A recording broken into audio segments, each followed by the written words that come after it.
director. I mean, if you're only judged by your last picture, and there were a number of pictures in a row that were not successful, and so there was a combination of events, what felt like professional pressures, what felt like some professional dissatisfactions. What I sensed was likely strains in his relationship with Amber, the use of alcohol and drugs, made my job more challenging. You indicated that you were having more difficulty arranging meetings.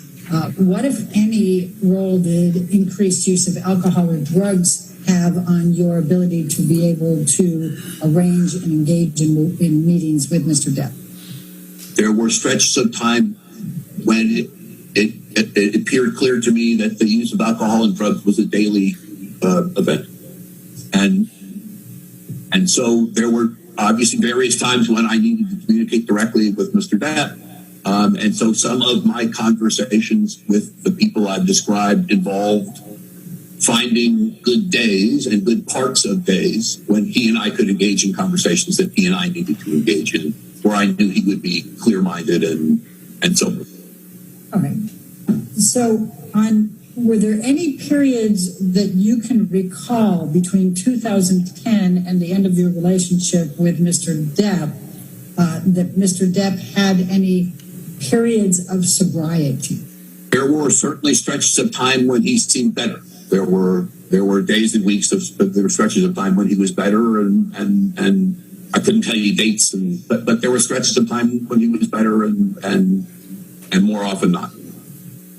As the business manager, you would have been responsible for paying Dr. Kipper's expenses. Is that correct? Correct. Can you recall approximately how much per year Mr. Depp spent on Dr. Kipper and his staff? I think the fee was around $100,000 a month. Describe for me what you observed of Mr. Depp engaging in what you would call erratic behavior. What I mean are a variety of ways in which responses to things seem disproportionate to the things. And so, there were times when he would be upset about something, and he would be very, very, very upset about something, seemingly to me disproportionate to that something. Again, erratic is a funny word. I felt like things were less predictable. I felt like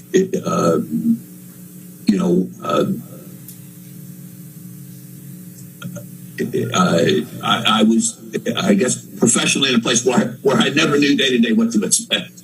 You said that Mr. Depp was sometimes his responses seemed to be disproportionate and that he would be very, very upset. What, if any, observations did you make about Mr. Depp expressing anger? When he was angry at someone, he would let them know.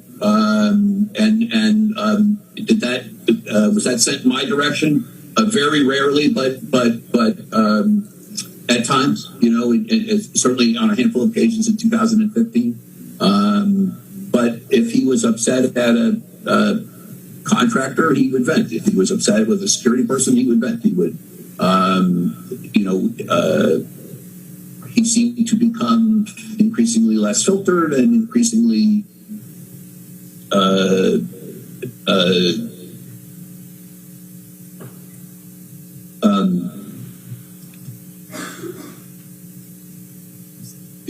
the notion of I want to answer you accurately.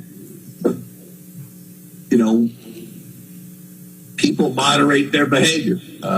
They may moderate their behavior in public because things are,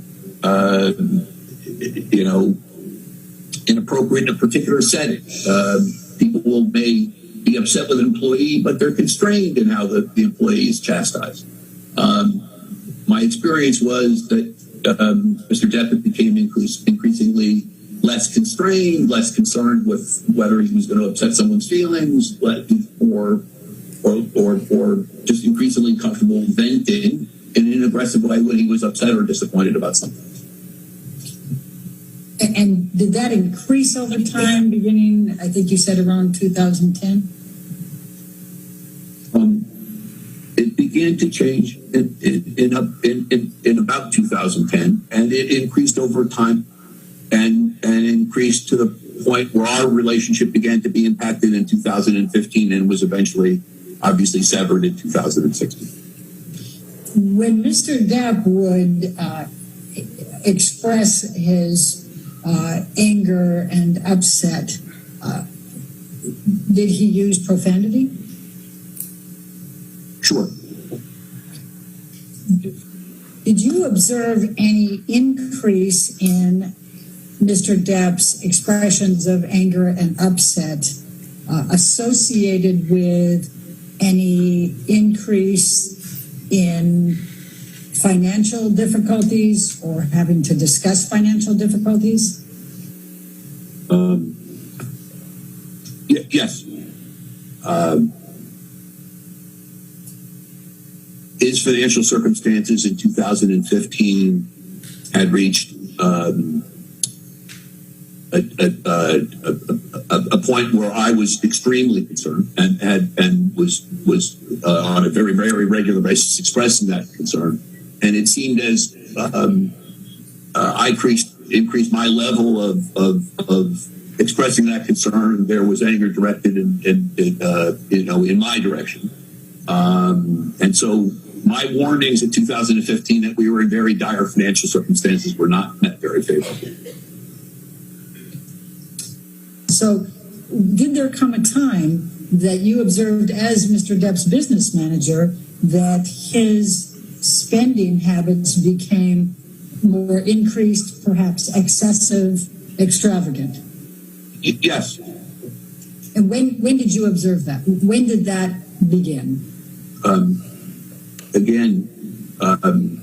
In the time frame I've described, in that 2010 and on time frame, as I recall, income was very significant, spending was very significant, and the spending levels had grown very, very, very large, and required that level of incredibly high income to be maintained. And when it dropped off, the disconnect became untenable. And what, if anything, did you say or do to try to assist Mr. Depp in curbing that spending? Those conversations were constant. And were Nathan Holmes, Kevin Murphy, and Stephen Duders part of the $300,000 a month full-time staff? Yes. Okay. Do you know roughly how much each of them were paid? It's been a long time. If I had to guess, Kevin Murphy was probably paid about $250,000 a year, and Stephen and Nathan probably about $125,000 a year. Do you know how much Jerry Judge was being paid by Mr. Depp as a security guard? We paid Jerry by the day. I think Jerry made something like $10,000 a day. Did Mr. Depp spend any money on charities? Some, not very much. And approximately how much? No specific recollection. Less than 50,000? I don't recall writing large charity checks. It was more his style to show up at an event or sort of lend his name to something rather than write checks. Mr. Mandel, did Mr. Depp ever acknowledge that he needed to change his spending patterns and improve the situation? Yes. At various times when we would have these conversations, he would acknowledge that he understood what was being communicated and would make expressions of a commitment to sort of work with me to do what was necessary. And were there occasions that Mr. Depp would apologize and say he was going to do better? That happened on occasion, yes. And what, if any, observations did you make about whether Mr. Depp ultimately did improve and work with you to try to get his spending under control? never seemed to happen. And so there would be,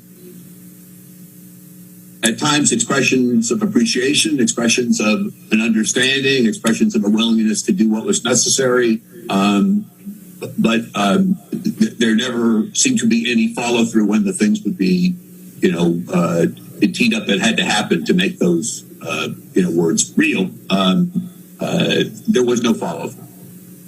Now, let's talk about the tax returns for a moment. Did you and TMG file tax returns on Mr. Depp and his company's behalves while you were his business manager? Yes. Are you aware that Mr. Depp testified under oath that you did not file his tax returns for 17 years? I'm aware that you're telling me. Is it true that you did not file his tax returns or those on behalf of his company for 17 years? No, that's not true. Were there times that you were unable to pay some or all of Mr. Depp's taxes on time? What is your understanding of what or his numerous other vices meant? The use of alcohol and drugs. Do you know how much Mr. Depp spent on prescription drugs during the time that you were his business manager? There were periods of time when prescription spending was, from just my experience, very high, thousands of dollars a month, but I can't tell you the time periods. Do you have a recollection of whether TMG had to pay for property damage at other rental properties or hotel properties that Mr. Depp used because of damage to the property? Specifics, no, but did we pay damages at various times over the years? Absolutely, yes. And do you recall that Mr. Depp from time to time did commit property damage in the rentals that he was in or hotels? And you recall that there were times you did have to pay for damage to Mr. Depp's rentals, is that correct, or hotels? There were times. Okay.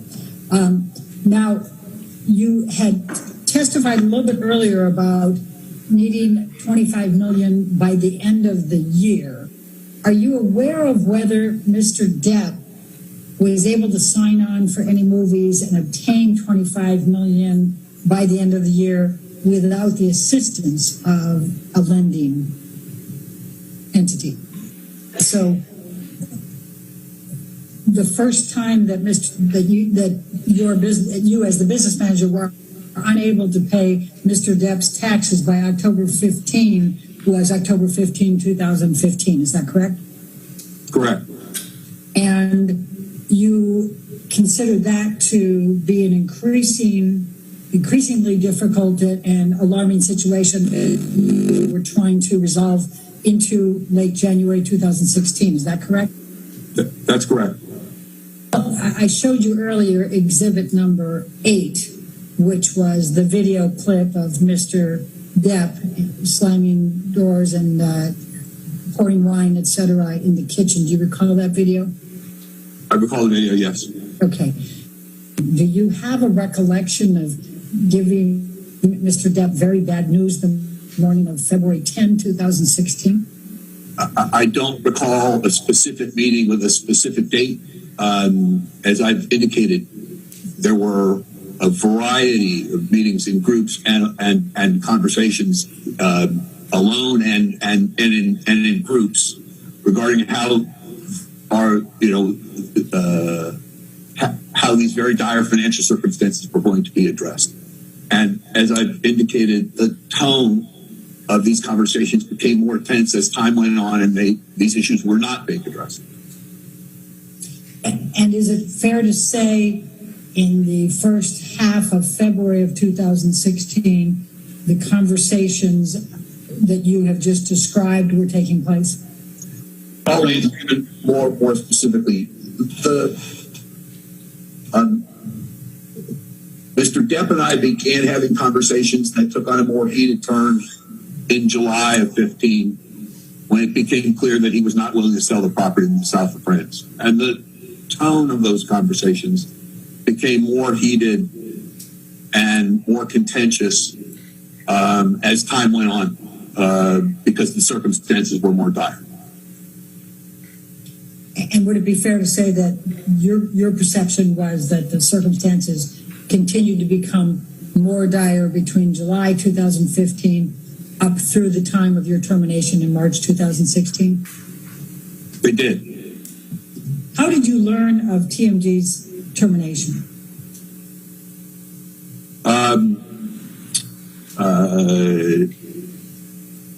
Edward White had a colleague, an employee, a CPA, someone in his office came to our office physically and hand delivered a letter. And who was the letter from? I think they hand delivered like one letter on the 15th and one on the 16th. So there was a letter signed by Mr. Depp indicating that our services had been terminated.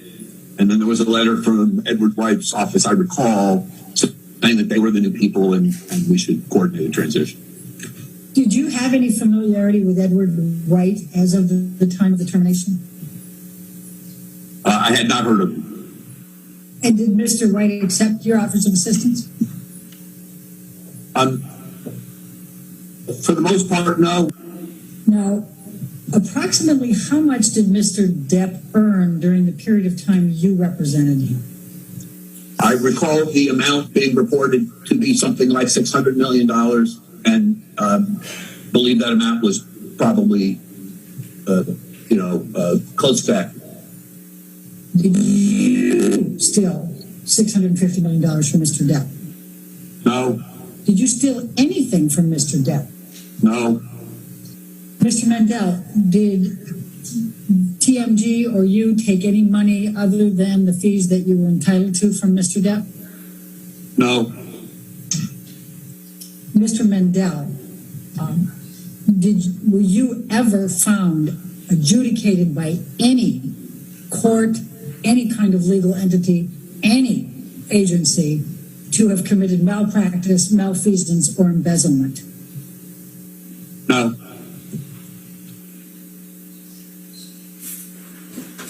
All right, well, we go ahead and take our morning recess at this point. All right, ladies and gentlemen, let's take our morning recess. Do not discuss the case and don't do any outside research, okay? Thank you.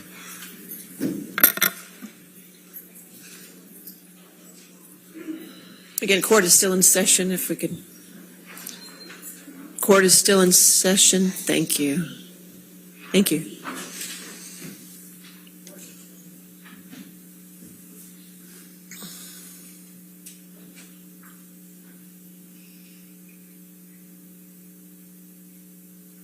All right, we'll go ahead and take a recess then until 11:15. Is that work?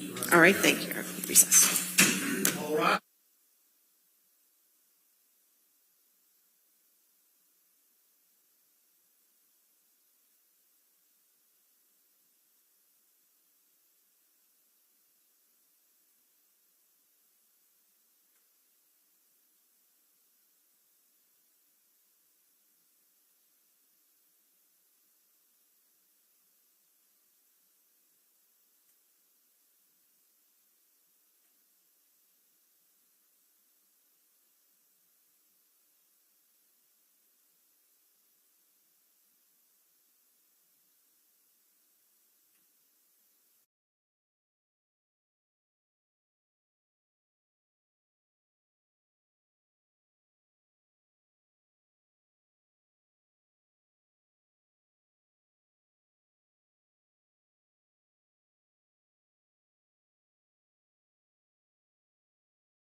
All right, we ready for the jury then? Okay.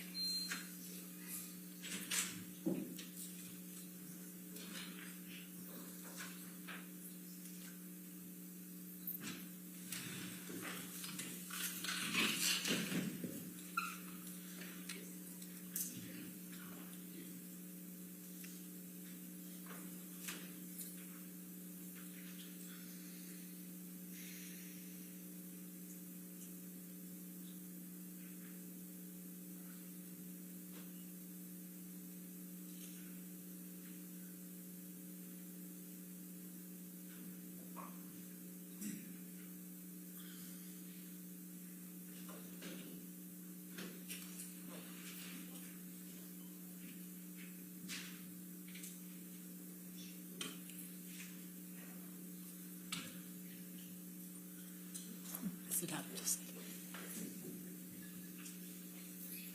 Great minds think alike. All right, be seated. And your next witness? Your Honor, our next witness is Adam Waldman, and I will start the questioning, and then Mr. Rottenborn split that with me, and we'll be questioning next, and then it will be Mr. Depp's counsel. All right, thank you.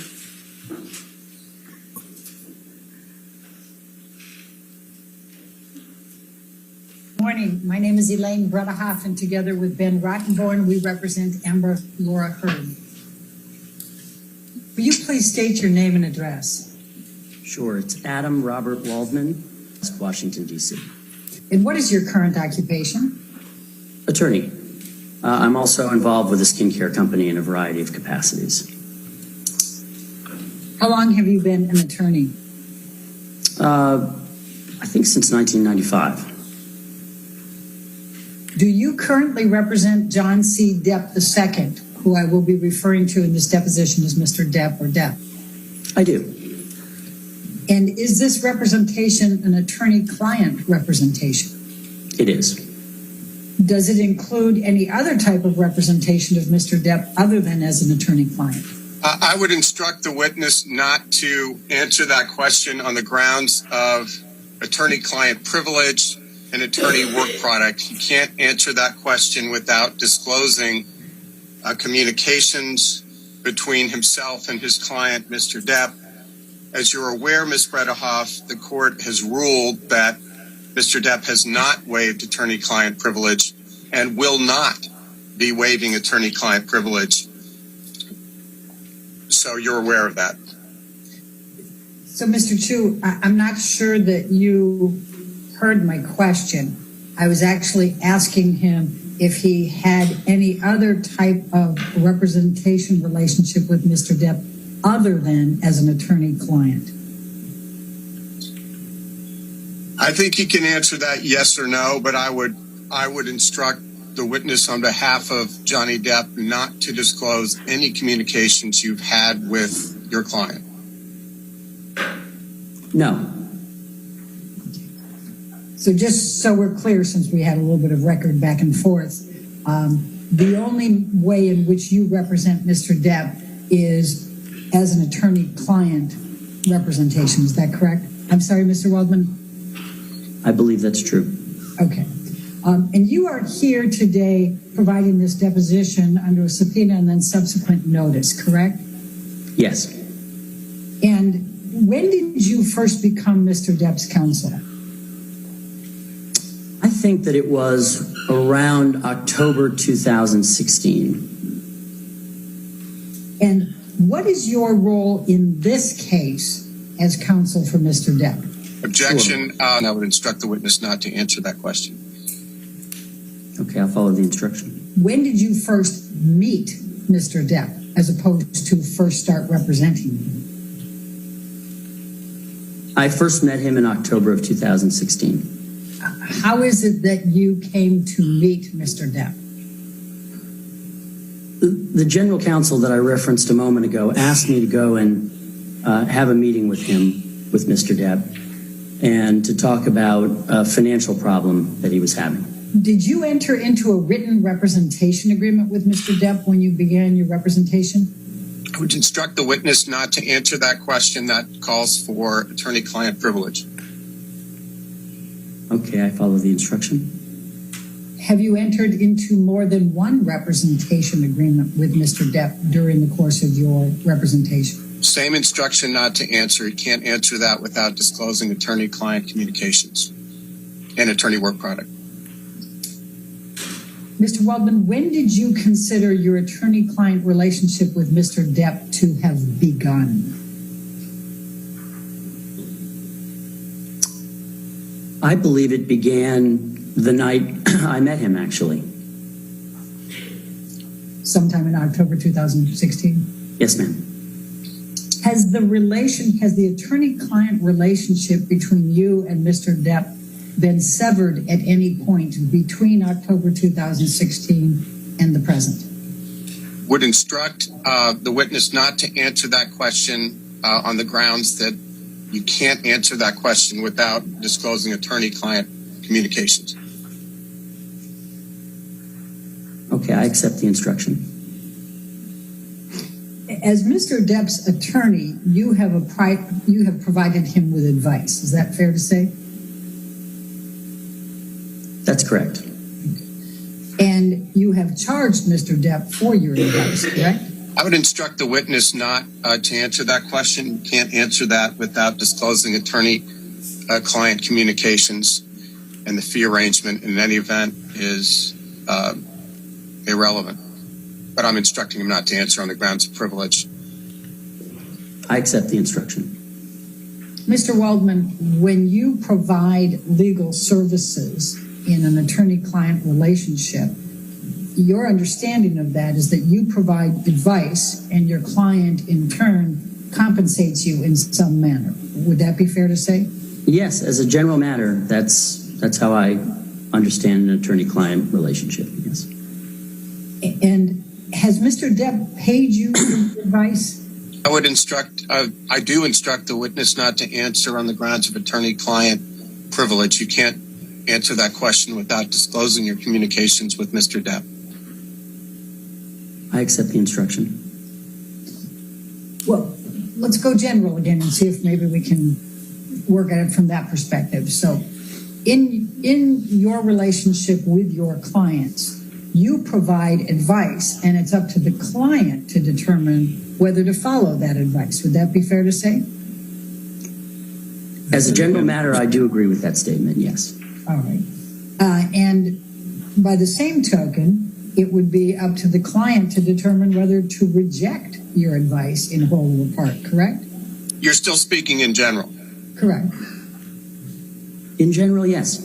Okay. Now, did your relationship with Mr. Depp, and I'm talking about your attorney-client relationship, deviate from those general principles that in some way Mr. Depp is not permitted to follow or reject your advice? Would instruct the witness not to answer the question based on attorney-client privilege. I accept the instruction. Now, Mr. Depp has the right to terminate your representation at any time. Is that correct? But yes, I think it's true. Okay. I think we need to would be free to terminate at any time. My apologies, Mr. Waldman. I didn't realize you were still talking. Did you finish? Yes, I did. Thank you. Now, has Mr. Depp terminated your representation of him at any time between October 2016 and the present? That's the same question that I instructed Mr. Waldman not to answer before, just stated in a slightly different way, so I would instruct the witness not to answer that question. I accept the instruction. Now, and Mr. Depp, as the client in your relationship, is in the position to make the final decision regardless of your advice. Would you agree? I would instruct the witness not to answer that question. I don't know that I know he can't answer that question without disclosing communications with Mr. Depp. So I instruct the witness not to answer. I accept the instruction. Mr. Waldman, if you were advising a client in an attorney-client relationship and you were in settlement negotiations, would it be you or the client who has the ultimate decision-making ability? But to speculate about the question, yes, generally the client would be responsible for deciding, the ultimate outcome of a settlement. Yes. Now, you met Mr. Depp after he and Amber Heard had split up. Is that correct? That's correct. And you met Mr. Depp after he and Amber Heard had reached a settlement in their divorce. Is that correct? That's my understanding. So you have no personal knowledge of anything that went on during their marriage. Is that fair to say? Well, it depends what you mean by personal knowledge. I wasn't there, if that's what you mean. Correct. You never witnessed any interaction between Mr. Depp and Amber Heard prior to October 2016. Is that correct? That's correct. And you have no personal knowledge of any conduct by either of them against the other prior to October 2016. Is that correct? Again, if you're asking me, do I have any knowledge of their conduct? I think I have knowledge of their conduct. I think maybe you're asking me, did I witness conduct? I'm asking personal knowledge, which would mean you would have had to have witnessed it. If you're asking whether I've witnessed it, the answer is no. Now, your initial knowledge of the relationship between Mr. Depp and Ms. Heard was based on your interviews with Mr. Depp. Would that be fair to say? I would instruct the witness not to answer that question because he can't even answer yes or no without disclosing the substance of communications with his client, Mr. Depp. I accept the instruction. Once you came into Mr. Depp's life and became his counsel, Mr. Depp filed with your assistance a number of lawsuits. Would you agree? Yes.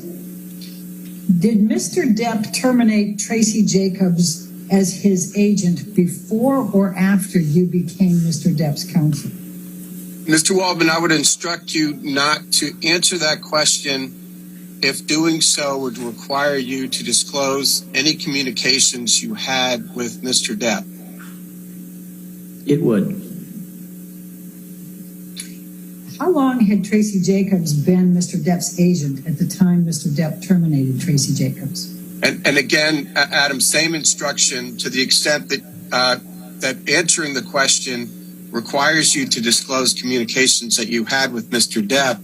I would instruct you not to answer the question. It would. Was it Mr. Depp's decision to terminate Tracy Jacobs? Again, I would instruct you not to answer that question because that could only have come from Mr. Depp in the communication with you. I accept the instruction. After you began representing Mr. Depp filed a lawsuit against Joel Mandel, Mr. Depp's former business manager, correct? That's correct. And you represented Mr. Depp in that lawsuit against Joel Mandel and his company, did you not? I did.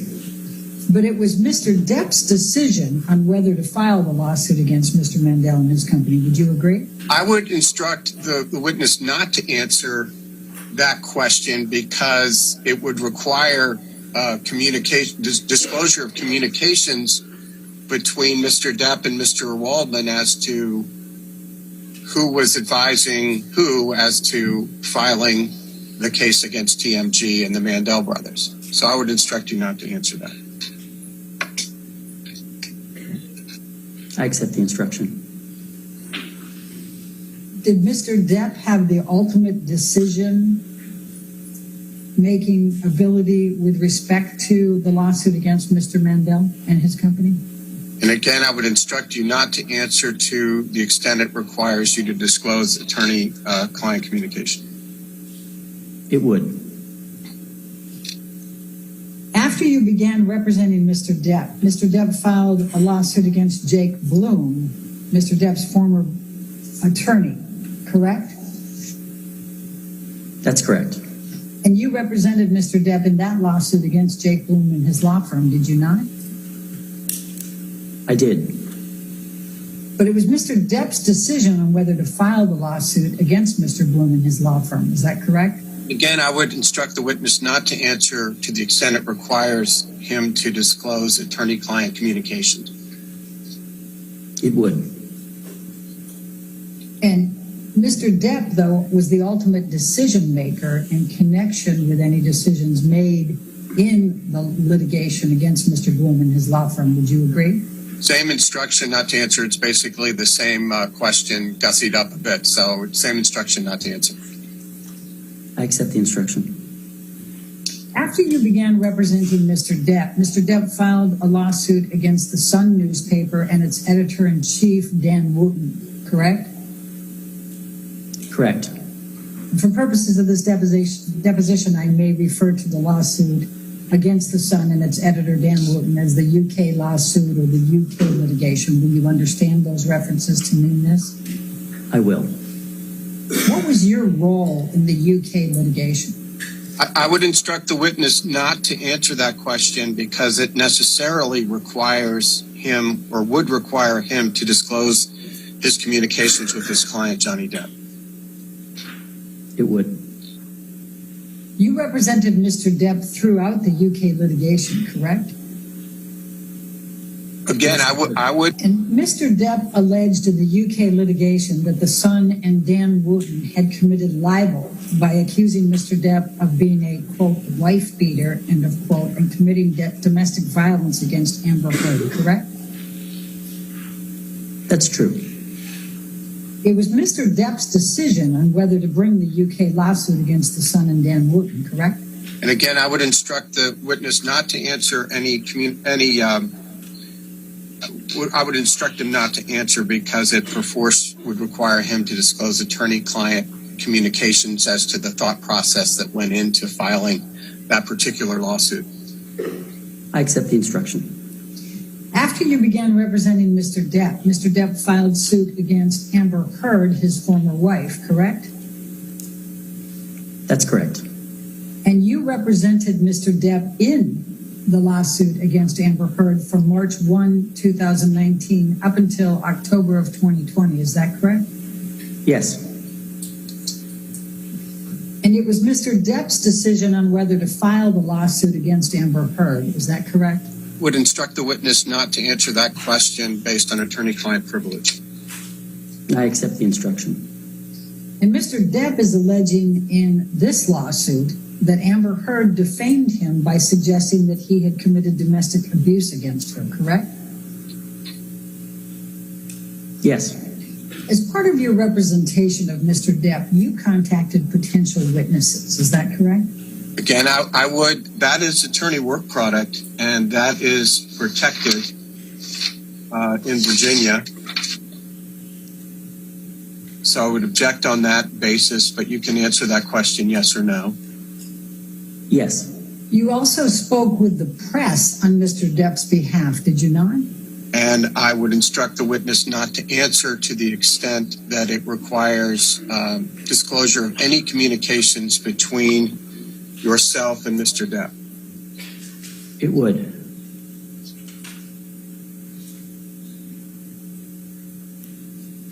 And therefore? And therefore I accept the instruction. How frequently did you communicate with the press on Mr. Depp's behalf? I would instruct the witness not to answer that question because impossible to do so without disclosing attorney-client privilege.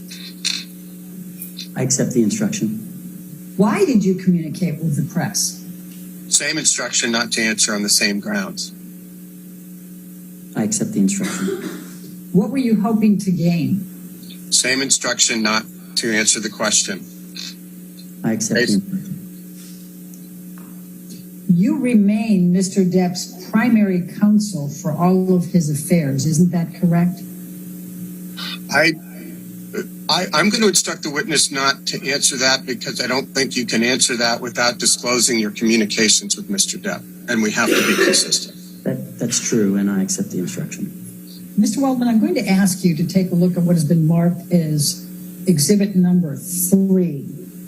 Did there come a time in 2018 that you contacted Rolling Stone about writing an article about Mr. Depp? And to the extent that you cannot answer it without disclosing communications with Mr. Depp, I would instruct you not to answer.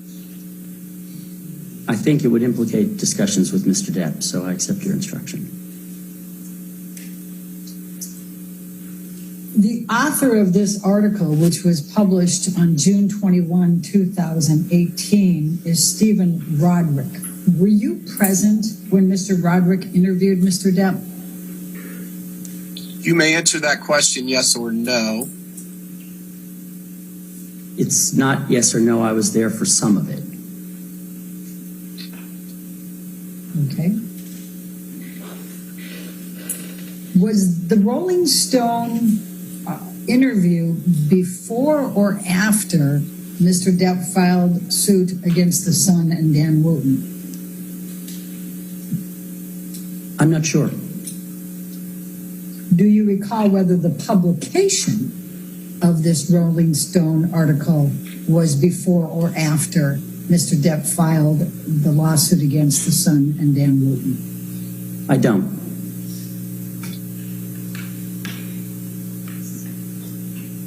I'm going to ask you to take a look at page 10 and It says on page 10, it was Adam Waldman who first contacted Rolling Stone about writing a story about the injustice being done to Depp's reputation and bottom line. Do you see that? Well, before you go there, Mr. Waldman, I asked you a question. I just read that and said, do you see that? Can you answer that question? I thought I answered yes, but yes, ma'am. Okay, thank you very much. And is that an accurate statement? No. What is inaccurate about it? It says it was Adam Waldman who first contacted Rolling Stone. That's incorrect. What is correct? What is correct is that I was not the first to contact Rolling Stone. Who first contacted Rolling Stone? Mr. Depp. I'm going to ask the question, notwithstanding, why did Mr. Depp contact Rolling Stone? I would instruct you not to answer that question. I accept the instruction. Did Mr. Depp authorize you to have communications with the Rolling Stone to set up this interview? Instruct you not to answer that question on the grounds of attorney-client privilege. I accept the instruction. Did you assist Mr. Depp with publicity on Mr. Depp's behalf? I would instruct you not to answer on the grounds of attorney-client communications. I accept the instruction. In your view, does assisting Mr. Depp with publicity constitute legal work? The witness has already testified he had one engagement for Mr. Depp, and that was a legal engagement. So I'm going to instruct him not to answer any questions about his communications with Mr. Depp. I accept the instruction. In participating in the interview with the Rolling Stones, were you speaking on Mr. Depp's behalf? And I'm going to instruct not to answer because, again, I don't think you can answer that question without disclosing your communications with Mr. Depp about authority. So I'm instructing you not to answer the question. It was Mr. Depp's choice whether you said anything to the press relating to Mr. Depp. Would you agree? I instruct the witness not to answer. I accept the instruction. Mr. Waldman, you reached out to a number of other publications to speak on Mr. Depp's behalf. Do you recall? Again, I would instruct not to answer to the extent it requires you to disclose communications that you had with Mr. Depp. It would, and I accept the instruction. How many publications did you communicate with on behalf of Mr. Depp? Same instruction not to answer based on attorney-client privilege and attorney work product. I accept the instruction. How many publications did you reach out to on Mr. Depp's behalf relating to the UK litigation? Same instruction not to answer on the same grounds. I accept the instruction. How many publications did you reach out to on Mr. Depp's behalf relating to this litigation? Same instruction on the same grounds. I accept the instruction. How many publications did you reach out to concerning allegations that Mr. Depp had abused Amber Heard? Same instruction, same grounds. I accept the instruction. Mr. Waldman, you had a Twitter account, did you not? I did. When did you begin that Twitter account? I'm not sure of the date. Approximately when? I'm not even sure of the year. Was it prior to 2005, 2010, 2015? Do you want me to speculate? I want you to give me your best estimate. Okay. I'm really not sure of the year. I couldn't put a specific date on it. Do you If you recall? want to give me ranges, I could try. Do you recall how many years you had the Twitter account? Not precisely, no. Was it more than a year? I think so. Was it more than 3 years? I don't think so. Now, you had your Twitter account suspended, correct? Yes, that's true. My Twitter account was suspended. Do you recall when that was? Not with specificity, no. Do you recall why? Well, I wrote several letters to Twitter to ask why I was suspended for life from their platform. And the response that I received was multiple violations of their policy. So I asked, could they name one example of those multiple violations? And they responded by saying now they were appealing, without my asking them to do so, my suspension. And that's when they sent me another note that I was suspended for life. So just so the record's clear, so you have been suspended for life by Twitter? Yes. Okay. Do you have a Twitter account now? No. Do you still communicate with the press relating to Mr. Depp? And I would instruct the witness not to answer the question to the extent that it requires you to disclose communications between you and Johnny. It would, so I accept the instruction. Do you still communicate with the press on Mr. Depp's behalf? Same instruction, same grounds. I accept the instruction. Has Mr. Depp ever asked you not to speak to the press? Same instruction, same grounds. That clear on its face, it would require Mr. Waldman to disclose his communications with Mr. Depp, which he will not do. It would, and I accept the instruction. Would you have followed Mr. Depp's direction if he had asked you not to speak to the press? I will instruct the witness not to answer because it's an end around the attorney-client privilege. Clever, but I'm going to instruct the witness not to answer. I accept the instruction. Has Mr. Depp ever asked you not to speak to the press about issues involving he and Amber Heard? We'd instruct the witness not to answer the question on attorney-client privilege. I accept the instruction.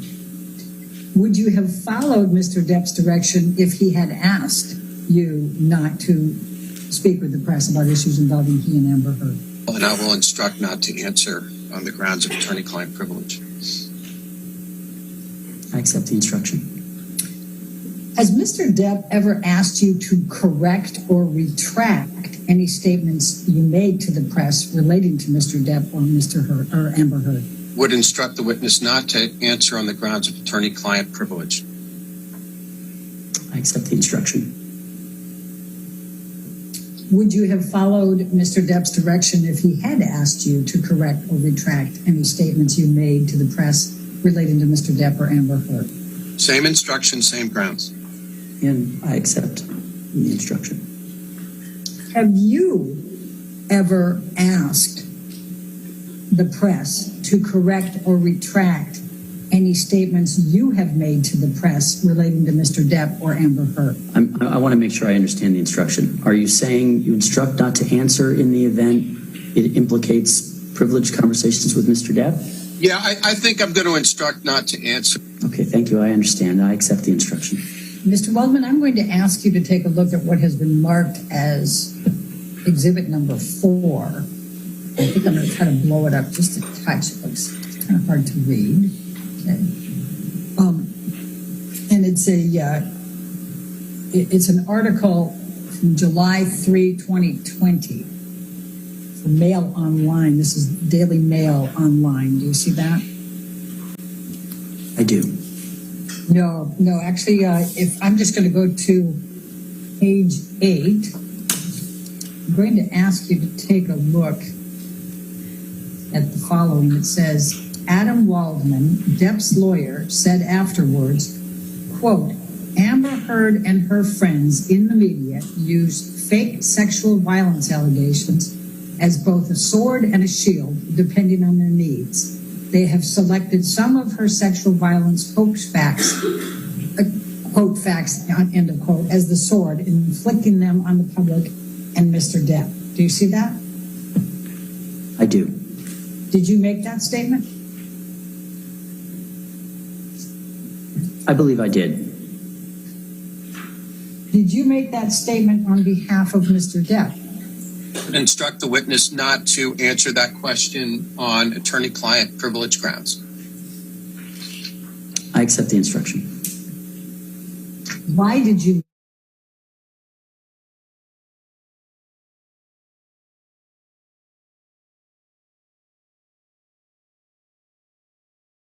Were you representing Mr. Depp at the time you made this statement? And in any event, I'm going to instruct the witness not to answer that question on attorney-client privilege grounds. I apologize. I actually didn't hear the question. I can agree with the instruction, but I probably should hear the question. Fair enough. Amy, could you read that back, please? Thank you. One moment. Depp, at the time you made this statement? I would instruct the witness not to answer on attorney-client privilege grounds. Thank you. I accept the instruction. Sorry for the repetition. Did you discuss this statement with Mr. Depp before making the statement? On same grounds. Yeah, I accept the instruction. Did you discuss the statement with Mr. Depp after making the statement? Same instruction, same grounds. I accept the instruction. Was Mr. Depp aware either before or after that you were making this statement? Same instruction, same grounds. I accept the instruction. Did you make this statement with Mr. Depp's authorization or agreement? Same instruction, same grounds. I accept the instruction. Was Mr. Depp aware that you were speaking with the press? Same instruction, same grounds. I accept the instruction. Did Mr. Depp ever ask you to retract or correct this statement? Same instruction, same grounds. I accept the instruction. If Mr. Depp had asked you to retract or correct this statement, would you have retracted or corrected it? Same instruction, same grounds. I accept the instruction. If Mr. Depp had told you that the statement was not correct, would you have corrected or retracted it? Same instruction, same grounds. I accept the instruction.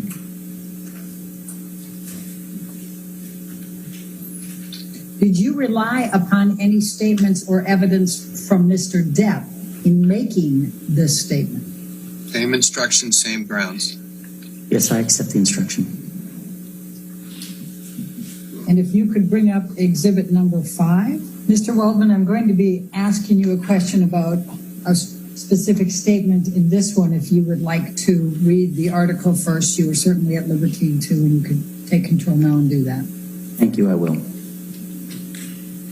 It says, this is, I guess, I didn't set the stage here. This was the Daily Mail published on July 3rd, 2020.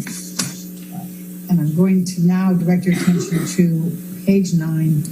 Depp's lawyer, Adam Waldman, said the various discrepancies prove that nothing heard and her friends said about the events of May 21, 2016 could be considered credible. Do you see that? Hearsay.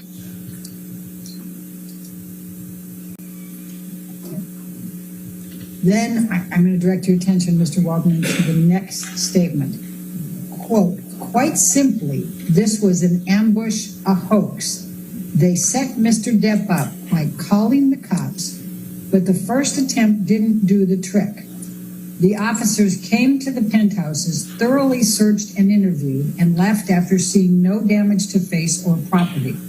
So Amber and her friends spilled a little wine and roughed the place up, got their story straight under the direction of a lawyer and a publicist, and then placed a second call to 911. Do you see that statement?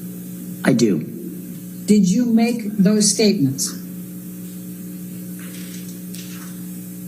There are two parts to what you've shown me. The first part didn't have quotation marks around it. And I'm not asking about that. I'm sorry. Where it said nothing could be considered credible, that's not quoting me.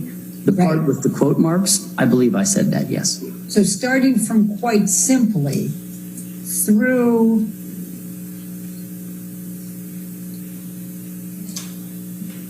(911), you stated all that. Is that correct? Yes, I believe so. Okay. Did you make these statements on Mr. Depp's behalf? Instruct the witness not to answer on the grounds of attorney-client privilege. I accept the instruction. Why did you make these statements? Same instruction, same reason. I accept the instruction. What were you trying to convey to the press in making these statements? Same instruction, same reason. I accept the instruction. Did you discuss this statement with Mr. Depp before making these statements? Same instruction, same reason. I accept the instruction. Did you discuss these statements with Mr. Depp following making these statements? Same instruction, same rationale. Yes, I accept the instruction. Was Mr. Depp aware either before or after that you were making these statements? Same instruction, same reason. I accept the instruction. Did you make these statements with Mr. Depp's authorization or agreement? Same instruction, same basis. I accept the instruction. Was Mr. Depp aware you were speaking with the press? Same instruction, same basis. I accept the instruction. Did Mr. Depp ever ask you to retract or correct these statements? Same instruction, same basis. I accept the instruction. If Mr. Depp had asked you to retract or correct these statements, would you have retracted or corrected them? Same instruction, same basis. I accept the instruction. If Mr. Depp had told you these statements were not correct, would you have corrected or retracted them? Same instruction, same basis. I accept the instruction. Did you rely upon any statements or evidence from Mr. Depp in making these statements? Same instruction, same basis. I accept the instruction. Mr. Waldman, I'm going to ask you to take a look at exhibit number 6. This was another Daily Mail online, July 3, 2020. And if you would like to go ahead and read the article, this would be a good time to do it. Thank you. Mr. Waldman, we were looking at Waldman exhibit number 6, and it's the Daily Mail from July, just lost her there, but July 3rd, 2020, and you were going to scroll through it, and I think we had some technical difficulties, so we took a break. Have you had an opportunity to review it, or do you need to now? No, Ms. Bredoff, I just saw the screen for the first time, so may I read it now? Absolutely. I'm going to ask you to turn to what is the 11th page, the last page you just finished reading, and I'm going to direct your attention to some specific words that are attributed to you. Do you see that it says Depp's attorney Adam Waldman said? Right there? Okay. You see Depp's attorney Adam Waldman said. Do you see that there, Mr. Waldman? I do. Okay. And then I'm going to direct your attention to specifically the end of Ms. Heard's abuse hoax against Johnny Depp. Do you see that? I do. Did you speak the words, quote, the end of Ms. Heard's abuse hoax against Johnny Depp? I'm not sure. It appears as I look at this that there are quote marks around the statement, and that suggests that I did. I don't remember saying these particular words, but it appears so. Do you have any reason to believe that you did not say the end of Ms. Heard's abuse hoax against Ms. Johnny Depp? No, I have no reason to doubt that. Were you representing Mr. Depp at the time you made this statement? I'm going to refer to it as a statement. I'm taking specific words, Ms. Heard's abuse hoax against Johnny Depp. But were you representing Mr. Depp at the time you made the statement that included Ms. Heard's abuse hoax against Johnny Depp? Instruct the witness not to answer based on attorney-client privilege. I accept the instruction. Why did you make this statement? Same instruction, same basis. I accept the instruction. What were you trying to convey to the press in making this statement? Same instruction, same basis. I accept the instruction. Did you make this statement on Mr. Depp's behalf? Same instruction, same basis. I accept the instruction. Did you discuss this statement with Mr. Depp before making the statement? Same instruction, same basis. I accept the instruction. Did you discuss this statement with Mr. Depp following making the statement? Same instruction, same basis. I accept the instruction. Was Mr. Depp aware either before or after that you were making this statement? Same instruction, same basis. I accept the instruction. Did you make this statement with Mr. Depp's authorization or agreement? Same instruction, same basis. I accept the instruction. Was Mr. Depp aware you were speaking with the press? Same instruction, same basis. I accept the instruction. Did Mr. Depp ever ask you to retract or correct this statement? Same instruction, same basis. I accept the instruction. If Mr. Depp had asked you to retract or correct this statement, would you have done so? Same instruction, same basis. I accept the instruction. Mr. Waldman, I'm going to ask you to take a look at what has been marked as deposition exhibit number 11. And if you want to take a moment, I'm going to try to make it. Mr. Waldman, I'm just going to ask you, it's just kind of 2.5 pages. Go ahead and take the moment to review it, and then I'll ask you some questions. Thank you.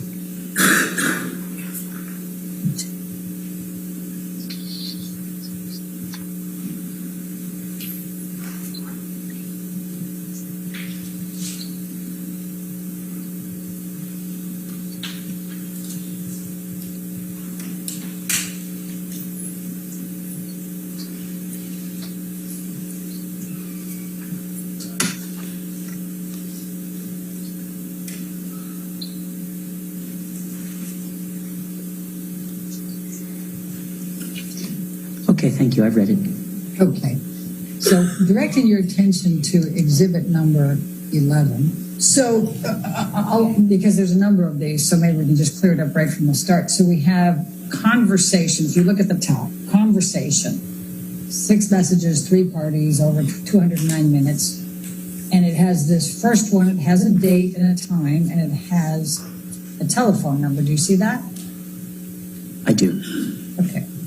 And then it has some email messages, or text messages. It looks like it starts with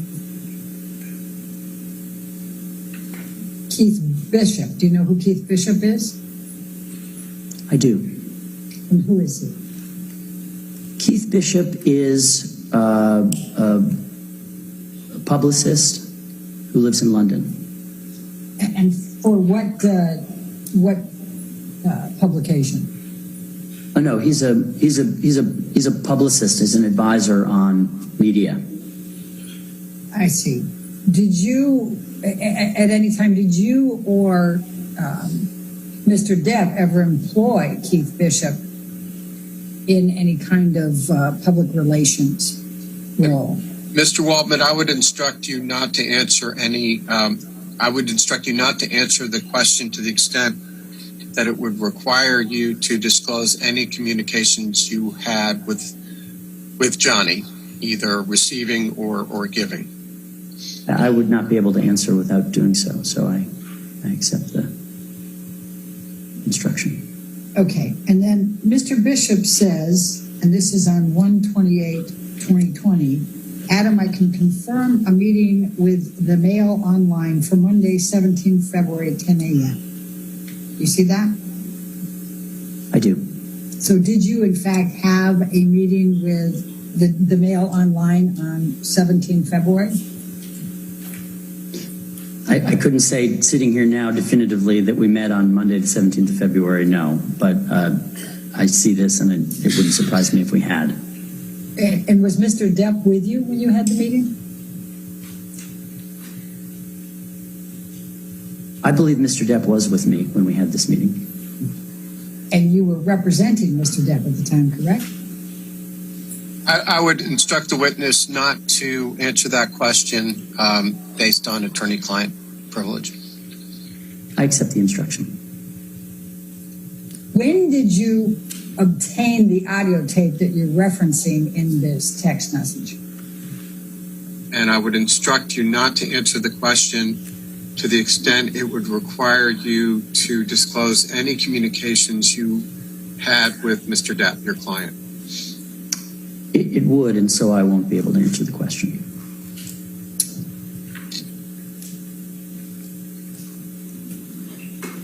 What tape did you provide to the Mail Online, the Daily Mail?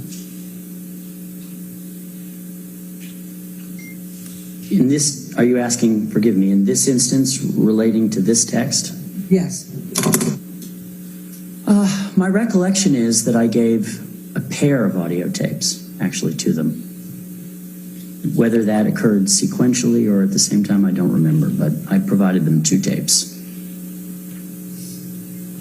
What training have you had in domestic violence? None. Have you ever represented any clients who have either been accused of domestic violence or had domestic violence committed on them other than Mr. Depp? No. And of course, you never saw any, as you would say, element or elements of things that Ms. Heard claimed, right? I never saw any element or elements of things she claimed. Do you mean, did I ever see evidence with my own eyes that something she was saying was false? Yes. Yes, to some extent I have seen evidence of things that show her statements to be false. Before we get there, as best you can recall today, who are the eyewitnesses that you, among the 29 or so that you referred to in the text to Christian Carino, that you believe disprove Ms. Heard's claims of abuse by Johnny Depp? Okay, good. It's also probably easier to answer by taking a particular incident rather than just thinking of names of people. So maybe this is a good illustration that is a helpful answer. On May 21st, 2016, and I always view this as one of her central claims. It was the one she put on the cover of People magazine. It's the one she led with when she went to get her temporary restraining order. The phone to the face incident on May 21st, 2016. That's her claim, and that she was further beaten by some appendage of Mr. Depp in the face, and her hair was pulled.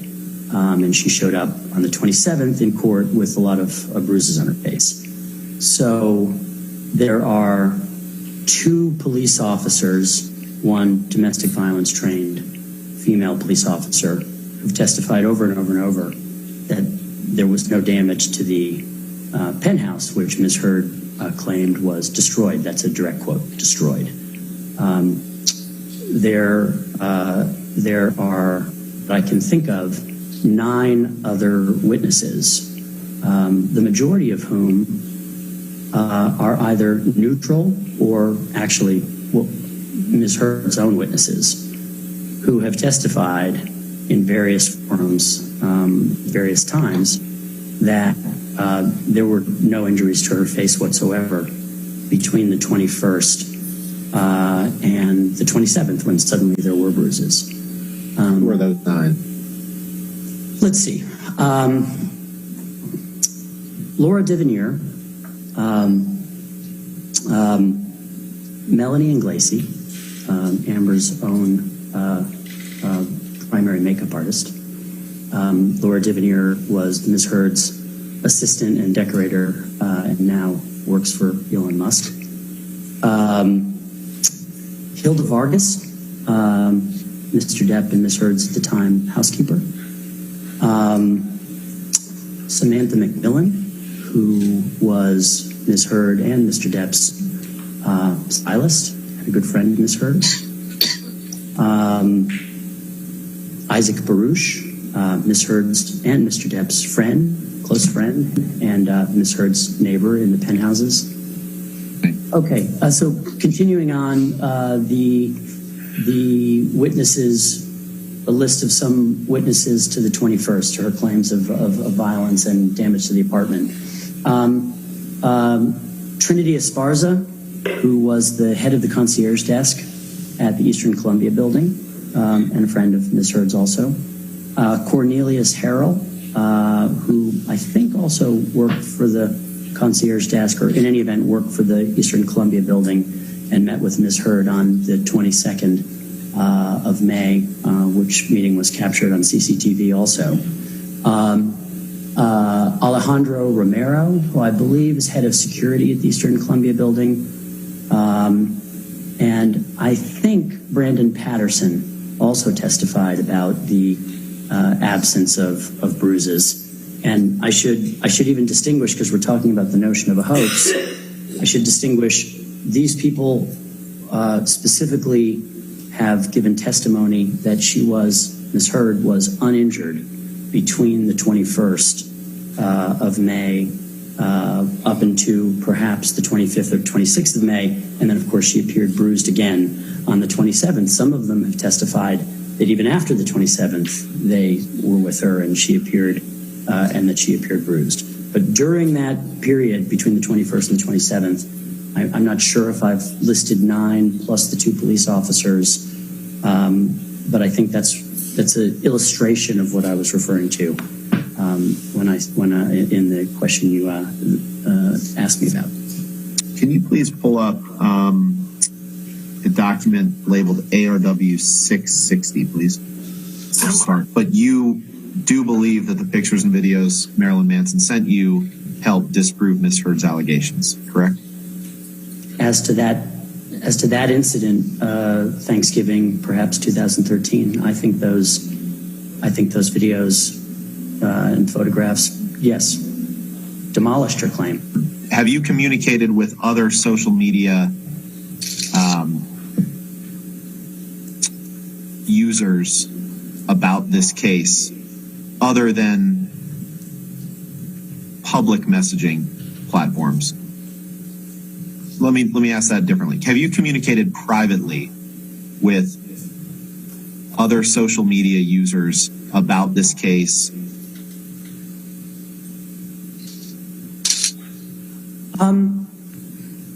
Other social media, I want to make sure I'm precise. Other social media users? Yes. That group would include almost everybody on Earth. Have you provided information about this case to other social media personalities who then post that information? I've provided information episodically to what I would call internet journalists, and I'll define that as journalists who are not affiliated with, you mentioned, I think, NBC a moment ago, or a mainstream media outlet. Have you communicated with a social media user who goes by the name That Umbrella Guy? I've had several phone calls with a person who goes by the name That Umbrella Guy. I don't actually know his real name. Have you communicated with him other than through phone calls?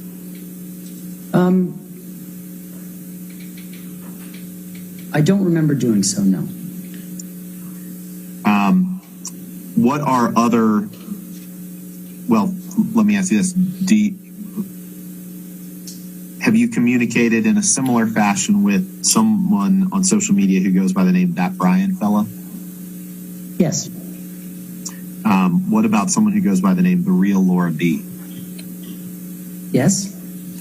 And have you communicated to those individuals listed evidence that you believe suggests that Ms. Heard's allegations are hoaxes? I would say I communicate with the internet journalists, because we put them in a category calling them that. I've done that. Exactly the same way I would communicate with mainstream media. If they have questions about evidence or the facts, I'll inform them. And have you, when you communicate with them, do you do so? You testified some by phone, correct? Yes. Do you do so by text or messenger platform? Largely, I think by phone, but if I communicated in writing, it would be probably by signal. Can you please pull up the exhibits, ALH 17001-2, please? Showing on the screen, exhibit 24. No, my first question is that in that box where it says first on the record statement from me regarding the body cam to RTL, Adam Waldman, Johnny Depp's attorney, is that a statement that you made to a German media outlet called RTL? Yes. And in that statement, you say that LAPD have now opened up a criminal investigation into perjury of Ms. Heard, correct? Yes. Did you make a correction to RTL when you learned that the LAPD wasn't in fact investigating Ms. Heard for perjury? Well, the way you've characterized it is not exactly what I would agree with. The LAPD told me that they were investigating the perjury claim at that time. Then sequentially came the statement. Then came notification from the LAPD that it was actually the LA Sheriff's Department that was investigating it, and that was the last I heard about it. And who notified you from the LAPD that it was allegedly the Sheriff's Department who was investigating it? The same desk officer at Foothill. And when I say he's the desk officer, I don't know if that's not necessarily the job title. How did you find his, do you have his contact information? I don't think I do. I don't know, but I don't, well, I'm not sure. And I'm sorry if I asked you this. How did you come into contact with this desk officer? I brought a binder of information, including the statements that had been made and the evidence showing that those statements were false. In your view? So you took a binder to the LAPD and spoke to this desk officer? Correct. And was that the only time that you spoke to this person? The 2 times. Were they both in person? Oh, maybe it's 2 or 3 times. No, 2 times we're on the phone. Was the first meeting in person when you brought this binder? No, the first was on the telephone. So the investigation was opened up at your request after you brought this binder to the desk officer? Is that right? I didn't ask him to open an investigation. I filed a claim with the LAPD regarding these perjurious statements that Ms. Heard and her best friend Rocky Pennington had made to a court. Was that claim that you filed in writing? Yes. Do you know whether that claim was produced as part of your document production in this case? Because I certainly haven't seen it. I don't know that I ever received a copy of it. It was filed in writing with the LAPD. But I don't recall that I ever received a copy of it. Did you draft it? No. So you were talking to the desk officer and he was taking down notes, and is that the writing you're referring to? Yes. Did you ever see this alleged written claim? Yes. Did you sign it? I don't recall if I did. Did you ever speak to anyone other than your client about this alleged perjury investigation, other than your client and the desk officer? Well, I think this quote that you've shown me to the media would constitute speaking about it. Did you ever hear anything more about this perjury investigation, to the extent it existed, from any other third party who claimed that they had spoken to anyone in LAPD or the LA Sheriff's Office? No, I don't think so. Mr. Waldman, do you have a professional license? I do. Do you have your own law firm? I do. What is the name of your law firm? Endeavor Law Firm. When was Endeavor Law Firm formed?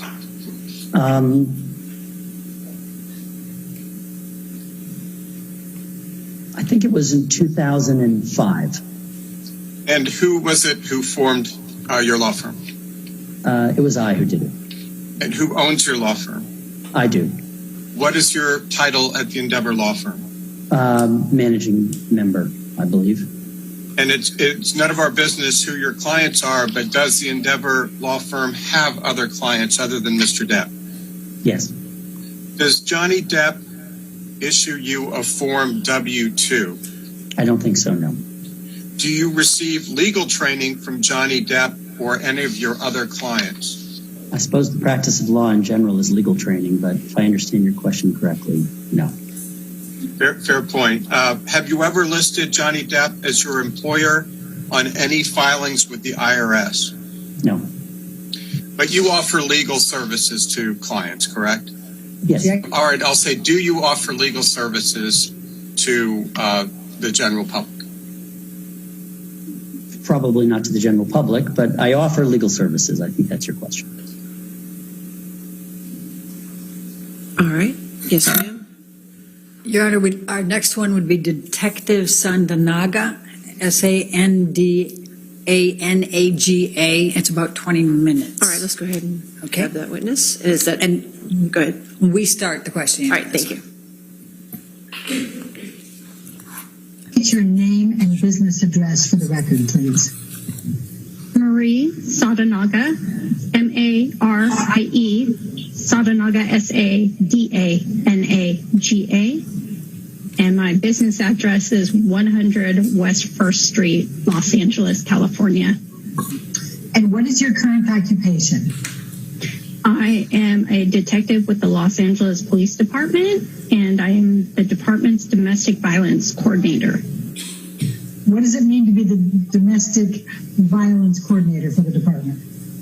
So I am recognized as the person most knowledgeable in domestic violence. I oversee how our department as a whole responds to domestic violence. So I don't investigate cases right now myself.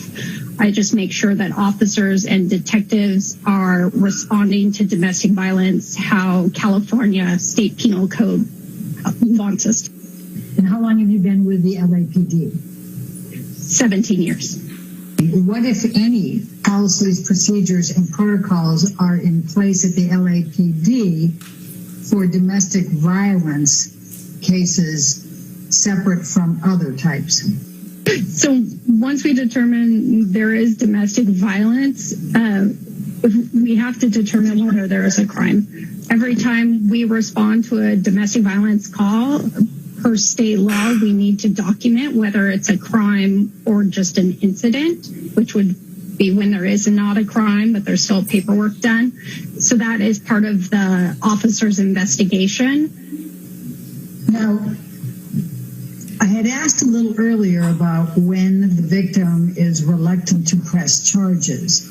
If the patrol officers saw property damage or marks on the face of the victim, even if the victim was not cooperating and did not want to press charges, what would the patrol officers' obligations be back in May 2016 on a domestic violence call? If officers determined that there was domestic violence, even if a victim is reluctant, our policy is they still make that arrest if a suspect is there or take a report.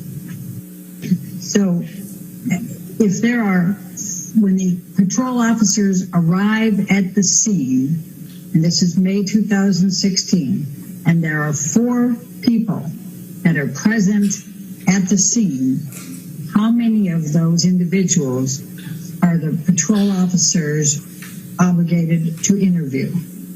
So I'm going to show you the incident call here, and it goes down and it has domestic dispute, and then it says met with victim, looks like check location, verified husband left, victim advised verbal dispute and refused to give any further information, issued business card. Do you see that?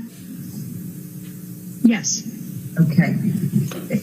In May of 2016, was the language victim advised verbal dispute, language that patrol officers were trained to provide when they were not going to document anything from the scene? It can vary, but officers would commonly use the phrase verbal dispute or to document when a report was not taken.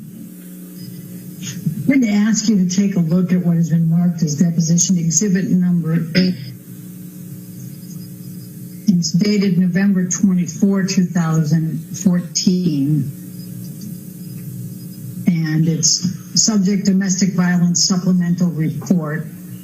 And it says the domestic violence supplemental report form 15.40.02 has been revised to provide a more concise picture of the history and needs of the victim for the purpose of investigating the crime of domestic violence. Do you see that? Yes. What is your understanding of why the LAPD decided that they needed to create a supplemental report form that would give a more concise picture of the history and needs of the victim for the purpose of investigating the crime of domestic violence? Right. The supplemental includes a lot of questions that are required by California state law. So we included that on it. And the original supplemental was actually created a lot earlier, I believe in 1999. This revision of it added some specific questions to help us look at to do a risk assessment. I'm not sure if the supplemental is attached to this form, but on the supplemental, there's a section where I believe there's like 7 yes or no questions. That is what was added during this revision.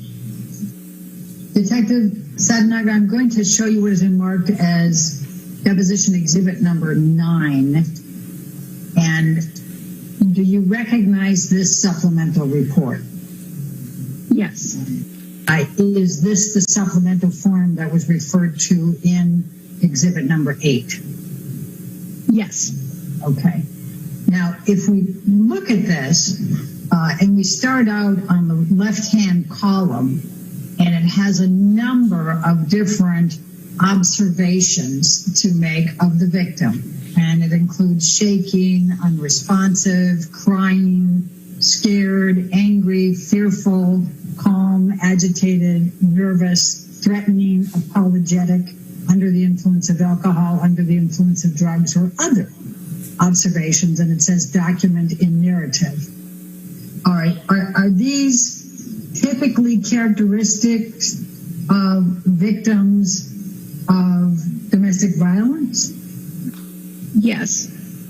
I'm going to turn your direction to the crime scene now. And the same question, there's a number of different items on here, including location, vandalized, ransacked, and personal property damage, furniture disarray, broken. What is your understanding of why these are included on this list? My understanding is that these are things that are typically at a crime scene or can occur. So things that we want officers to look for and mark when they take the crime report.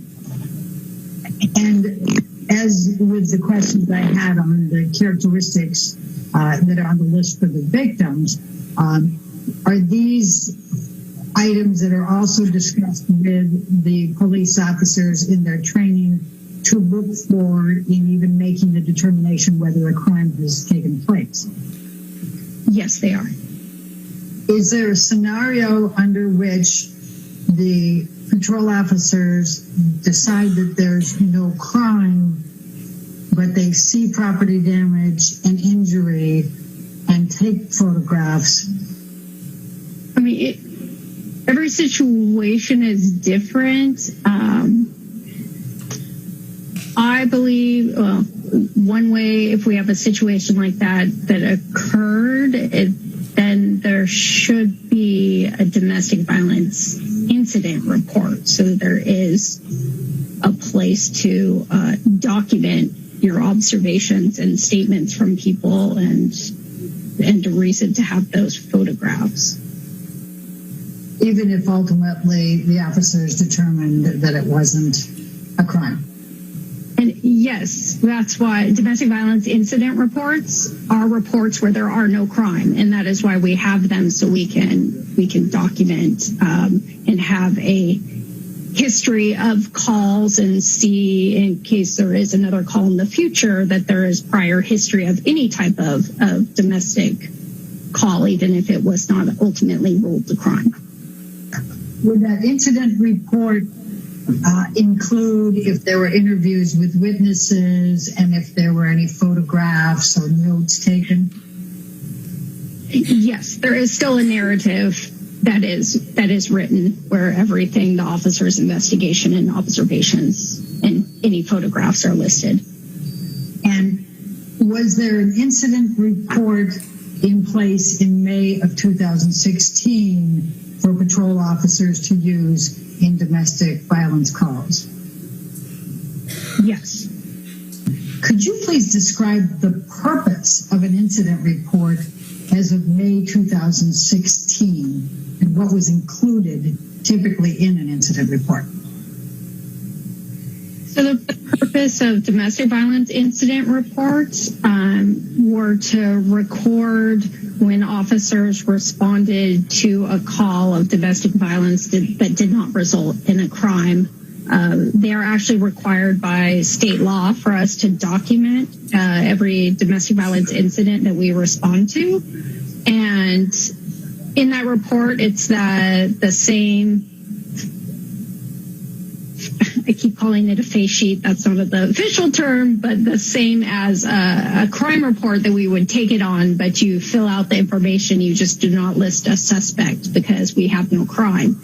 It's the victim who was in fear that the other party may cause some type of danger to them, and that other party is then listed as a witness. And then there is a narrative that is included, the same type of narrative that would be in a crime report, where you would write down your source of activity. The officers would put their source of activity and then document their investigation. The statements that anyone made,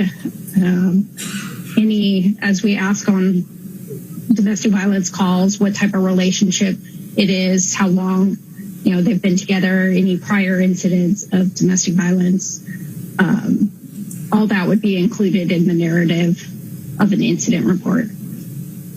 And would any photographs or other notes also be included in that incident report? Yes, they can be, if there was anything that they saw that officers believe needed to be documented in there. And where would an incident report, and I'm again back in May 2016, where would that be filed or stored once the patrol officers were done with their shift for the day? The officers would turn in their reports, including any incident reports, to the watch commander, who would read over it and sign it off.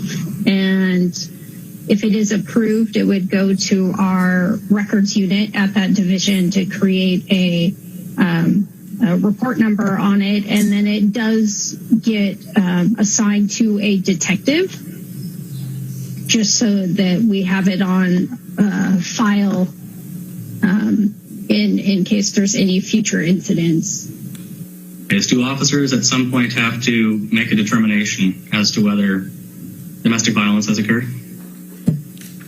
Yes, they do. Okay. What criteria do officers use to make that evaluation? They use the interviews with the parties that are there, what they observe at the scene, even what they observe, like the demeanor of the victims and the suspects. Every situation is different, but it's really like taking in the whole the whole 360 of where you are and what's occurred, so they can get all information to make that educated determination if a crime has occurred. Can you just generally describe for me the circumstances under which a domestic incident report is used?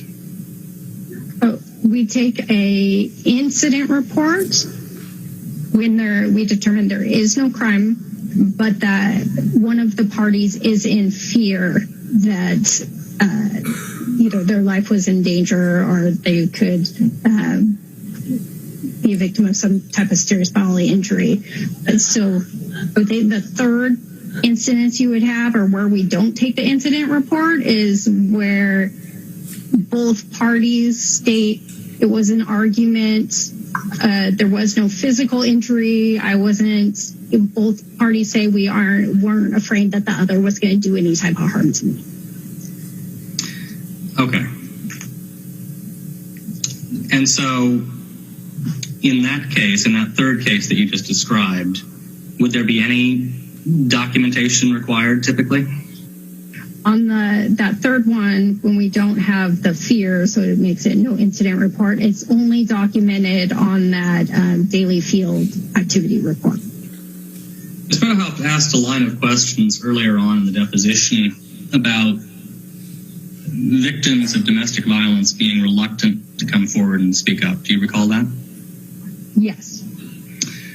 Is that a significant problem in dealing with domestic violence calls? Yes. Is that a problem that you have personally experienced on your own calls? Yes. Okay.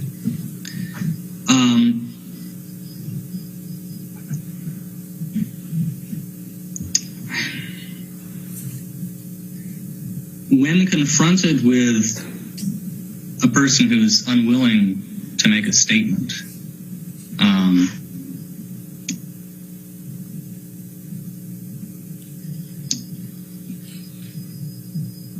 is there much that a police officer can really do if you have somebody who just refuses to make a statement and refuses to indicate that they have suffered violent abuse? It's not too much. Usually we teach them to talk about the cycle of violence and power and control, and see if we can start a rapport with the victim and get them to discuss. But if they really don't want to tell us what happened, we can't force them. If a potential victim has visible injuries, or that there are indications at the scene that there has been some sort of violent episode, does the fact that the potential victim declines to make a statement mean that the officers can't go forward? No, not necessarily, because they would need to investigate more, but you do have the visible injury and evidence of some type of struggle, so they would need to try to get that probable cause to determine that it was a crime that created that injury. There were a number of questions asked about if observed injury, if observed property damage, back and forth, and both of us have asked you a lot of questions about this. And so I just want to make sure that it's very clear. If a police officer responding to a domestic violence call sees injury, regardless of whether the victim cooperates, what is the police officer's obligation? This is as of May 2016. To do an investigation to determine if that injury was a result of a crime. And that investigation would include what? It would include interviewing anyone that is at scene, seeing if there's any type of physical evidence of altercation, or depending on the story that was given, if there's corroboration of that, seeing if there's any witnesses.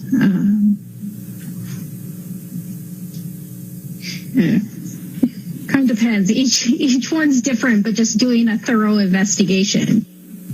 If one of the other witnesses took the officers through the entire premises and showed broken glass, spilled wine, and a number of areas of disturbance and vandalism, what would the officers' obligations be then? The officers would still need to determine if there was enough evidence there from these witness statements and the things that they're seeing to determine if this injury is a result of a crime. What discretion do the police officers have when they see an injury on the victim when they reported to a domestic violence call? And this is as of May 2016. The officers still need to do an investigation if there is a visible injury because they have to determine if it was a crime. So one of your roles, if I understand it, is to make a determination of that the police, the LAPD as a whole, how you're overseeing how they respond to domestic violence calls, correct? Leading. Yes. And let me ask it just a little bit differently. In making the determination of whether to create an incident report, what, if any, factors can the officer consider if the victim does not want to press charges, but the officer still believes that an incident report is appropriate under the circumstances? It would, if an officer determines that there was not a crime, yet there was enough there, and I guess what I'm trying to say, I mean, the purpose we have to think about, that we tell the officers the purpose of domestic violence incident report is for documentation of incidents, because we know with domestic violence there's usually a series of incidents that happen, and not all of those are crimes. So for us as officers, we document those so in the future, if there is a crime, we can go back and say there have been all these other incidents. So as officers, we kind of take that into our analysis of the scene, and if we can't determine whether a crime has happened, we have to think about, do we need to document this so maybe sometime in the future people know that this happened. All right, thank you. And ladies and gentlemen, let's go ahead and take our lunch break at this time. Again, do not do any outside research and do not discuss the case with anybody, okay? We'll see you back in an hour.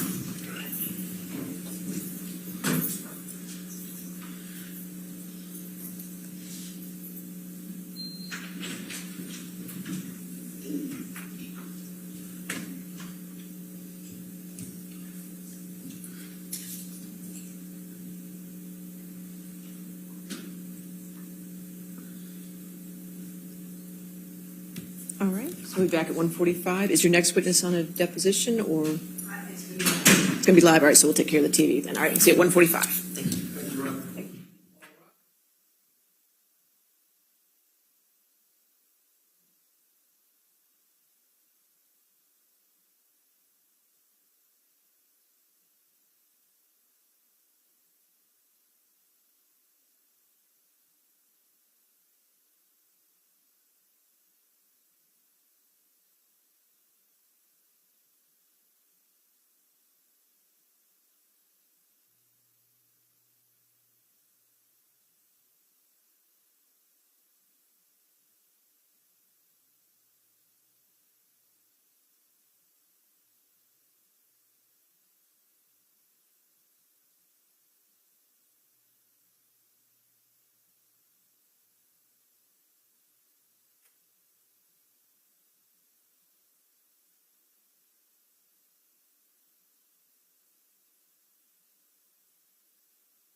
everyone. I'm Michelle Yu, and welcome back to For the Record here at Law and Crime. We are currently waiting to jump back live out in Fairfax County, Virginia for day 19 in the Johnny Depp versus Amber Heard defamation trial. As you might recall, the 58-year-old Pirates of the Caribbean star is suing his ex-wife for $50 million after Heard published an op-ed in the Washington Post 2 years after her divorce from Johnny Depp, dubbing herself a domestic abuse victim. But it doesn't stop there, because Heard is counter-suing Depp for $100 million, claiming Depp and his legal team put on a smear campaign against her following the op-ed. While court is on a lunch break right now, that gives us time to recap what you might have missed this week. On Tuesday, we heard audio of Depp and Heard discussing the incident in Australia. So let's listen in and see if it lines up with either one of their stories that they told when they were on the stand. I opened the bathroom door when you were knocking on it. After a few times I opened, and you just kept going. You just kept going. I tried to close the door 3 times. Please, just don't. And then wait, and then I accidentally, I swear, when I was trying to close the door, I guess it scraped your toes. I didn't mean to do that. And I bent down, and you either pushed or you kicked. I think you kicked the door open. The door, more open, so that it would hit me. And it hit me. I didn't mean to. I didn't know that. It hit me in the fucking head. But I did not mean to do that. I don't know what you're talking I was bent down behind the door. I did not do anything to her. I did not kick a door or push a door so that it would hit you. I did not. I swear that that was not my intention. I think I remember when the door scraped my toes, I reacted, but the door thing, I remember, I never did that. That wasn't on purpose. I might have done it on accident. Okay. But so let's say that was an accident. I then stood up. I don't even know if I said, I might have said, like, what the fuck, whatever, because I'd just been hit in the head with the fucking corner of the door. I'm so sorry. I did not. I'm sorry. And then I stood up. And then you fucking clocked me. I remember hitting you as a response to the door thing.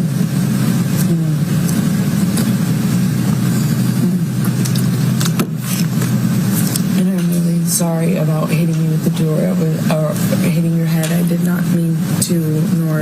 You didn't mean to hit me in the head with the door, but you meant to punch me in the jaw. I meant to hit you, and I did not do this thing with the door. I do remember, I did mean to hit you. So that you didn't mean?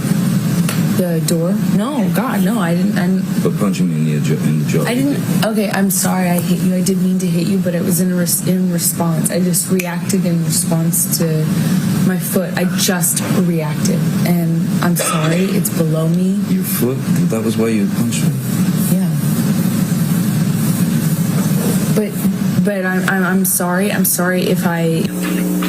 All right, Philip Dubé and Dr. Coleman, we know you have to sign off at the top of the hour, so I want to get both of your takes on this testimony. Does anything stand out to you when you look at this recording in comparison to Heard or Depp's testimony on the incident? Catherine, I'll start with you. Well, I do think that there's a lot that stands out to me during this recording. The fact that she, openly admits to punching him. Yet we've heard other recordings where she said, I didn't punch you, I hit you. She continues to claim to be the victim of domestic violence and not the perpetrator. Yet we have these recordings indicating that she did hit him. And Philip, Amber Heard's side plans on calling Johnny Depp back to the stand. How could that be a risk or a benefit to their case? Have we heard enough from Johnny Depp, you think, already? I think we have, because he's going to continue to deny the allegations. You know that old expression, primacy and recency. You don't want that to be the final word that the jury hears, that he didn't do it, that he didn't do it. You want to leave your case on a high note, showing that he was in fact the initial aggressor, that he was in fact, the bottle abuser, for lack of a better term. If you allow him back on the stand to further deny the allegations, I think it only bolsters his case. And And Catherine, who else can Amber Heard's side call to help her case? I don't know that it sounds to me that they've called so many people already.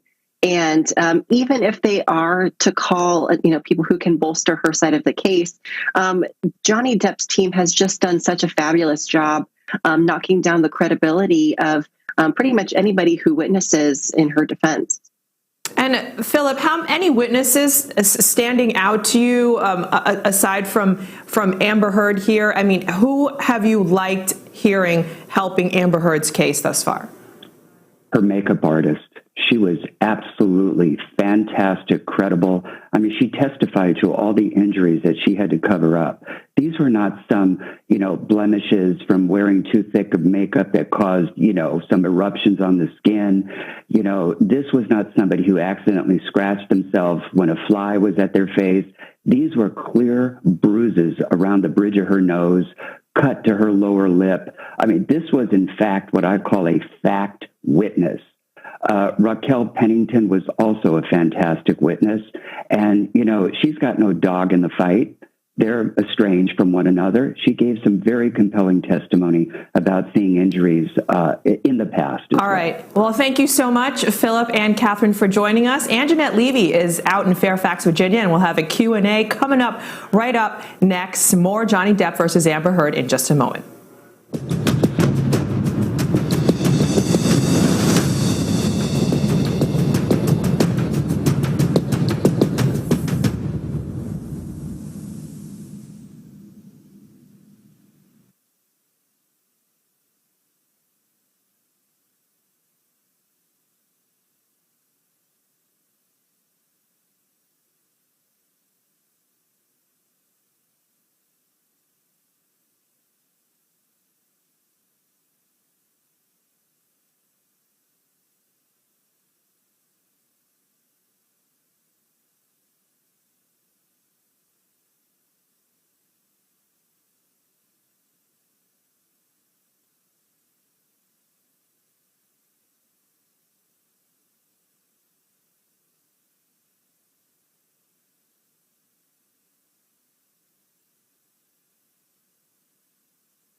Welcome to the second hour of For the Record here on the Law and Crime Trial Network. I'm Anjanette Levy, coming to you live from the Fairfax County Courthouse in Virginia, where the defamation trial between Johnny Depp and his ex-wife Amber Heard is well underway. We are in the middle of Amber Heard's case, where she is defending herself against that defamation claim from Johnny Depp. Also, she is counter-suing Johnny Depp for defamation. He wants $50 million from her. She's up the ante and wants $100 million. So it's a battle of the Hollywood exes in the smear game. We are taking your questions live this hour, of course. Thank you to our viewers on Twitch and YouTube for joining us. Submit your questions to us in the YouTube chat. Also, you can submit them to us on Twitter, Facebook, and Twitch, and our great panel of experts will answer them for you. First up, though, we want to take a look at some of the testimony that we heard earlier today. We heard from a man named Bruce Witkin, and he was a longtime friend of Johnny Depp's. And then Witkin said they had a falling out. So let's listen to Bruce Witkin. He testified via videotape deposition. This was pre-recorded. And he talked about how they had this falling out. And it seemed like it kind of came as a surprise to him. Bring up Exhibit 3. Okay, does this look like a true and accurate copy of this exchange? Yeah. And regarding the lines, I'm real worried about him and this Dr. Kipper. What did you mean by that? Like I said, I didn't trust this guy. And were you ever worried about Mr. Depp's health?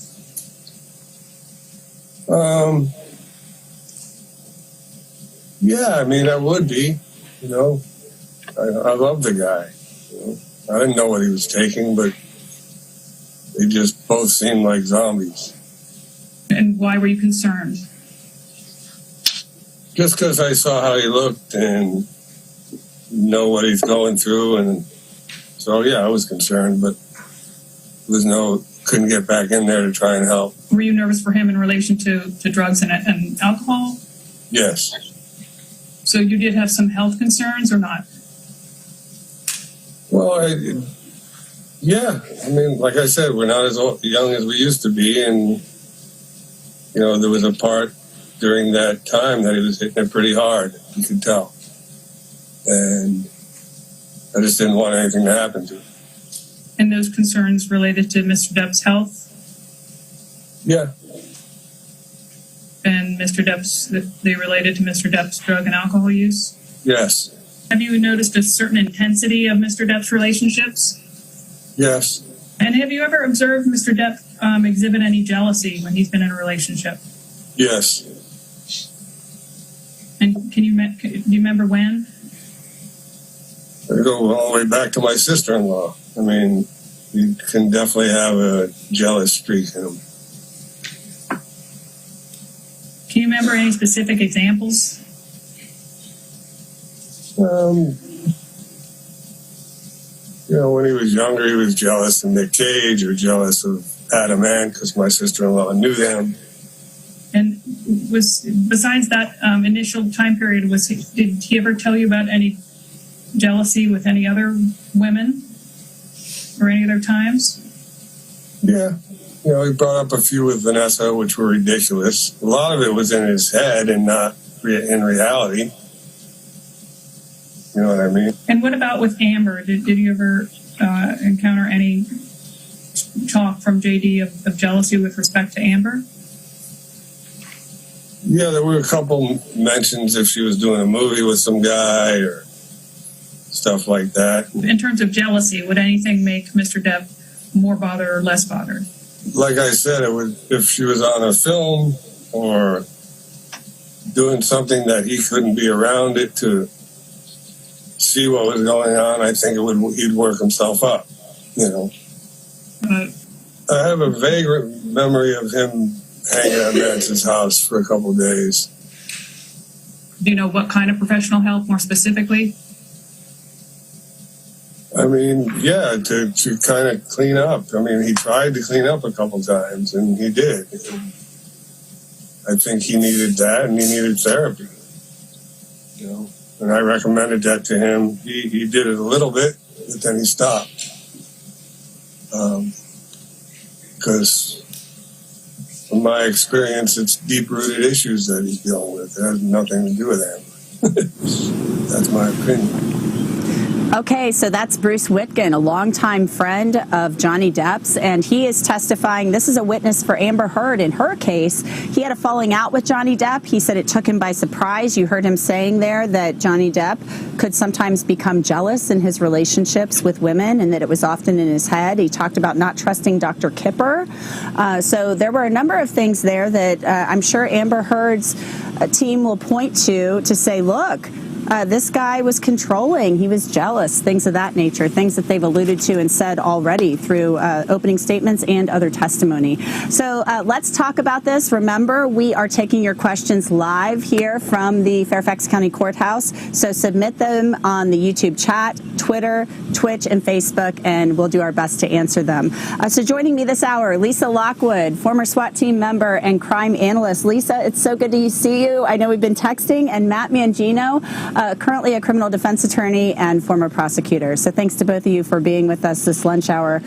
Talk to me, if you would, Matt Mangino, I'll start with you, about Bruce Witkin's testimony. How damaging is that to Johnny Depp, if at all? Well, I think it's consistent with what we've heard throughout this trial, but we're also hearing it from a close, longtime friend who, of course, is now estranged from Johnny Depp. But again, the use of drugs and alcohol, the pervasive use of drugs and alcohol, even talking about using marijuana and drinking wine when he's supposed to be in his sort of sober state or recovering state. We also hear about this jealousness, which certainly is something that could be a precursor to domestic violence. People who get jealous, who get enraged because of this jealousy, can resort to physical harm. So I think that, again, lays the groundwork for what Amber Heard is trying to present to this jury, that, in fact, Johnny Depp was abusive, and therefore his defamation case has no merit. Lisa, look at this as if it's we're investigating a crime, a caper, a mystery, okay? And this is part of the puzzle, right? It's one of those puzzle pieces. It's a clue. As somebody who would look at a case and investigate it objectively, your thoughts on Bruce Witkin? Because Johnny Depp could say, look, we had a falling out, and now he's just bitter, and he's testifying for my ex. So how do you look at his testimony? I think all the eyeballs, including the jurors, are looking at this and saying, how credible is he? He's been with Johnny since 1984.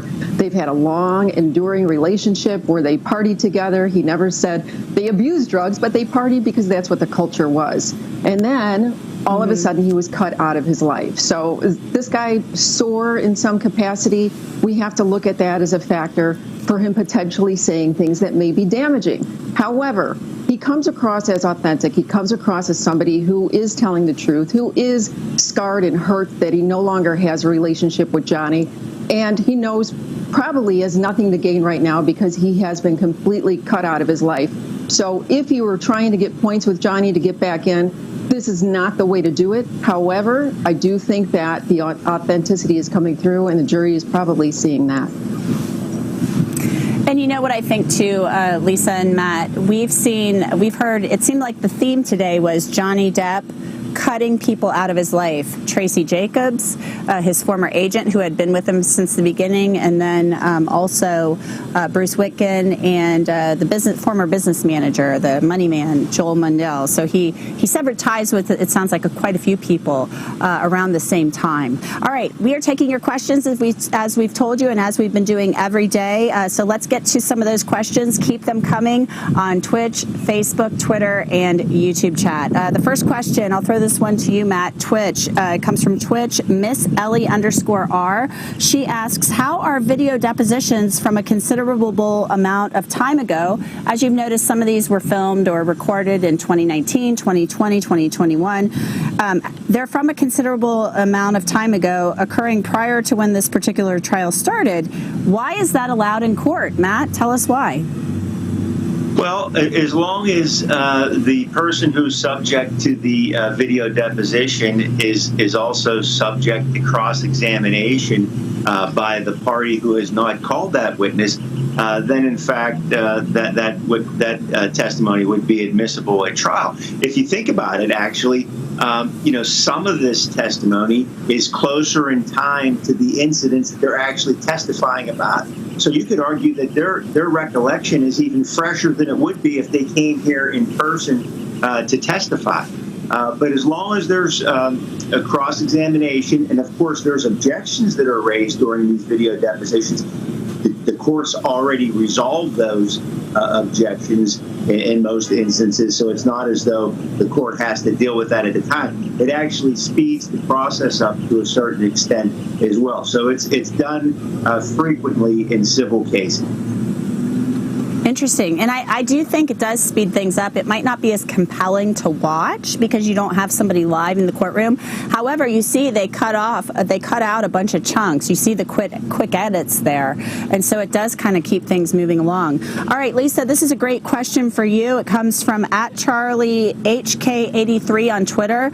Question, and we believe this is about the penthouse incident from May 21st of 2016, kind of really the seed from which all of this whole thing sprouted.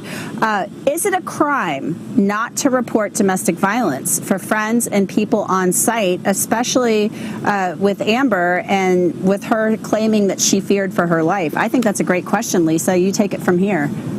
It really is. And we also seen the domestic violence officer on the scene who talked about the way that the police officers handled it. And were they right in leaving and not making an arrest and not creating an actual report or taking photos of the alleged crime scene? So was something wrong with the police and how they handled it? And we're getting to find out if that's true or not. So is it a crime for the police officer to not take a report if there is domestic violence and there are witnesses there? Absolutely, it's a crime for a police officer not to do that.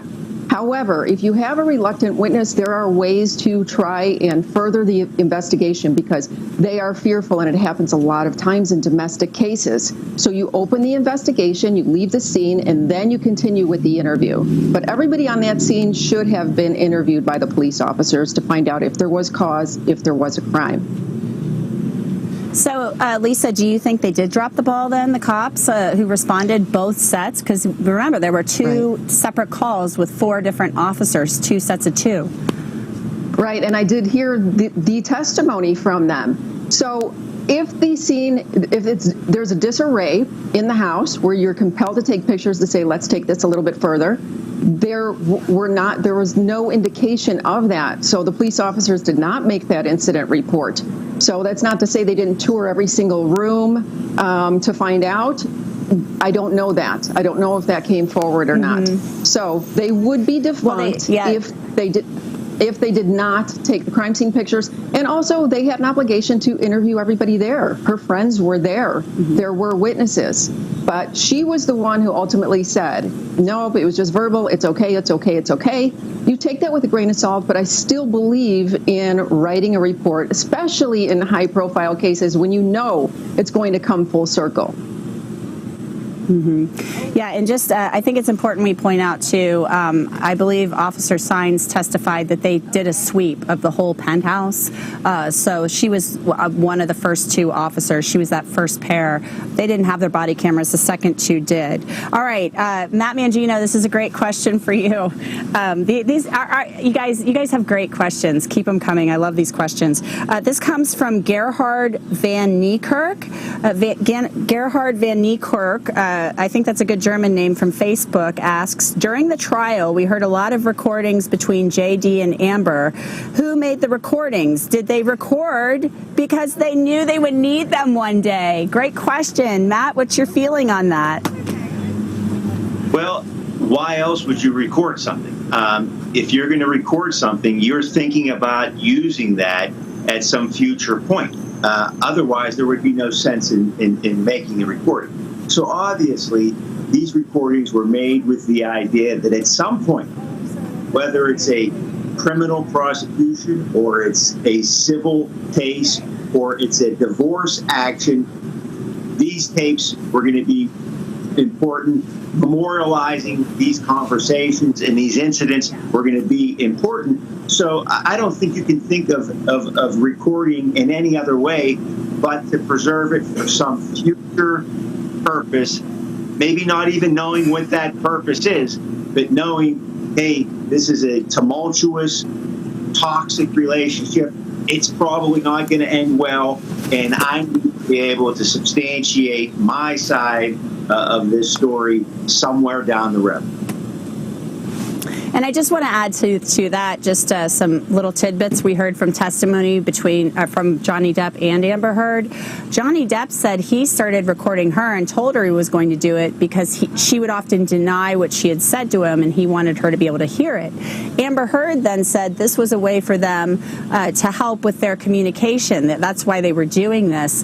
And she says, even though Johnny Depp said he didn't know she was recording sometimes, she said that they had discussed recording each other without permission. So I thought that was an interesting point, because we had talked quite a lot about that here on Law and Crime, about how, California is a two-party consent state and just the trust issue with spouses and not letting them know you're recording this, all that stuff. So we're going to take a quick break. Keep your questions coming on YouTube, Facebook, Twitter, Twitch. We love answering your questions. Submit them. We'll answer them. We have to take this break for the network, so stay with us on YouTube. It'll just be a few minutes. I'm Antoinette Levy, coming to you live from the Fairfax County Courthouse in Virginia. You're watching For the Record on Law and Crime.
Welcome back to For the Record here on Law and Crime. We are coming to you live from the Fairfax County Courthouse in Virginia. This is the lunch show. We're on a lunch break, so we're taking your questions live on YouTube, Twitter, Twitch, Facebook, Twitter, whatever, submit them and we will answer them. And just a shout out to Gerhard. I asked your question in the last block, Gerhard van Niekerk.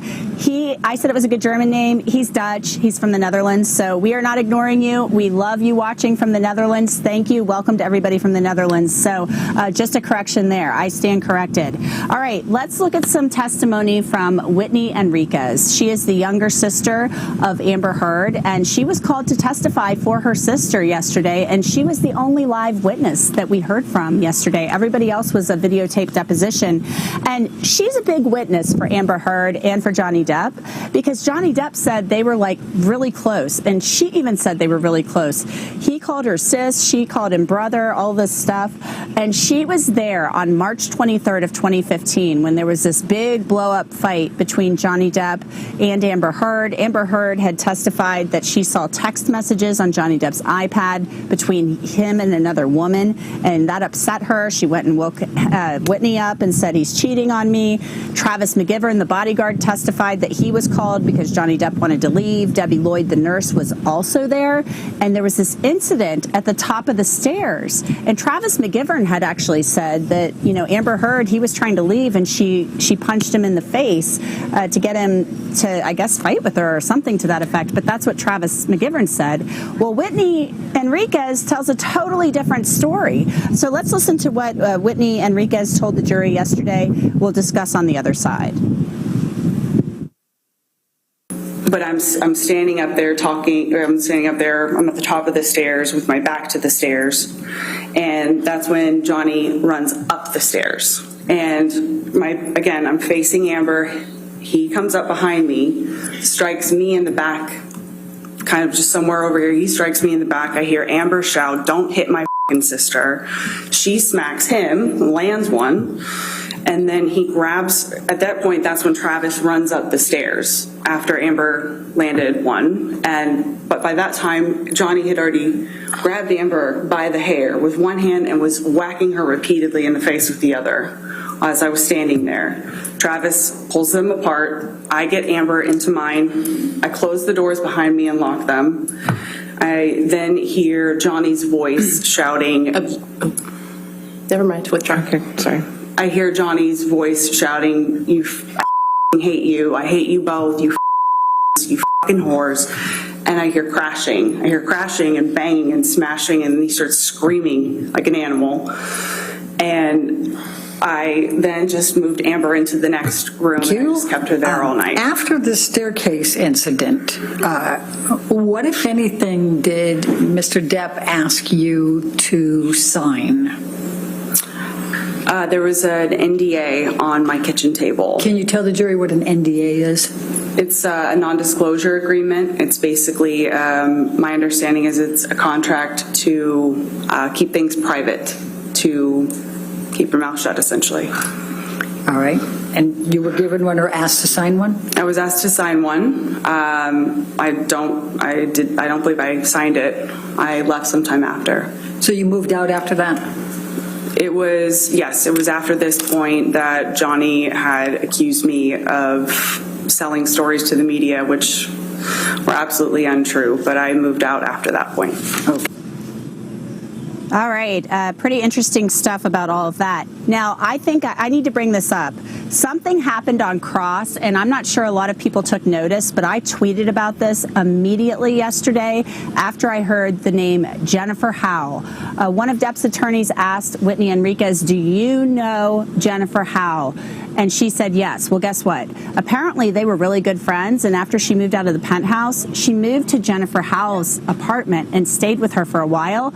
Jennifer Howe filed a declaration with the court after the UK testimony and the UK trial of Whitney Enriquez, saying that Whitney Enriquez told her a totally different story about what happened on the staircase. Jennifer Howe wrote in this court document that Whitney Enriquez said that Johnny Depp was hit by Amber Heard, not the other way around.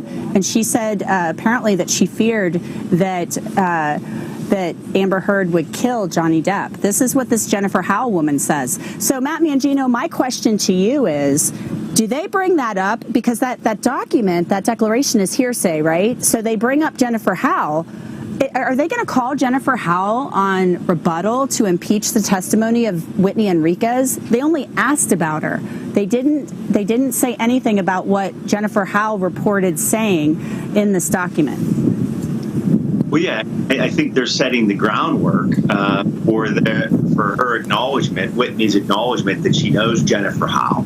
Certainly, they can't use that document as it exists to impeach the testimony of Whitney, but they could call Jennifer Howell as a witness and have her testify as to what she had heard immediately after this incident from Whitney. So this is twofold. Number one, the testimony that you heard from her, if it's believable, if it's credible, is very damning because it says that Johnny Depp grabbed Amber Heard by the hair and hit her in the face. Yeah, that's the root of this case. Was he abusive toward Amber Heard? But on the other hand, you have these situations where, number one, you already have a witness who's testified contrary to what Whitney has just testified to, and you now have a potential witness out there who could say that she said something different in the past about what happened during that incident. So it's very important testimony, and it can go either way depending on how Johnny Depp's attorneys handle this. But will we hear from Jennifer Howell in rebuttal? I think that's the only reason they brought her up, Matt. And I want to let you know that earlier this week, I had actually reached out to Jennifer Howell, and her publicist returned my email, and I told her why I wanted to talk to her, and she said she's not talking to the press. Well, guess what? Jennifer Howell posted a message on her Instagram story. It says, and I quote, "If you are neutral in situations of injustice, you have chosen the side of the oppressor." It's a quote from Archbishop Desmond Tutu. She posted that about 20 hours ago, so after her name was mentioned in court. So I really think we're going to hear from Jennifer Howell. All right, let's move on and take some questions. Lisa Lockwood on Twitch. This comes from 3FM7DB3. In regards to the LAPD domestic abuse deposition, my question is, what is the narrative the AH team is trying to portray? That the LAPD officers didn't do a good job in observing, investigating, reporting of the alleged abuse? That's the question. And what is the impact of this narrative? Perfect question for you, Lisa Lockwood. Yes, because obviously the goal is to say that the police department failed in their duty. We have somebody who was a victim of a crime and they did not go forward with it. But what was interesting is when you pointed out that there was no way that they knew it was a celebrity at that address, and they didn't even recognize Amber. So it's not about protecting a celebrity. They also have a unit specifically assigned to training on domestic violence to look to see if the alleged victim is trying to hide the abuse because they're still fearful of their offender. And that's when you would want to make sure that you follow up with the investigation and get the name of the offender, get the name of the husband. Who is he? Where are they? Let's get a telephone number and let's continue with the investigation. Because they did not do that, even with the training that they have, does not mean that they failed in their job. They arrived, they went there twice. As you said, they did a full sweep of the apartment, still did not find probable cause to notate this as a crime. So two different officers, two different times, dealing with the same people on the premises, still no sign of injury because they would have been obligated to take a photo of it, and they didn't do it. So yes, the idea is let's implicate LAPD, say that they were negligent in their job and in their work, and Amber was truly a victim in that situation.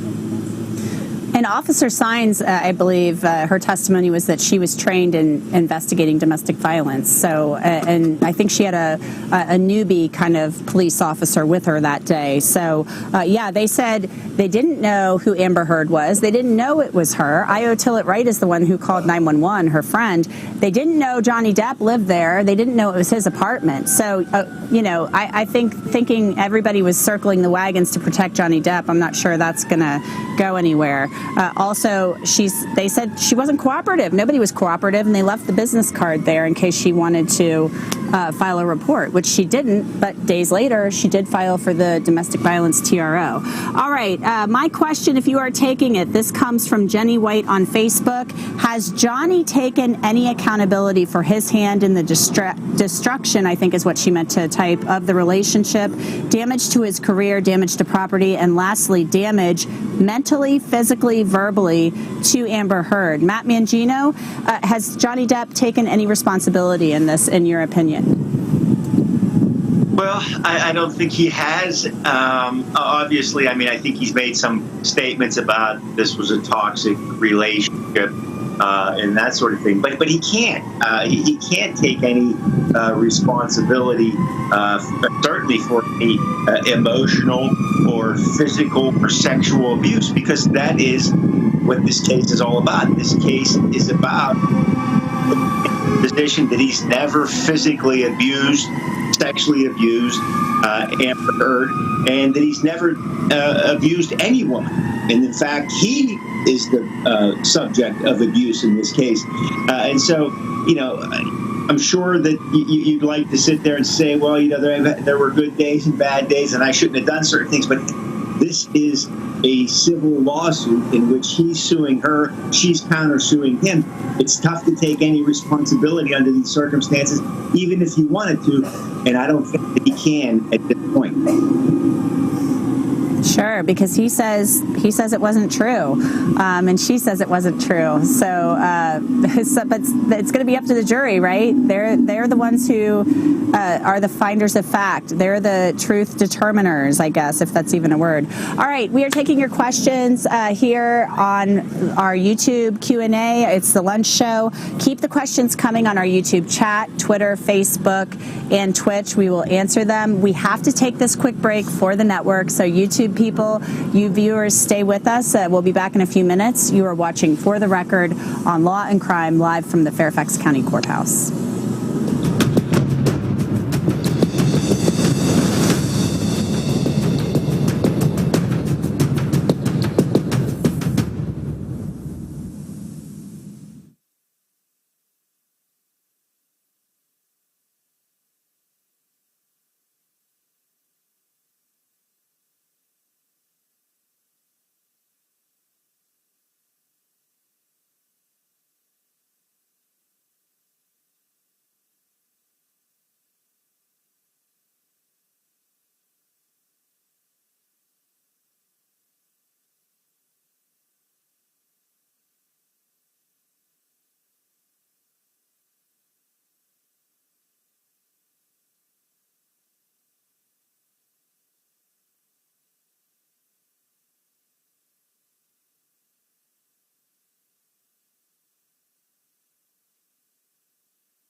Welcome back to For the Record, our lunch show here on the Law and Crime Trial Network. I'm Anjanette Levy, and we are coming to you live from the Fairfax County Courthouse here in Virginia. We are on a lunch break in the trial of Johnny Depp versus Amber Heard, and we are taking your questions live on our YouTube channel. So keep the questions coming. They're awesome.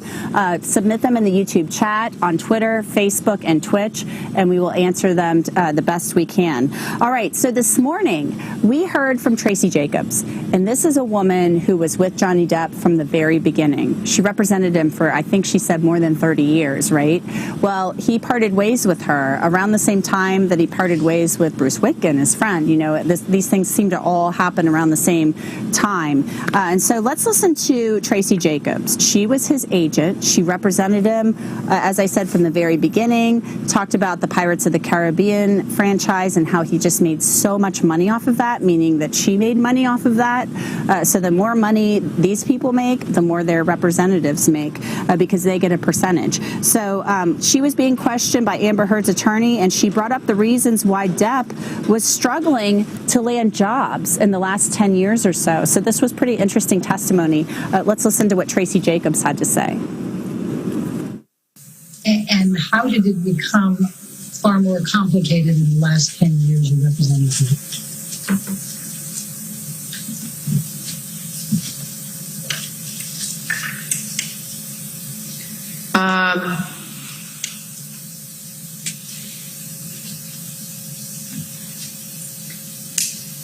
His unprofessional behavior.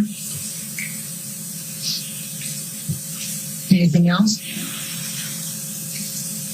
I think that covers a multitude of things. And that's going to be my next question. What do you mean by Mr. Depp's unprofessional behavior in the last 10 years of your representation? Showing up late to set consistently on virtually every movie. I would get yelled at. I never said to him, "You're a difficult client." I never used those words, but I was very honest with him and said, "You've got to stop doing this. This is hurting you." And it did. And yeah. Did, even with your speaking to Mr. Depp about him consistently showing up late for set, did he correct that behavior during that last 10 years? No. And what types of difficulties did that cause for Mr. Depp? Well, initially, crews loved him because he was always so great with the crew. But crews don't love sitting around for hours and hours and hours waiting for the star of the movie to show up. And it also got around town. I mean, people talk. It's a small community. And it made people reluctant to use him toward the end. And when you say toward the end, was that toward the end of your representation of Mr. Depp? Yes. Do you recall difficulties that Mr. Depp had during Pirates 5? Yes. Did you have just one conversation with Sean Bailey, or did you have more than one conversation with Sean Bailey about Mr. Depp and Pirates 5? More than one, I'm sure. I don't recall. Okay. Do you have a recollection of the production of Pirates 5 having to suspend for several weeks while Mr. Depp had surgery on his finger? Yes. Did you go to Australia at any point during the filming of Pirates 5? Twice. Yes. Was there something that caused you to determine that that was the time you should get on a plane and fly to Australia? Yes. What do you recall that being? The complaints about what I stated earlier about the lateness, not showing up to talk to him about it. When you were talking earlier about there being a change in Mr. Depp's behavior over the last 10 years of your representation and it becoming more unprofessional, was part of the unprofessional behavior his increased use of alcohol and drugs? Yes. was part of the unprofessional behavior that you witnessed increasing over the last 10 years of your representation of Mr. Depp, his increasing anger and tendency towards violence? No. Okay, Matt Bangino and Lisa Lockwood, I am very interested in this testimony, and I'm going to tell you why. So he is with her. Johnny Depp is with Tracy from the very beginning, and I'm talking like I know this woman, Tracy Jacobs. I don't know her, but Tracy, I called her Tracy, but Tracy Jacobs. And Christian Carino, who represented both Amber Heard and Johnny Depp after Tracy Jacobs, said that this stuff was not a big deal, that they knew that what they were getting when they hired Johnny Depp. So him being late to set was kind of like, well, you know, you're working with Johnny Depp and that's what happens. But she's basically saying, she was telling him, dude, you got to cut this out. You've got to quit, you know, with the drinking and all of this stuff. And you're getting late and people are complaining. I'm getting yelled at. So, and now Jack Wiggum, his agent now, and for the last few years, is talking about, you know, how he was canceled after basically all of this domestic violence stuff happened. So which one is it? Is it Tracy Jacobs saying that his career was in free fall and taking a dip because of him being late to set and stuff like that? Or is it Christian Carino, who testified, he was a Depp witness, who said Hollywood knew what they were getting when you were getting Johnny Depp. You knew you were getting a big star, that he was going to be late. And I think he had this funny quote where he said they can put up with like you being like with being a diva and drugs, I think is what Christian Carino said. But, you know, other stuff they're not going to put up with, such as domestic violence. Matt, what do you say? Well, I mean, that's an interesting question, and it's like, you know, is the glass half empty or is the glass half full? I mean, what's causing, you know, sort of the demise to a certain extent of Johnny Depp's career? I mean, I understand that you have a certain reputation, you know, if you're a drinker or you're late and you're hungover on the set, and it'll be tolerated, but who's it going to be tolerated by? I mean, are you going to get the big marquee jobs that you've had in the past, or are you going to continue to act maybe in the films that aren't the top of the line? I mean, you know, these producers, these directors, there's a lot of money involved in these cases. I mean, in these movies, you know, how much are they going to put up with? And if you're hungover, if you're drinking, if you're late to the set, you being the best, most productive actor that you can be. I mean, I think that's common sense to a certain extent. We've heard time and time again about the drug use, the alcohol use, you know, near blackouts. I mean, that's going to impact your job performance. And his job is an actor. So how can we not acknowledge that that's going to have an impact on your ability to be the top form of what you do? Lisa Lockwood, Hollywood, Christian Carino says, will put up with divas and drugs. They won't, according to Richard Marks, put up with domestic violence and sexual assault allegations. So your thoughts on the difference between the testimony of Christian Carino, Depp's former agent, and Tracy Jacobs, Depp's former agent? Because Tracy Jacobs says it was the drugs and the being late. Christian Carino said they knew what they were getting, and they kind of accommodate for that. They make plans for that. They you know, that's what it is. It is what it is, basically. Right. And the question that I would say for Tracy Jacobs is, the last 10 years that you said he was late to set and the complaints continued, he was never fired from a job, and he continued to get work in those 10 years with that diva kind of character. So they still were offering him films, and they just realized that's going to be part of our loss on set, that we're going to be paying all of the crew extra money because he will be late.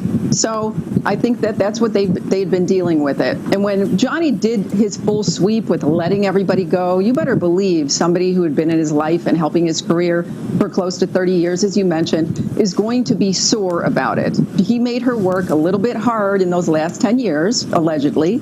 And, you know, now she's not reaping the benefits of any money, a future money that would come to Johnny, because I think potentially when this is all said and done, if it is proven that he was not the aggressor in these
All right. So, we ready for the jury?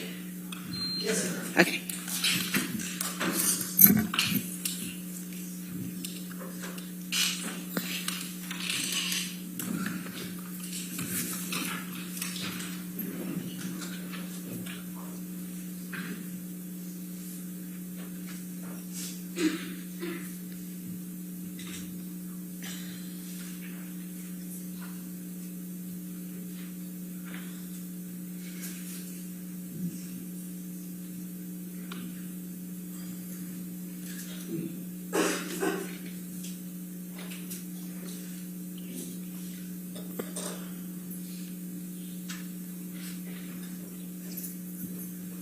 All right, be seated. Your next witness? We call Ron Schnell. Okay. Schnell. Thank you, sir. Mm-hmm.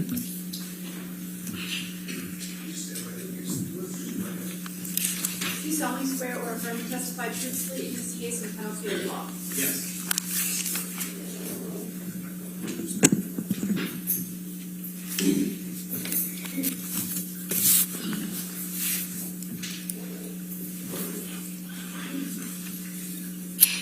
All right. Please introduce yourself to the jury. I'm Ron Schnell. And what is your current job title, Mr. Schnell? I'm a director at Berkeley Research Group. And could you briefly describe your educational background since high school? I have a master's degree in computer science. Do you have an undergraduate degree? I do not. And can you explain to the jury why not? When I was a kid, there was a lot of publicity about me because I was a professor at NYU. When I was 14, NYU actually offered me to go into their freshman class when I was 14, but I decided that I wanted to experience the social aspect of high school, so I turned them down, but by the time I got to college, they skipped me from undergraduate to graduate. So when did you receive your master's degree from Syracuse University? It wasn't until 2008, actually. And why wasn't it until 2008? So because of my previous background while I was at Syracuse, including I did work at MIT in the artificial intelligence lab for the two founders of artificial intelligence, Patrick Winston and Marvin Minsky. I was immediately lured to industry even while I was in graduate school, and eventually they offer you enough money where you have to take them up on it. So when you were lured away from Syracuse University, what did you do? I worked at Bell Labs on something called the Unix operating system. Unix is an operating system, which is the core of the computer, what makes everything work. Microsoft Windows is an operating system. Mac OS is an operating system. You may have heard of Linux, which is, Unix was the predecessor to Linux. So I worked on the kernel of the Unix operating system at Bell Labs. And when was that approximately? What year? 1986. Okay. And how long did you work at Bell Labs? A couple of years. And what did you do after Bell Labs? After that, I was lured away to IBM. So I worked at IBM on their version of the Unix operating system, which was called AIX, also working on the kernel and managing other programmers working on the kernel. And can you just briefly explain what the kernel is? Right, the kernel is the center of the operating system, so it actually controls the piece of software that controls the whole computer. So it gets down to the bit level where it's actually really everything that goes on in the computer has to go through the kernel. Okay. And what did you do after IBM? After IBM, I founded a startup company. What was the name of that startup company? It was called Secure Online Systems. And what did Secure Online Systems do? It was a company that wrote software for mainframe computers running the various versions of the Unix operating system.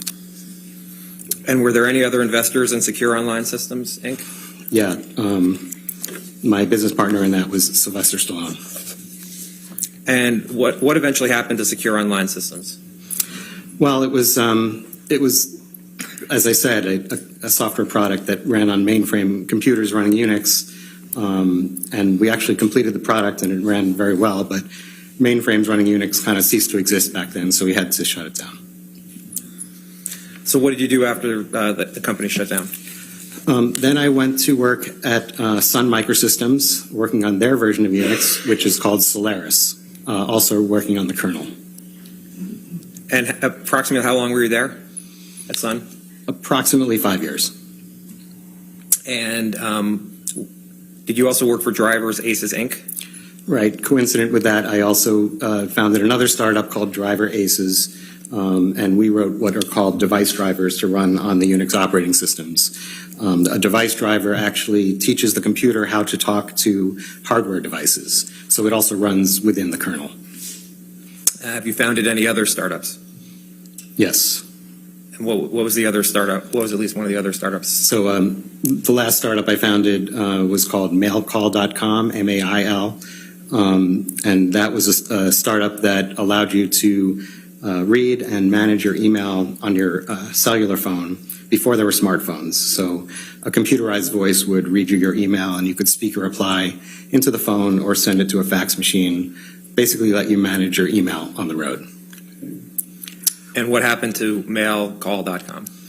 I sold that to a public company in 2000. And what did you do after that?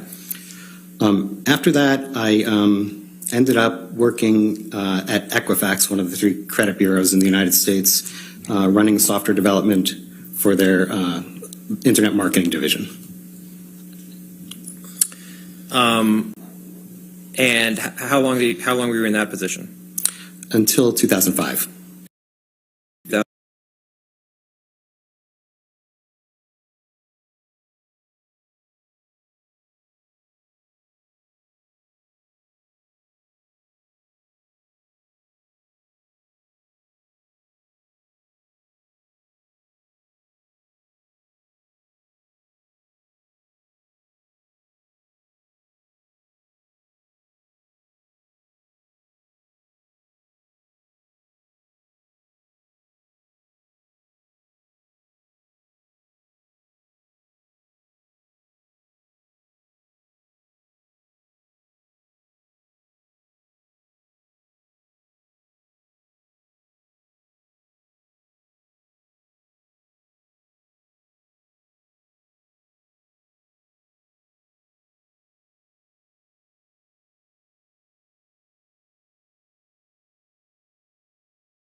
Although since COVID, I haven't been doing that. And have you published any scholarly articles? Yes, I have 2 published articles, one related to computer security and another relating to antitrust enforcement using technology. And what experience do you have in statistical or forensic analysis of social media? A bunch of the consulting work I've done involves analyzing data from social media. Most of them have been consulting for litigation. Some of them are consulting for non-litigation. Yeah. And is that work both in civil and criminal matters? Yes. And could you describe the work just a bit more in terms of what you've performed regarding statistical or forensic analysis of social media? I can't talk about the specific cases because I haven't testified on them, and some of them are awaiting indictment, most likely. But in general, it's really the same sort of stuff I've been doing here, analyzing data from the social networks. And what social media platforms have you performed forensic analysis? All of the major ones. And what are the major ones? Twitter, Instagram, Facebook, Reddit. How much of your expert work is for plaintiffs versus work for defendants? Well, I don't consider myself working for either plaintiff or defendant. I take my role as an independent expert extremely seriously. But looking at whose counsel has hired me over the 9 or so years I've been doing this, it's almost exactly equal. And how many times have you been a consulting expert? Including litigation and non-litigation, hundreds. How many times have you been qualified in court, arbitration, or in sworn court testimony to provide expert testimony? 8 times. Have you ever been disqualified as an expert by a court? No. Do you believe that your testimony will be helpful in assisting the jury understand the facts of this case? I do. Your Honor, at this time, I tender Mr. Schnell as an expert in the fields of statistical and forensic analysis of social media. Any objection? Your Honor, can we be heard? Do you want to voir dire? Yes, I do. Okay, you can voir dire. Thanks.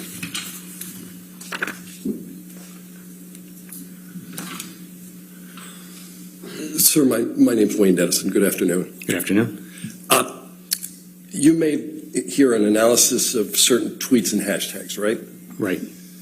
And you made no effort to connect those tweets and hashtags to the statements being made by Adam Waldman. I'll sustain the objection. The voir dire is just for his qualifications as an expert. Can we be heard, Your Honor? If you want to come forward, Thank you. that's fine.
All right. So, Mr. Dennison, do you have any objection to him moving in as an expert?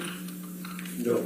All right. Then I'll move him in as an expert in statistical and forensic analysis of social media. Okay? Yes, sir, your question. Mr. Schnell, what were you asked to do in this matter? So I was asked to do several things. I used the official Twitter APIs to bring in data over several different time spans. Initially, it was April of 2020 to January of 2021, and analyzed various hashtags and things like that. And what is significant about April 2020? I understand that April 2020 is related to the alleged defamatory statements by Mr. Waldman. And you talked about APIs. What does that mean? So API stands for Application Programming Interface. That is a service that's provided by companies like Twitter so that professionals can write programs to query Twitter to ask for various things. In this case, I use 2 of their APIs. One of them is called the Search API, and that allows you to give search terms, and it will return all the tweets containing those search terms through a certain date range. The other one is called a Counts API, and I use that, again, through a certain date range to return any tweet that contained that hashtag. And I should add that it may not be obvious why you need to do this, but if you just do a search on Twitter itself, it's not going to return everything. It's going to return a subset of what is out there. But using these APIs, which you pay a lot of money for, they sort of guarantee that you'll almost guarantee that you'll get everything. And you mentioned hashtags. I know a lot of people know what those are, but for those who don't, what's a hashtag? Well, hashtags are a function of Twitter. They're really just part of the text of a tweet or a profile, and it's convenient to put things in hashtags so that when somebody searches, they can search for a particular hashtag and it'll come up. And did you choose particular hashtags to search for? I did. And how did you choose which hashtags to use? Well, initially I was looking at tweets that would be negative towards Ms. Heard. So I looked through tweets that were negative towards Ms. Heard, and I found that a super majority of them were using one of 4 different hashtags. And so overall, what did your analysis find regarding negative hashtags about Ms. Heard from April 2020 until the end of January 2021? Well, there were over 1,243,000 and change uses of those hashtags during that time frame you just mentioned. And did you perform an analysis of the negative hashtags from April 2020 until January 2022? Yes, I did. And what was the result of that? There were over another million, so 2.38 million, I think. And how did you determine that the tweets were negative about Ms. Heard? Well, I hadn't been asked that until later on in this, but I didn't think that that would be in controversy. I mean, some of these hashtags are pretty rude, and it would really surprise me that anyone would think that they wouldn't be negative towards Ms. Heard. But when I was asked about it later, I actually took a random sampling and looked at them and could not find any that were not negative towards Ms. Heard. And what was the random sampling that you used? I did 2 of them. They were 1,000 each. And how did you determine which 1,000 tweets to use to review in each search? I wrote a program that truly selected them at random. And in your experience, is 2,000 tweets a meaningful sample? If they're chosen at random in this universe, yes. Okay. In addition to the 4 hashtags for Ms. Heard, did you review any other? Did you look at any other hashtags? I did. And what type of hashtags did you look for? I looked at what I found to be 6 hashtags that would be negative towards Mr. Depp. Okay, but Michelle, could you put up demonstrative 1, which is on the 5th page of attachment 4 of Mr. Schnell's expert designation. Mr. Schnell, did you create this chart? I did. And what data is this chart based on? This is based on the search API from Twitter, and it rolls up the number of tweets with the various hashtags by month of these 2 years. 3 years. Your Honor, I'd like to make this a demonstrative Schnell demonstrative 1, or do you want it to be a? If I could get it one of the numbers, since it's going to be part of the record, just. Okay. Can we call it Schnell demonstrative 1, and then I will give you a number? Well, the last number I have is 1837. I don't know. Do we know if that's the last? Can we make it? How about we make it 1900? That way, it's not. Can we just make it 1900? That's perfect. Okay. All right, 1900 it is. Any objections to demonstrative? No, Your Honor. All right, you can publish that.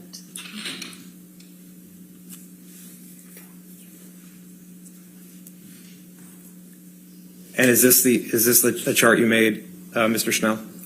It is. Okay. And at the top here, there are hashtags that are in yellow. You see that? I do. Okay. And if we go all the way to the right, well, first let's scroll over to the left here. I apologize. You see, in 2020, there's the months of June and July. I do. Okay. And what are these columns? First, tell the jury what they represent. So each of these is the number of tweets with the hashtags, with the corresponding hashtag during that month. Okay. And if we look at the first one in yellow, you see that first hashtag, the 4th one over? I do. And are there any, what does it show from 2018 frankly, to July of 2020? There were none. And then what happens in August of 2020? Well, there's a remarkable jump from July to August of 2020. It goes from 0 to 13,878. And if we scroll to the right, the last 3 hashtags, which are highlighted or shows the difference between June and July. What did your analysis show? Well, you can see that June is about at its steady state. In July, there's also a remarkable jump. And that's for all three of those hashtags? That's correct. Okay. And the hashtags, if the hashtags that are in blue are the ones related to Mr. Depp, correct? Correct. Okay. Oh, by the way, what is your understanding of when the last alleged defamatory statement was made by Mr. Depp through Mr. Waldman? My understanding is that it was the end of June of that year. Of 2020? Yes. Now, looking at the hashtags that are highlighted in blue for Mr. Depp, for the months of November and December of 2018 and January of 2019, what does your analysis show? Well, I see a remarkable jump in November of 2018, and then it starts to, well, it goes way down in December of 18 and January of 19. Okay. And do you know when Ms. Heard wrote the op-ed in this matter? My understanding is that it was December of 2018. Okay. And if we go to November of 2020 for the hashtags related to Mr. Depp, if you see the difference between October of 2020 and November of 2020, what do you see there? I also see a large jump from October to November of 2020. Okay. And if we look at the last hashtag in blue that says Johnny Depp is a wife beater, what does that show what did your analysis find in terms of tweets with those hashtags? It looks to me that also, I mean, there are none prior to, well, little here and there. There are single-digit ones, but prior to November of 2020, there are basically none, and then it jumps up to over 2,000. And do you know what happened in November of 2020? My understanding is that's when the UK trial ended. Okay, we can take this down. And can you put up demonstrative 2, which will make 1901, which will identify as 1901? That's fine, 1901. Any objection? No, Your Honor. All right, 1901 can be published.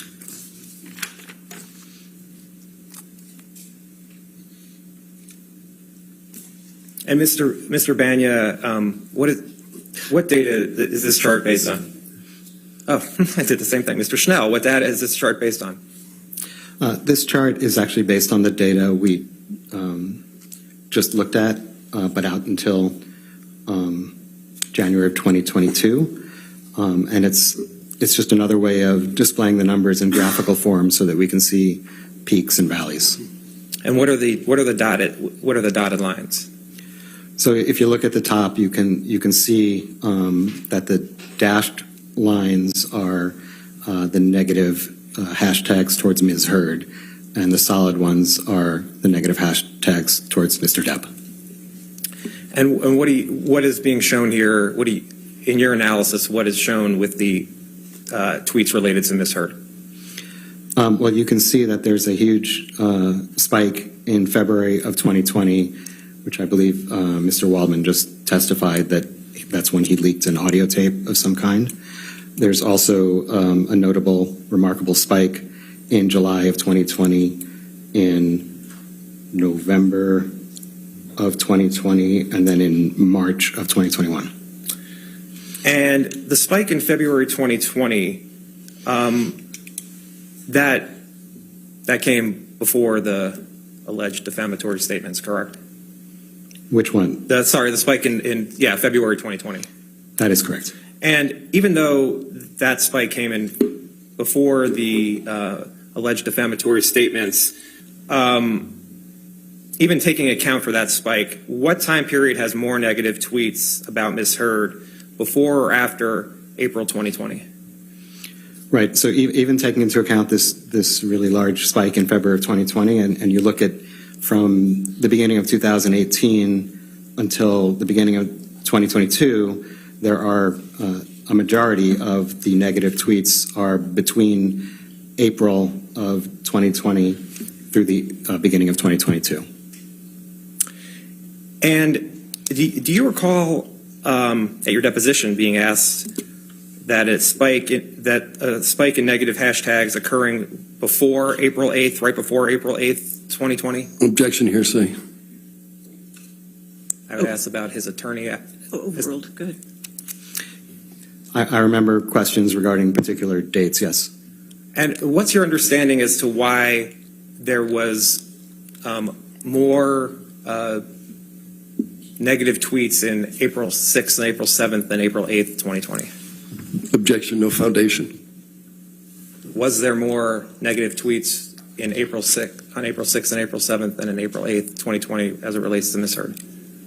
Right. If you look at the day-by-day counts, which I supplied to Mr. Depp, and you can see that there's a spike that begins on April 6th and goes for a few days. So April 6th is, to my understanding, before what people are calling the alleged defamatory statement. And did you look at the tweets for April 6th and April 7th? I did. And what did you find?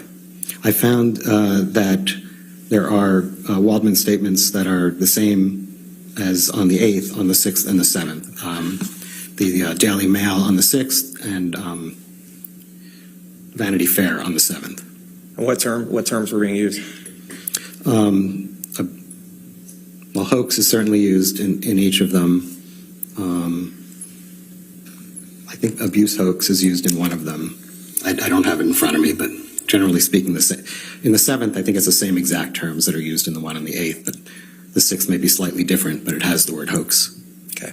If we can go to the second page of this demonstrative. What's being shown in the second page of this demonstrative?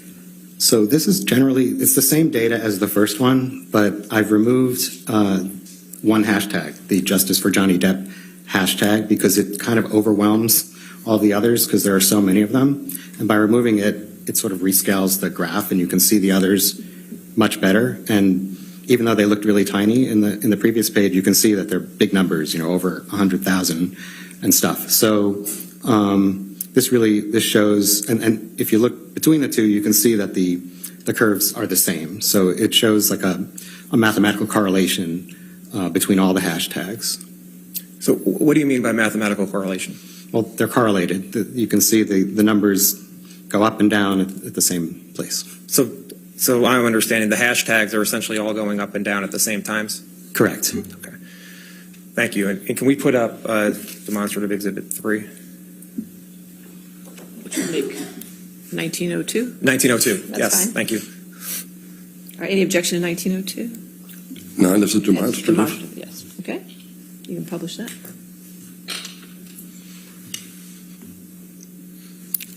Mr. Schnell, did you create this chart? I did. And what does this chart show? So what I did was I took the data that I supplied to Mr. Depp, which was the original data from April of 2020 through January of 2021, and I searched it for certain key terms, specifically hoax, fake, and fraud. That's what it's representing. The top part, anyway. And the top part, if you look at for hoax, fake, and fraud and this is within the negative hashtags towards misheard? Right. This is only searching through the ones that have one of these 4 hashtags in them. Okay. And if you look at the total, oops, I'm putting that in black. Let's clear that. Well, you saw the line there. What's the total number of times it was used in the negative tweets, either hoax, fake, or fraud? 81,121. And did you perform any other searches on the data? Yes. And what searches did you perform? So I also looked in that same data for references to Waldman by itself, or Wald, and then followed by anything followed by Mignon or Minion, depending how you want to pronounce it, sort of a portmanteau of Waldman and filet mignon, I guess, or minions, and looked for those in the same data. And in terms of the percentage of the amount of times Waldman or Waldmignon was used in the negative hashtags from April 2020 through, is it January 2021? The percent? Yeah, what's the percentage? Yeah, so I found over 25% of the negative hashtag tweets, or 1 out of every 4 on average, had either Waldman or Waldman Young. And I see you ran searches for hoax, fake, fraud, rather than abuse hoax in quotes or sexual violence hoax in quotes. Why didn't you run those searches? Objection, compound. Overruled.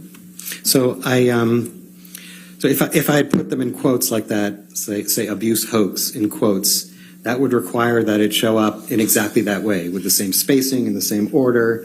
So if it said something like there was abuse and there was a hoax, it wouldn't get caught. So if I take the quotes out and search for them separately, search for things separately, that'll cover it and make sure that I catch everything. And based on your analysis of these searches within the negative hashtags, what do the results of these searches mean?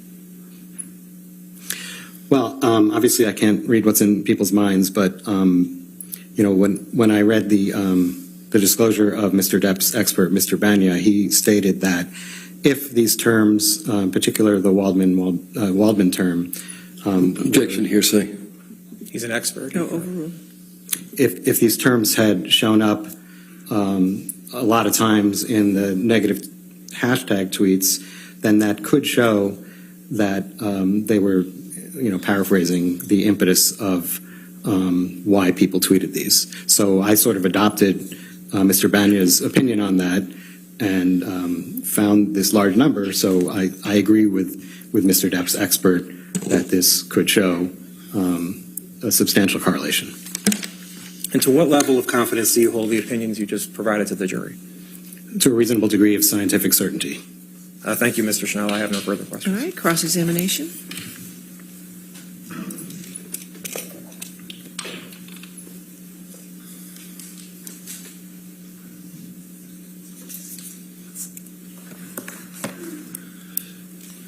Sir, this is the first time that you've testified as an expert as in the field of statistical and forensic analysis of social media, isn't it? I've consulted on litigation for it, but it never got to testimony. That's correct. This is your first testimony? Testimony, yes. Right. And you've never been involved in a defamation case before? That's correct. Okay.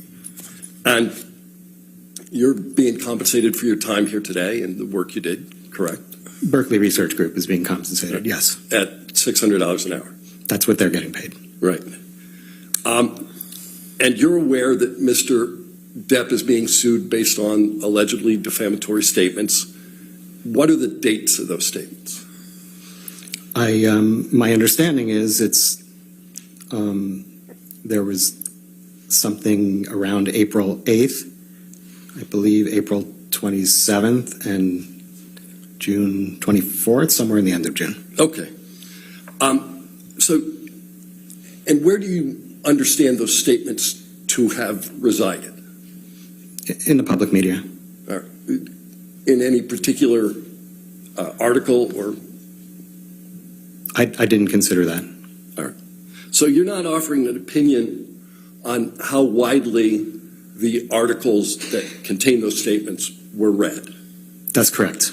And you're not offering an opinion as to how many people actually saw the language that's been attributed to Mr. Waldman?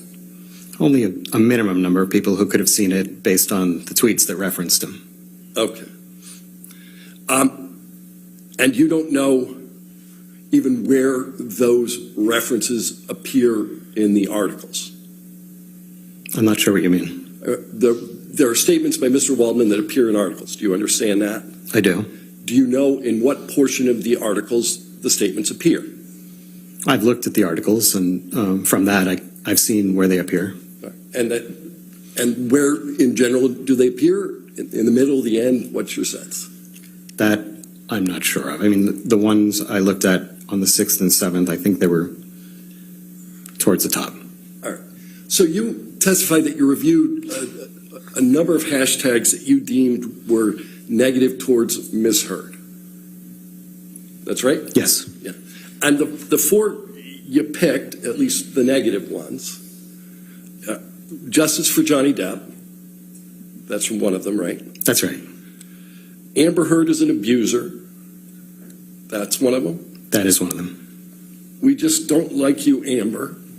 That's one of them. That is one of them. And the last one was Amber Turd, right? That is another one. Okay.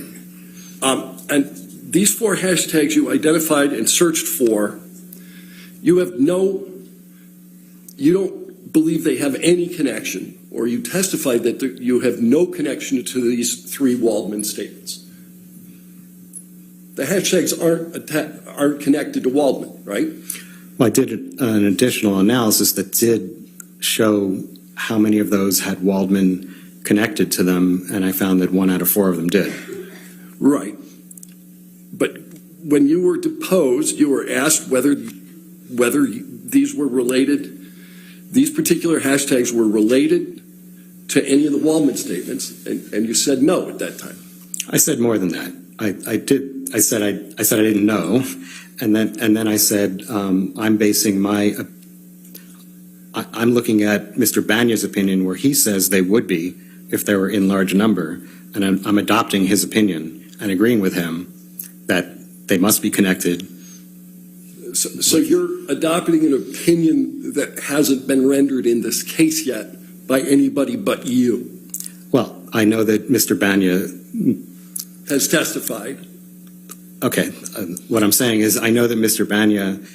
Banya's disclosure says that he is expected to come to that opinion. All right. But the only person who's ever expressed this opinion to date in this courtroom is you, correct? I wouldn't know. I haven't watched everything. I've watched a bit. So but you're adopting your own opinion? No, I'm adopting the opinion that I read in Mr. Banya's disclosure. All right. And that's not the opinion you had during your deposition? I think I did make reference in my deposition to what Mr. Banya said, and that I agreed with it. All right. And you indicated in deposition you didn't take into account statements made in the media, correct? Made in what? I couldn't hear. You said you did not take into account in your analysis statements made in the media. Yes, in the analysis where I gathered data and decided which data to gather, I did not take into account statements in the media. All right. So you looked at data, you produced charts, you did analysis relating to the data, but you had no reason at the time you did this to consider any particular statements. Isn't that true? That's true. I think that's an appropriate scientific methodology to first gather as much data as possible and then drill down on the data. All right. And the Twitter data you collected shows that the 4 hashtags you identified were in existence before Mr. Waldman made the first statement in April 2020, right? That's correct. Right. In very small number. But Justice for Johnny Depp has been around since 2013, correct? That sounds correct. Yeah. Amber Heard is an abuser, and Amber Turd first appeared in 2016, correct?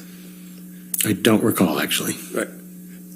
Do you recall if there was any portion of Mr. Waldman's statement that made any reference to Amber Turd? Not that I've seen. Right. People can form a negative view of Ms. Heard without reading Mr. Waldman's statements, correct? People can form a negative opinion of anyone without reading anything. That's correct. And you didn't consider whether there was negative publicity around Ms. Heard other than the Waldman statements? Well, what I did was to report on correlation with these hashtags and certain search terms in particular. I wasn't trying to read anyone's mind as to why they used them. All right. You didn't form any opinion that of the million plus tweets that you looked at, were connected in some way to Mr. Waldman's statements? I did eventually, yes. You did eventually after you read somebody else's report relative to testimony that hasn't been given here? Well, I did it before my deposition. All right. You have a demonstrative that counsel played for you. Can we put up plaintiff's 1901 again? This is yours, right? Correct. Yeah. the biggest spikes, by far the biggest spikes here, are attributable to what hashtag? Justice for Johnny Depp hashtag. Yeah. And there are spikes that existed considerably before Mr. Waldman's statement. You were asked about that by counsel? One of them did. That was the date that Mr. Waldman leaked the audio tape. The biggest spike was before the statements. Right, the date he leaked the audio. And then there were many statements that, or there are many hashtags or uses of the hashtag that follow the statements. You'll have to be more specific. Well, so you looked at 1.2 million of these hashtags, right? Right. In your chart, didn't 980,000 of these plus belong to Justice for Johnny Depp? That sounds about right. You'd have to show me, but I'll take your word for it. All right. But the vast majority of them were Justice for Johnny Depp. A majority of them were. Well, it wasn't the majority so large that you had to draw another chart? The reason for drawing another chart is because the numbers were high at particular points, so you wouldn't be able to see the other hashtags. Right. Literally, this is your chart, and all of the other activity at the bottom you can barely see in comparison to the hashtag Justice for Johnny Depp. Right. As I testified, you can barely see them because of the spikes in the Justice for Johnny Depp hashtag, but when you look at the other chart, you can see that those others are still very large numbers. So you're not offering any opinion as to what caused these spikes? That's correct. Right. So you're not opining as to why these spikes are there? I'm only talking about correlation. Right. You're talking about a mathematical connection. That's right. Right. And you don't purport to be in anybody's head such that you know why they did a particular post with a particular hashtag.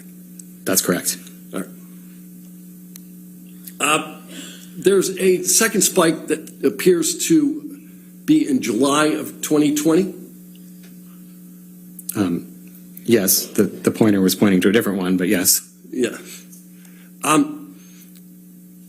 Were you aware there was a trial in the UK in 2020?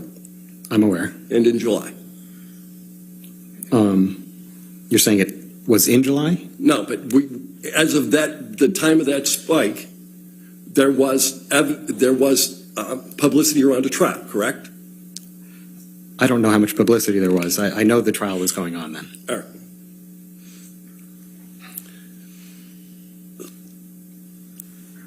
There are a number of things called out in your chart relative to particular dates, December 17th, February 11th, February 14th. You see all those? I do. And your chart makes absolutely no reference to and does not identify the dates of any of the Waldman statements, does it, sir? No, it doesn't call those out, if that's what you're asking. It calls out a whole bunch of other dates, but nothing relative to the Waldman statements. Correct. All right.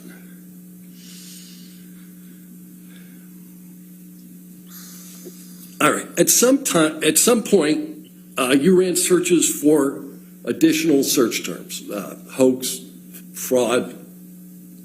I think you said fake, and then you don't know why those terms appeared, do you? I'm not sure what you mean by that question. Are you asking me? You could not perform a scientific analysis of the reason why those terms appeared in the tweets you were looking at. Right. I could only show mathematical correlation. Right. You could show a correlation, but you don't have any idea why they're there. I can't get into people's heads. Right. And just because the tweet contains one of the terms does not mean the tweet was in some way prompted by Mr. Waldman, right? Well, there are a few things I searched for. The ones you just mentioned, and then the Waldman and Waldman-Yon terms. So, it's not that big a stretch to say that it's related to Mr. Waldman if it's his name and Wald Mignon or Minion. Wait a minute, is the new standard, it's not that big a stretch? No. Or the I'm trying to speak. Scientific I'm trying to. certainty, right? Yes. All right. So you're not suggesting that you know why Mr. Waldman's name appeared in any of these tweets? Well, if you look at the tweets that have Wald Mignon, and I looked at a large sample of them. Wait, just a large sample was 2,000 out of 1,000,002. No, I looked at more than that of these. But that's another thing that I wouldn't expect to be in controversy. When people are saying that they're part of the Wald Minions or things like that, I would expect everybody to agree without arguing that it has to do with Mr. Waldman. And nobody asked whether it had to do with Mr. Waldman. I'm wondering, how do you know that it had anything to do with Mr. Waldman's statements? But I was under the impression, I was informed that nobody really knew who Mr. Waldman was before all of this. So I wouldn't expect it to be anything else. I didn't think it was in controversy. It wasn't in controversy whether everyone knew who Mr. Waldman was? Is that your testimony? No, I'm saying it wasn't in controversy that that if somebody was suddenly talking about him, that it had to do with this case. All right, but again, it's not, did it have to do with this case? It's, did it have to do with the allegedly defamatory statements? You have no idea, do you, sir? I can't get into anyone's mind. I can only talk about the science of it. Right. And so you identified all of these hashtags as negative towards Miss Heard, right? Right. Justice for Johnny Depp is not negative towards Miss Heard, is it? No, but the tweets that use that hashtag are. No, but the hashtag itself, the hashtag that predominates through your analysis is not, in fact, negative towards Miss Heard. I'm not opining on the hashtag itself. I'm talking about the tweets that contain that hashtag. But the hashtag itself is not negative. That's not part of my opinion, one way or the other. Do you have an opinion as to whether justice for Johnny Depp is a good thing? That's not part of my assignment. Okay. But you'll agree with me, justice in general is a good thing? Big fan of justice. All right, me too. No further questions. All right, redirect. Okay, yes, sir. Mr. Schnell, you reviewed a large sampling of tweets of justice for Johnny Depp, correct? I did. And the tweets that had the hashtag justice for Johnny Depp, how many of them were negative toward Miss Heard? All of them. Okay.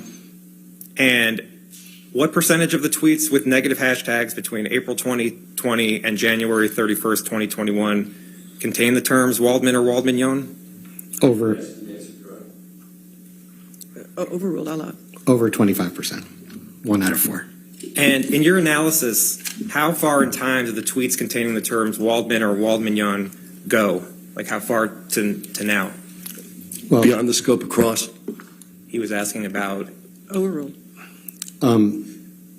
So I think I disclosed at my deposition that I looked further into 2022 and found that it continued to go on. I didn't see any end to it at all. Okay. And based on your analysis, again, what period of time had more negative tweets against Ms. Heard, before or after April 2020? It was clearly double as many from April to 2021. And that's even including the February 2020 spike, correct? That's right. So and that happened before April, obviously. So even if you put that in there, it's still a lot more after April of 2020. And there are fewer months in that time period. I think there are 15 months in that time period and 27 months in the first part. And based on your analysis, what, if any, end do you see to the negative tweets toward Ms. Heard? Objection, no foundation.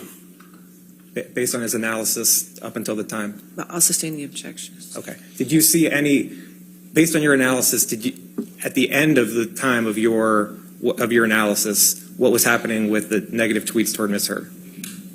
To continue to go on.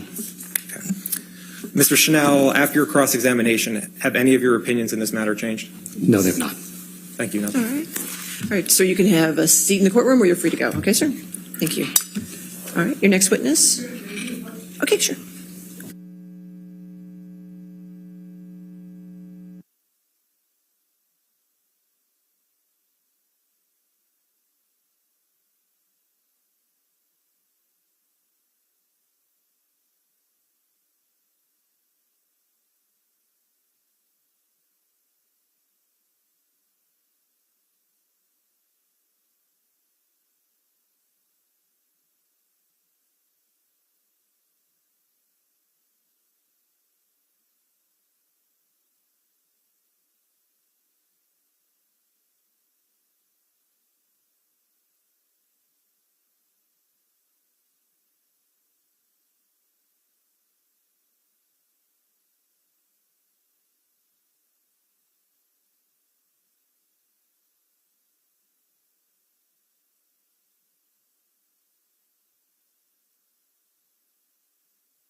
Thank you, Your Honor. We will be calling Michelle Mulrooney by deposition designation and restart. Okay. Just give us a moment. Will you?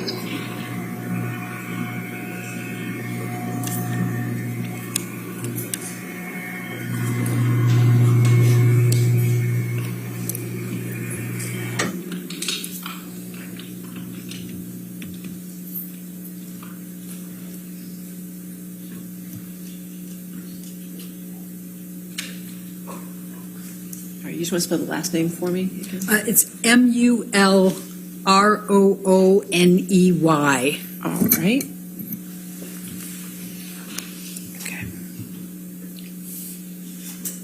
Please state your name and address for the record.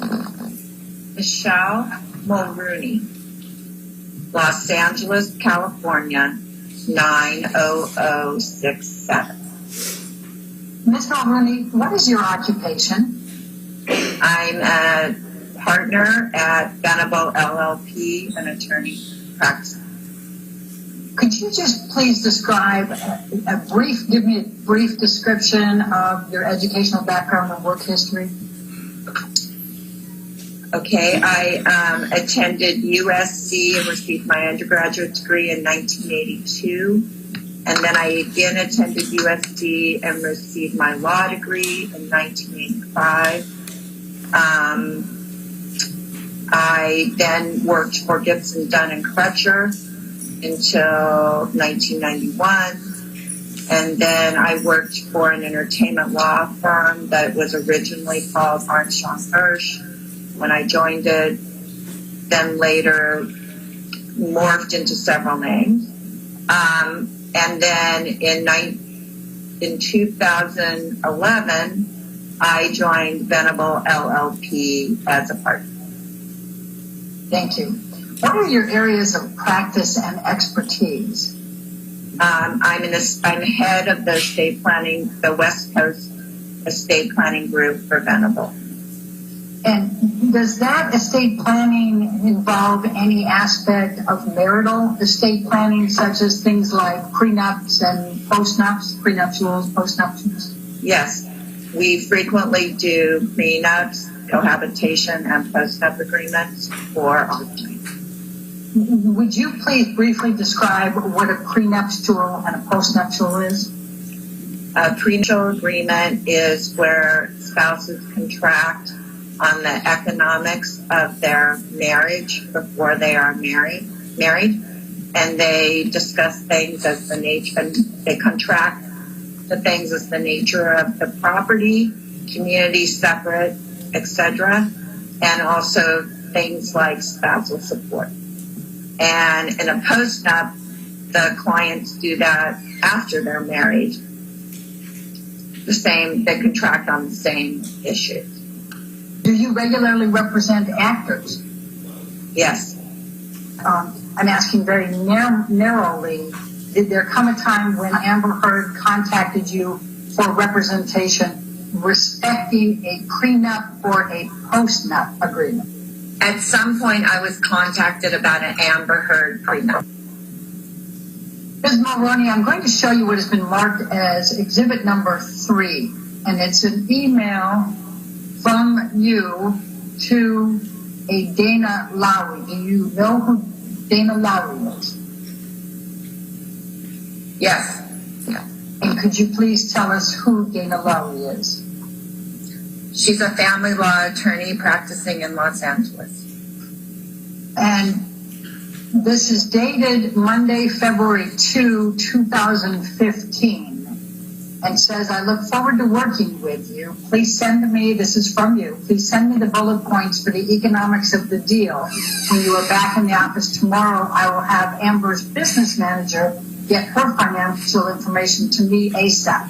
I also like to exchange 2 years of tax returns, but not attach them. Is this your general practice? Let me know. Think. Who did Dana Lowry represent? Johnny Depp. I take it Amber in the actual document is Amber Heard. Is that correct? Yes. Okay. And if I just direct your attention to the top of the email where it says February, get control here. February 2, 2015. What, if anything, does this do to refresh your recollection on when approximately you were contacted about representing Amber Heard in connection with the prenup? It makes the approximate date more clear to me.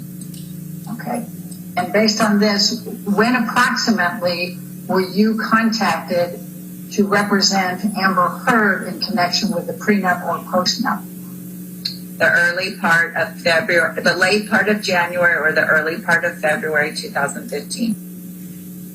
Ms. Mulrooney, I'm going to ask you to take a look at what has been marked as exhibit number 4. And it is an email from you to Dana Lowry, which is Mr. Depp's counsel, correct? During this time period, correct. And it's dated Tuesday, February 3. And I'm going to scroll down first so we get the earliest part of it. And the first part of it is an email from Dana Lowry to you, dated February 3rd at 10:13, and says J/A deal points. Do you know what J/A means? I'm going to take you, first of all, to the bottom part, which is the J/deal points. Do you have an understanding of what J/A means? I believe it means Johnny/Amber deal points. Absent a prenuptial agreement or a postnuptial agreement, is California what we call a common law property state? No. What is it? It's a community property state. Okay, and what does that mean? Generally means that all earnings after the date of marriage are owned 50. Each party has an undivided 50% interest in those earnings. Yes. What was your understanding of the purpose of the confidentiality agreement? It's very standard when you're doing a prenuptial agreement or a postnuptial agreement, when either party is disclosing their assets, that they ask for a confidentiality agreement. You respond on February 17, Dana, I have forwarded to Amber. She is filming a movie, but hope to connect with her by the end of the week. I will keep trying to move forward. I'm asking you what you meant by I will keep trying to move forward.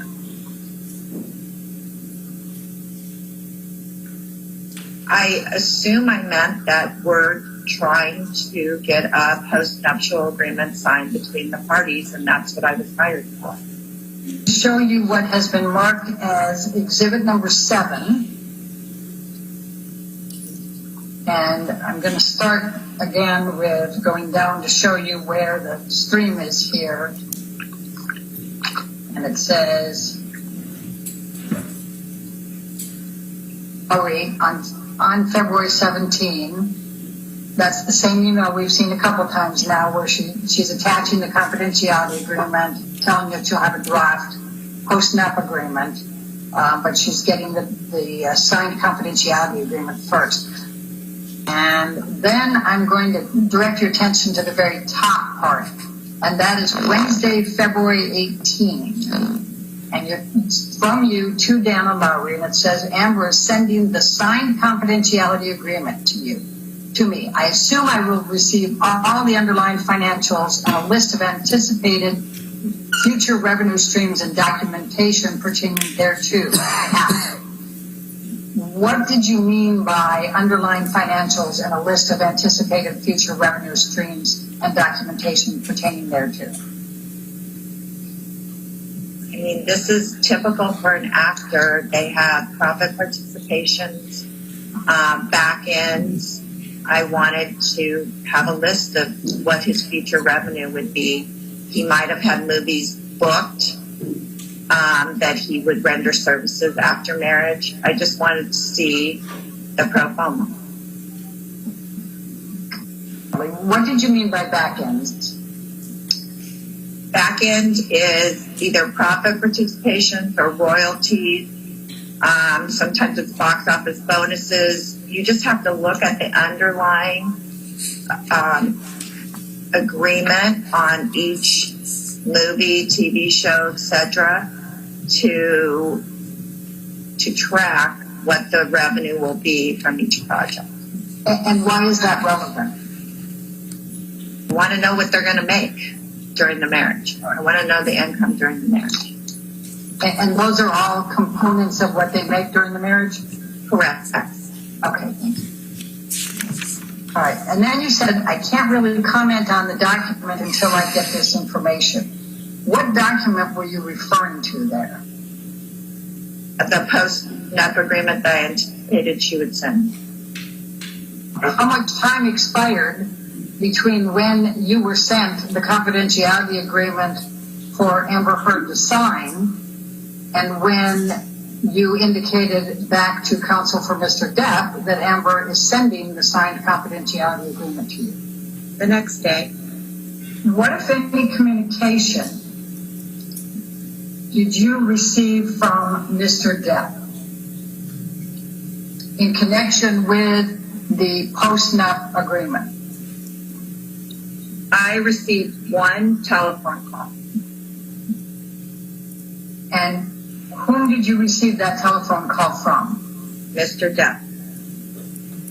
Please describe the telephone call from Mr. Depp. My recollection is that he was very mean, that he called me names, and that he fired me on behalf of them. When you say that he was very mean, what did you mean? Well, my only exact recollection is he called me a bitch. Mr. Depp called you a bitch on that telephone call? Hearsay, leading. What, if any, observations did you make during the telephone call from Mr. Depp, during which time he called you a bitch? I thought he was under the influence. Why did you think that? He was slurring his words, and his speech pattern was similar to my children's speech pattern when they were under him. I was just extremely rattled by the call. I was on the phone for a very short time with him because he was represented by counsel, and I didn't want to be rude and hang up, but I told him I had to hang up. Like after 2 or 3 minutes after I realized what was happening, it took me very off guard, and that's all I remember is that it really shook me up. After that phone call, did you perform any further services for Ms. Heard in connection with the postnuptial agreement? No. Do you recall ever seeing a postnuptial draft agreement? No. Has either Ms. Heard or Mr. Depp contacted you at any time after the call with Mr. Depp respecting pursuing a postnuptial agreement? No. Who, if anyone, was paying your legal services? I don't recall. Was it your understanding that Mr. Depp had the authority to fire you? No. Did you tell him that? I don't recall. And isn't it true that he wouldn't have had the authority to fire you even if he were paying for your legal services? True? True. What, if any, communications did you have with Dana Lowy about your conversation with Mr. Depp after the conversation with Mr. Depp? I don't recall specifically. What do you recall generally, if anything? I do recall that I told her that I was no longer representing him. But I don't know if I did that in writing. Somehow she knew.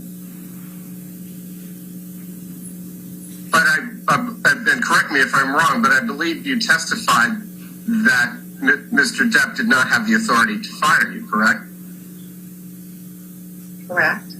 Ms. Mulrooney, when did your attorney-client relationship with Ms. Heard relating to a potential post-nuptial agreement terminate? Shortly after that phone call.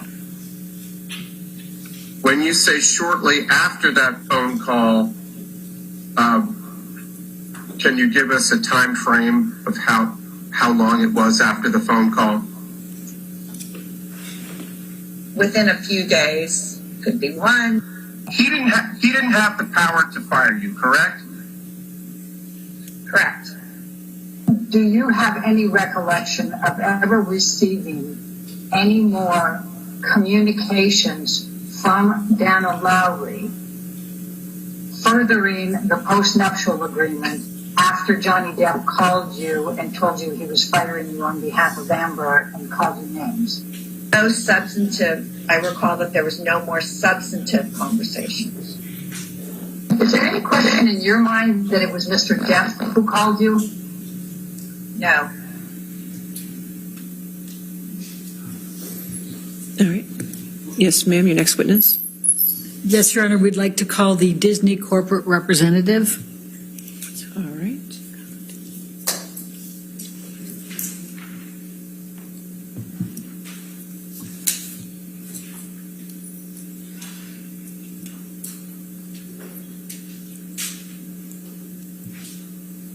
Would you please state your name and your business address for the record? Tina Newman, Walt Disney Studios Motion Picture Production, live action, 500 South Buena Vista Street, Burbank, California, 91521. And what is your current occupation? I'm a production executive. And what is your job title? That is my title, production executive. I work in the live action feature division for Disney. Is it your understanding you're testifying on behalf of Walt Disney Motion Pictures Group? Yes. Were you involved in the gathering of the documents responsive to the documents subpoenaed to Disney? Yes, I did provide some documentation to Alec and his group from our production group. I'm going to ask you to take a look at what I've just highlighted under topic number. It's subpoena duces tecum, paragraph number 2. And it asks for documents relating to this case, in fact, and then it also says specifically, this specifically includes the op-ed by Ms. Heard and any impact it may have had on the above. And that includes, as it's defined above, including the business relationship with Mr. Depp, including considering Mr. Depp for any work with Disney or future Pirates of the Caribbean role, or a lesser or greater role, a different role, or a different production.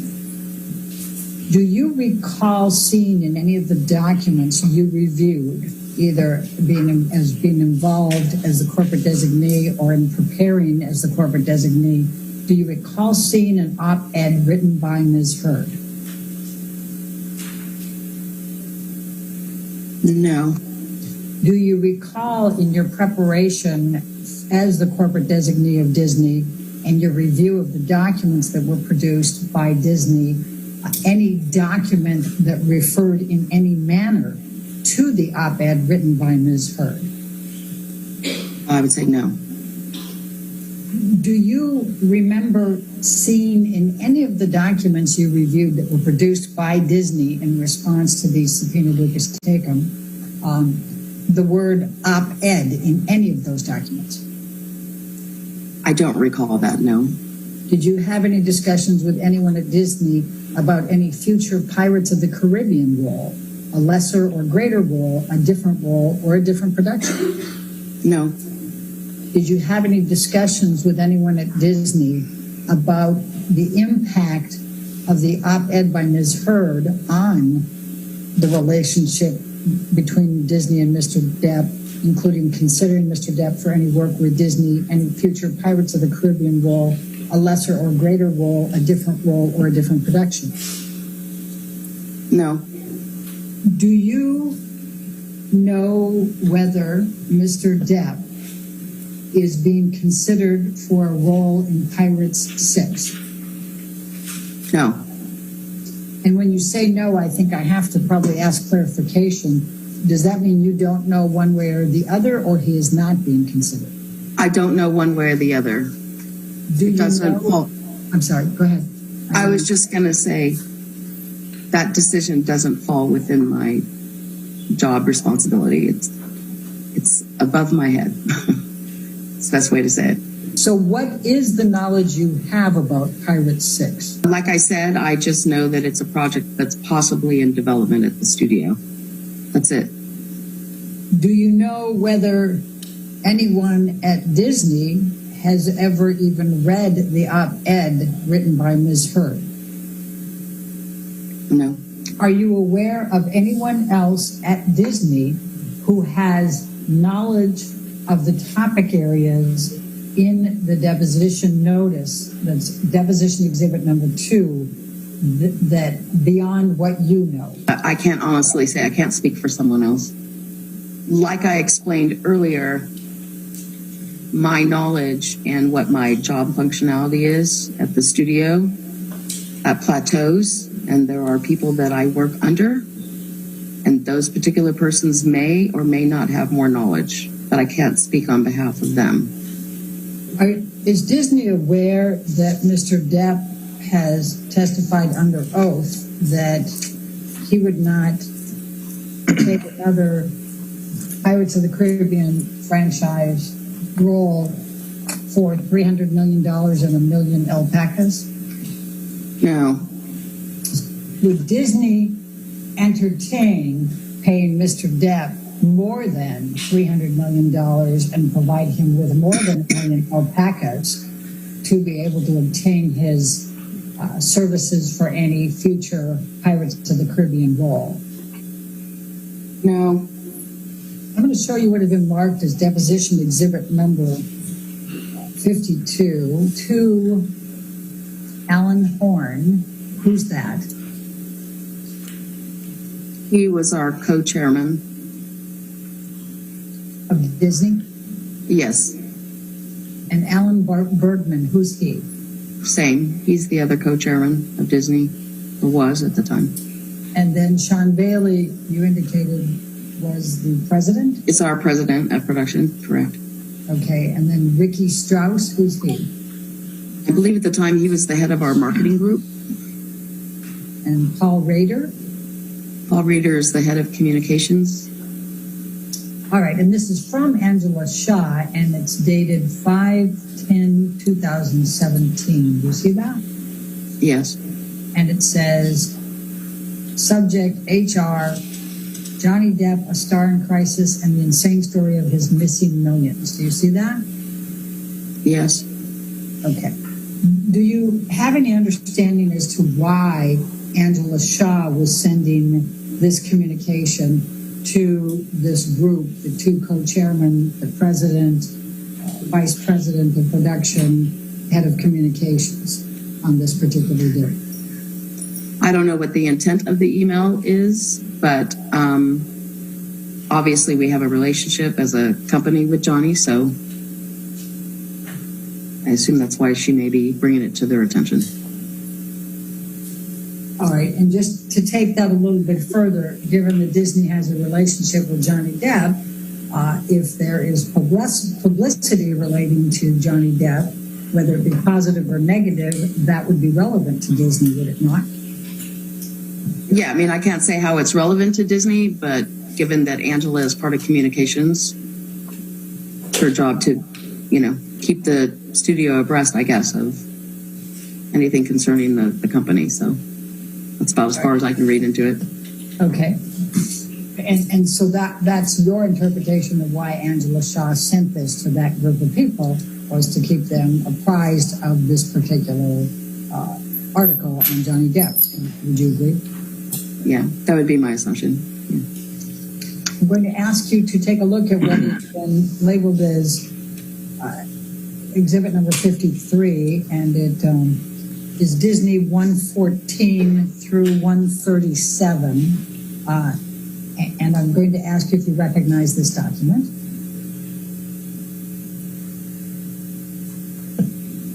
Well, it looks like an internal email. It may have been part of the disclosure documents. This one's from Alan Horn, and I think we've identified Alan Horn before. Well, actually, it starts with, let's start down here. On June 21st, 2018, all right, and then it has a reply from Sean Bailey, sad. Do you see that? Yes. What was Mr. Bailey's position with Disney on June 21st, 2018? I believe he was the president then. Okay. He may have been the EVP. I don't know. Okay. And then we have an email at the top. It's to Sean Bailey, CC Janelle Tipton.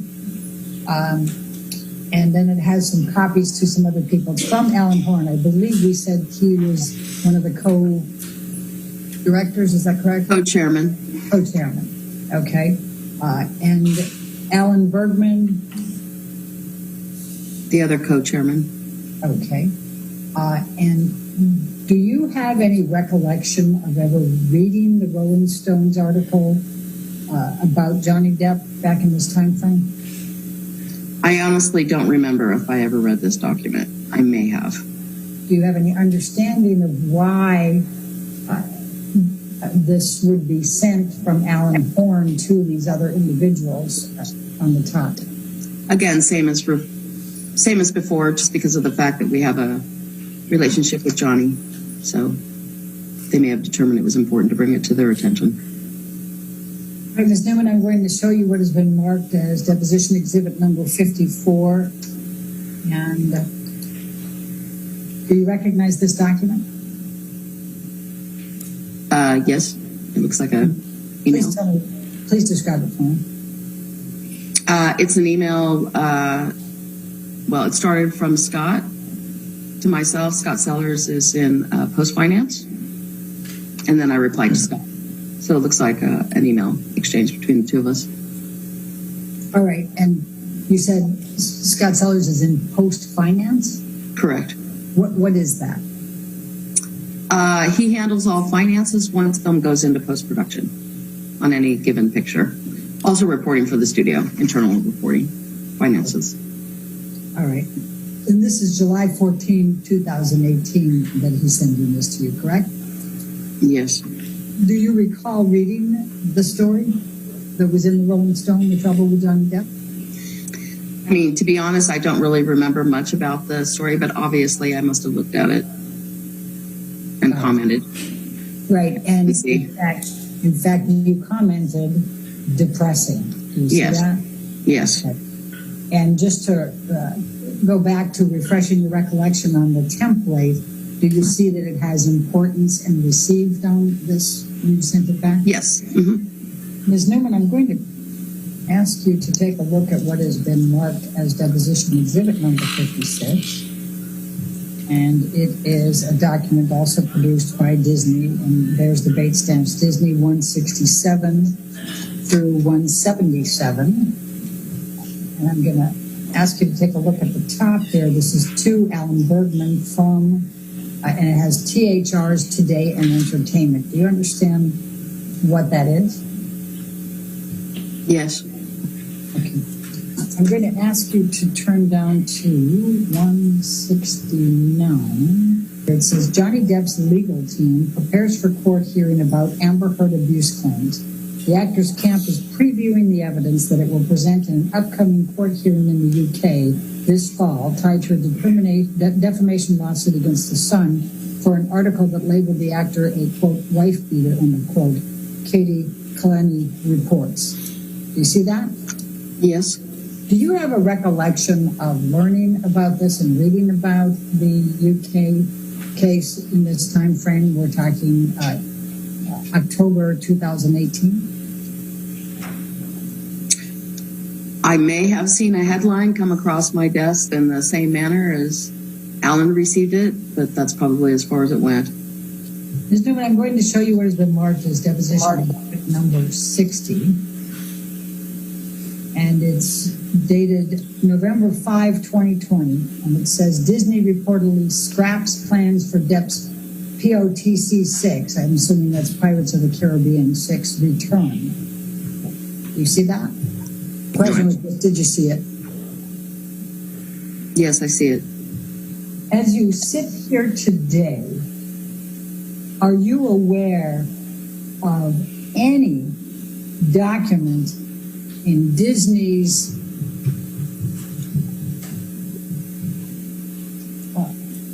emails or in their IT system or anywhere that contains Amber Heard's op-ed from December of 2018? I mean, no, not that I'm aware. Okay. Are you aware of any decision maker within Disney who has ever said they are not casting Johnny Depp in Pirates 6 or any other role because of Amber Heard's op-ed? No. Are you aware of any decision maker outside of Disney? And by this, I'm including producers, directors, people of that ilk, who have ever said they were not considering Mr. Depp for Pirates 6 or any other movie because of Amber Heard's op-ed from December 2018? No. All right. Do we? How much time? We have an 11-minute one. Okay, that's fine. What's your next witness? Ellen Barkin. All right. Barkin. Thank you.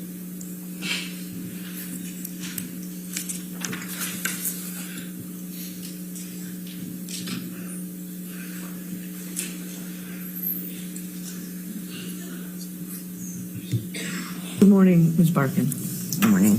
I think the first thing that would be very short but very simple and clean for the record is if you could just describe kind of your career background. I know it's very lengthy, but just give a kind of brief summary of kind of when you started working and what you've done during your career. I started acting professionally about 26 or 7. And I did theater, television, movies, lots of them. That's what I did for 40 years. And in the course of your career acting in theater, television, movies, etc., did you come to meet a person by the name of Johnny Depp? Yes. Can you specify in time, Ms. Barkin, when you met him? I would say 1990. And upon or after meeting him, did there come a time when you became friends? Yes. And can you describe how that happened? We just developed a friendship over time that lasted, I guess, if we met in the 90s, maybe 10 years, or a little less. And fair to say that Mr. Depp at the time was also an actor, a professional actor? Yes. Were you, did you act in any film, stage, or TV productions with Mr. Depp? Yes, I was in Fear and Loathing in Las Vegas. How often would you see Mr. Depp? When I lived in New York, usually whenever I go to LA, if I were in LA, I'd see him once a week, maybe more. I mean, the friendship went up and down, living on different coasts. And did there come a time when your friendship with Mr. Depp became more than that, became romantic in nature? Yes. And at what point in time did your relationship with Mr. Depp take a romantic turn? After I had moved to Hollywood,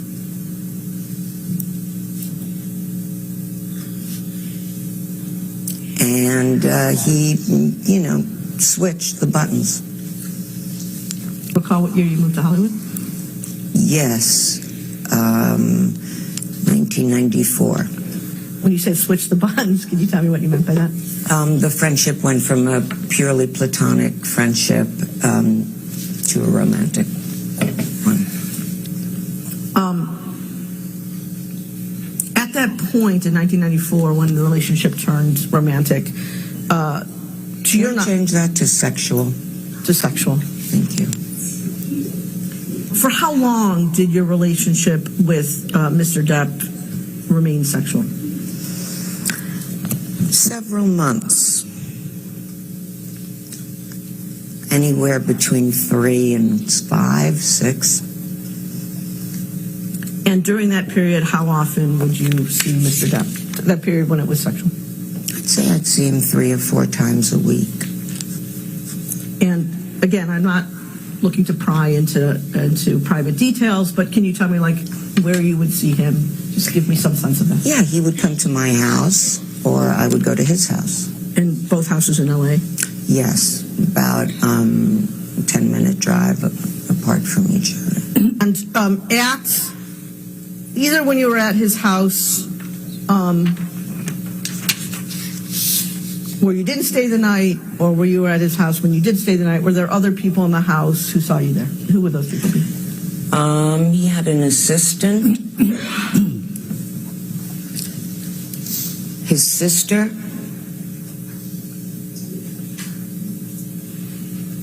That's all I can remember now. Do you recall the name of the assistant? I don't know his name. He was referred to as Pig. He was referred to by whom as Pig? Johnny Depp. At any point that you were either initially friends and then sexual with Mr. Depp, did you become aware that he drank to excess? I was always aware. Okay, and can you explain how you were aware of that? He was drunk all the time, a lot of the time. And that would apply both to when you were initially friends and then later when it became sexual? Yeah. And what was he drunk? What would you understand? What had he drunk to become drunk? He was a red wine drinker.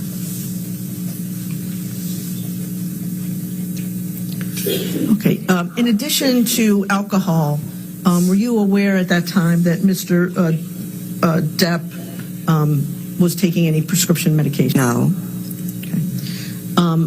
Same question, Mr. Barkin, for illegal substances. Yes. Same question. And what illegal substances? Hallucinogenics, cocaine, marijuana. Hallucinogenics, can you say specifically what those were? I don't really know. Okay. He called me and told me he was tripping.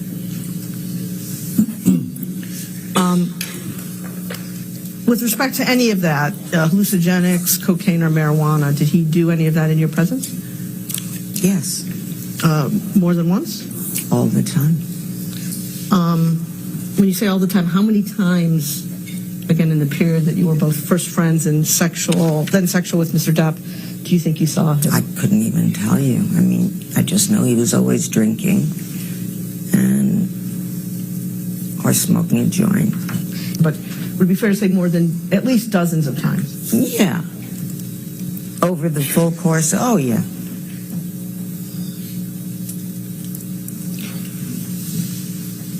Now, did you ever observe, Ms. Barkin, Mr. Depp's behavior change when he drank more or used more drugs? I did not.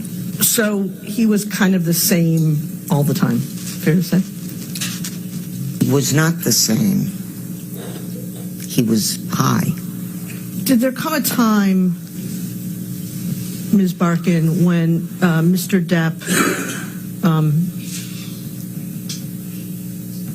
acted in a way that was out of control with you? Yes. Mr. Depp threw a wine bottle across the hotel room on one instance in Las Vegas while we were shooting Fear and Loathing in Las Vegas. Was something about to happen? A fight was going on. Between you and Mr. Depp? No. Who was the fight between? Between Johnny Depp and his friends in the room, the assistant. Honestly, I don't remember. And the bottle that, do you remember sitting here today, Ms. Barkin, whether the bottle was full of wine or empty? I don't. Sitting here today, Ms. Barkin, do you remember whether the bottle hit you? No, it did not. Did the bottle hit anyone else? No, it did not. Approximately how far away from you was Mr. Depp when he threw the bottle? Across the room, so maybe by that break in the table or a little further down. It was a toss. And sitting here today, if the bottle had hit you, would it have injured you? Ms. Barkin, was it your understanding back then that he was throwing the bottle at you? I don't know why he threw the bottle. And was it when he threw it? Was it in your direction? Yes. Were there other people standing around you? Yes. So he threw it in your direction at a group of people? Yes. Whose hotel room was it? His, Johnny Depp's. Who broke off? He did. How did it come about that Mr. Depp broke off your relationship? I went to go home. There was a big goodbye, crying, a lot of jealous, don't do this, don't do that. And I never heard from him again after that.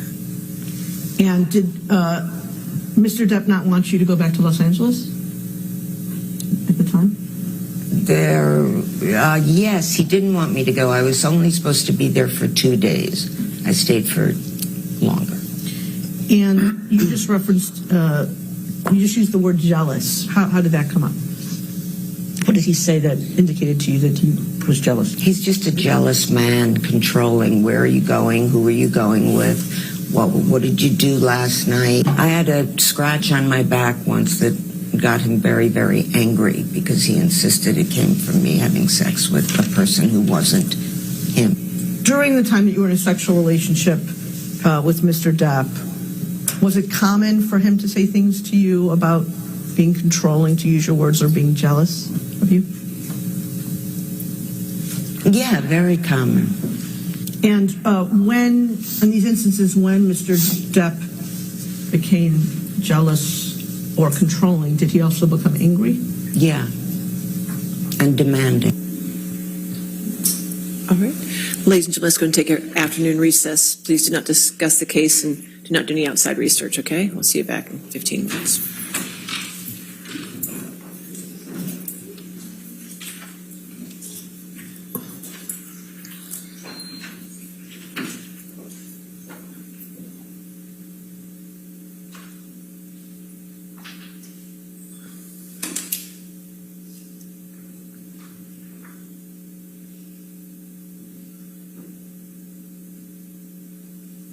All right, we'll come back at 3:45. Does that give you time to be ready? Okay, all right, 3:45.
Okay, are we ready for the jury? Oh, yes.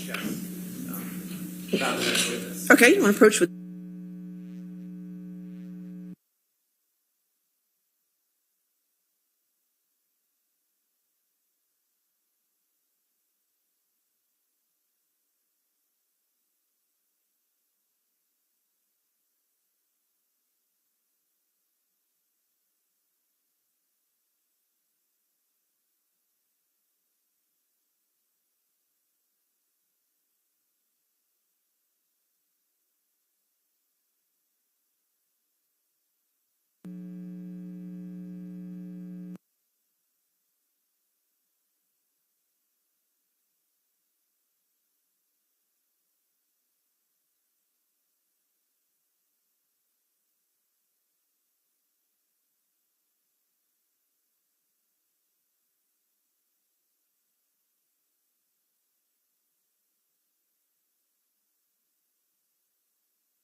All right, thank you. Your next witness?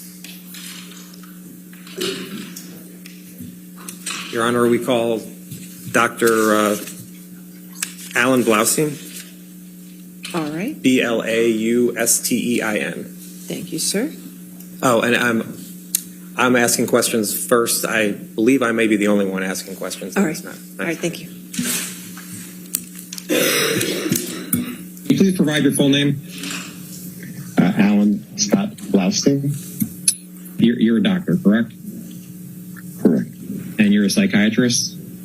Yes. How long have you been a psychiatrist for? Since 1987.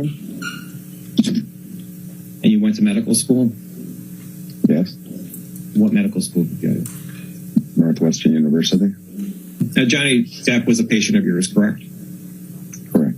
You understood that Mr. Depp had substance dependence issues, is that correct? Yes. Do you recall what substance issues, what substances Mr. Depp had issues with? Marijuana, alcohol, opiates, I believe. Did you ever have an understanding that Mr. Depp had anxiety syndrome?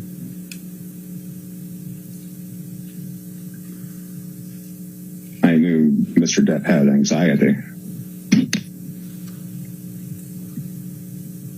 And how did you come to be aware that Mr. Depp had anxiety? She told me that. Do you recall having any conversation that Mr. Depp was bipolar? There was some question about bipolar disorder diagnosis, but I do not remember any specifics about the discussion. Do you recall having a conversation with Mr. Depp about a bipolar diagnosis? No. What behaviors did Mr. Depp acknowledge that should be changed? Certainly his drug use and his turning to drugs to help relieve a lot of the psychic pain that he was experiencing. In working with Mr. Depp, would you agree that Mr. Depp had fundamental issues with anger? I would say that he expressed having issues with anger. Mr. Depp expressed having issues with anger? Yes. Did Mr. Depp express having issues of anger towards Amber? He expressed having anger towards her. Yes. Do you recall what reasons Mr. Depp told you as to why he was expressing anger towards Amber?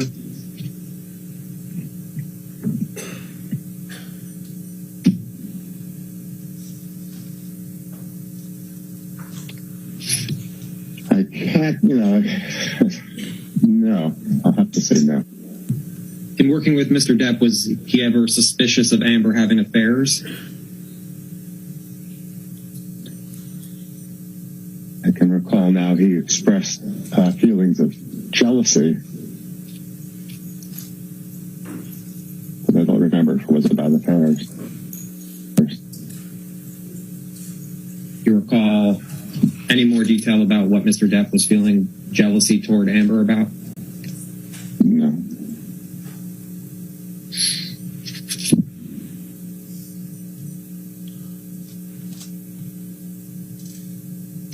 In working with Mr. Depp, did you see that Mr. Depp had any issues with patience? Yes, he was impatient. What is your understanding about issues that Mr. Depp had with Amber? It was a very chaotic relationship with a lot of fluctuations and ups and downs and lots of difficulty in emotional expressions and lots of anger in both places and high intensity affect and emotional expression.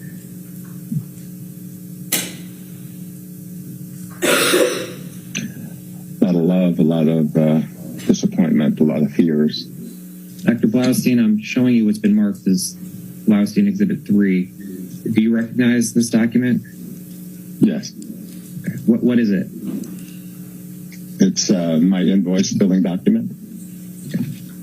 This is from your files? Correct. And you keep this document in the ordinary course of business? Correct. And this billing invoice is for Johnny Depp, correct?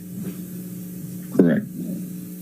And so where it says 10/2/14 from your billing records, would this be is this your understanding the first time you met with Mr. Depp? By phone, yes.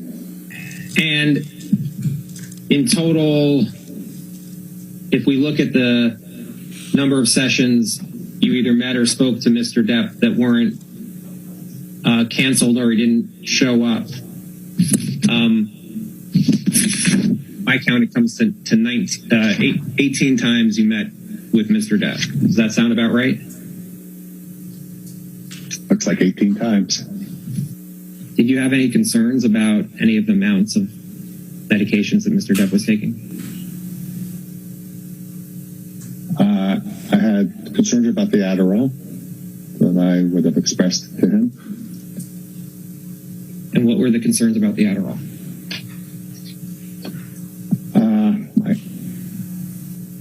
I don't recall the specific conversations, but I would have been asking about how he was diagnosed to have ADHD or under what circumstances he would take that, especially if he wasn't currently working. Did you ever talk to Mr. Depp about what he did when Marilyn Manson would visit? No. When you were working with Mr. Depp, did you have any understanding whether Mr. Depp was still abusing drugs and alcohol or not? Yes. But you do recall that there were times in your working with Mr. Depp where he had breakthrough uses of drugs or alcohol? Yeah, that his relative sobriety was not complete, yes. And that's what you mean by breakthrough usage, that his sobriety, Mr. Depp's sobriety, was not complete?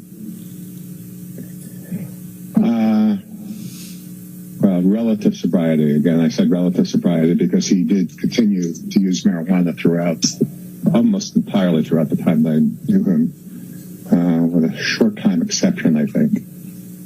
So I called it relative sobriety. Then there'd be some breakthrough uses of other substances. Okay. And when you say breakthrough usage, just so everyone understands, what do you mean by that? He was trying to be sober. He was working on sobriety. And by breakthrough uses, I mean sobriety would mean the abstinence of using the substance. And so the breakthrough would be on a particular time he would have used the substance that he was trying to be sober of, abstinent of. Okay. So in addition to marijuana, in the time you saw Mr. Depp from October of 2014 through January of 2015, there were times where Mr. Depp broke his sobriety with drugs or alcohol in addition to marijuana, correct? I believe so, yes. How did you come to that understanding? He would have told me. Do you know why Mr. Depp stopped seeing you?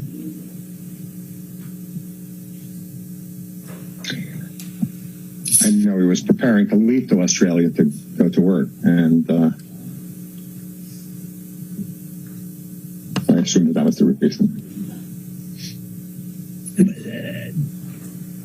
But he hasn't returned to you since he went to Australia in 2015, correct? Correct. And did anyone inform you as to why he stopped seeing you? No. Last seen, Exhibit 9 are notes reflecting your care of Mr. Depp, correct? Correct. And you kept these notes in the ordinary course of business, correct? Correct. And you kept these notes in a file for Mr. Depp, correct? Correct. And this is page 1 of those notes from October 2nd, 2014, correct? Correct. Again, there will be plenty of places where I don't remember, I can't read what they say. They are for my current attention purposes only in these particular notes. Okay. And that's what makes them process notes. In working with Mr. Depp, did he discuss any abuse he received as a child or an adolescent? Yes. And do you recall any difficulties that Mr. Depp was talking to you about in his relationship with his fiancée? No, not from this. What does it say? Such a pain in the ass. Do you recall why he was saying Amber was a pain in the ass? No. Okay. And what's the next thing say? Well, in boxes about his kid's mom. Okay. And again, I think I have the word destructive. What was destructive referring to? You know? I don't know. No, I don't. Something relationship 14 to 15 years, mother of my kids. Out about officially. He didn't want to be his dad, thinking I'm not abandoning like his dad. And then below kids, it says clear, better. She needed me to be all this. Needed me to be all this week or all this work. I don't know. If we turn to the next page, it says page 2. Yep, got it. And then what's the next line say? There's this violence, rage that we've had over a couple of years. Okay, and so what is Mr. Depp referring to there?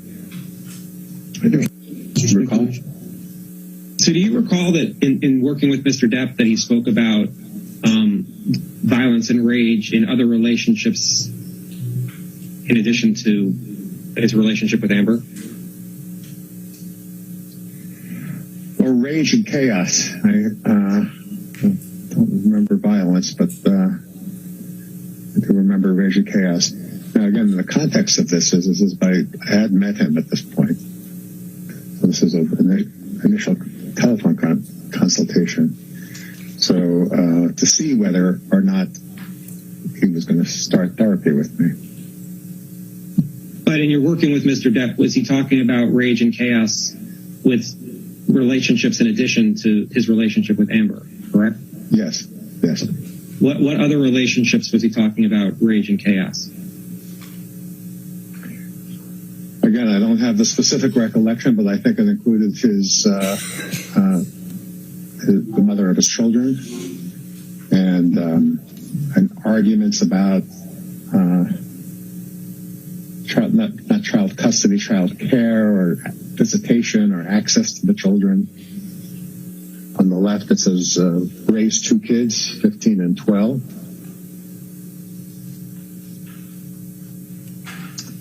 And then below that, she tried to protect me.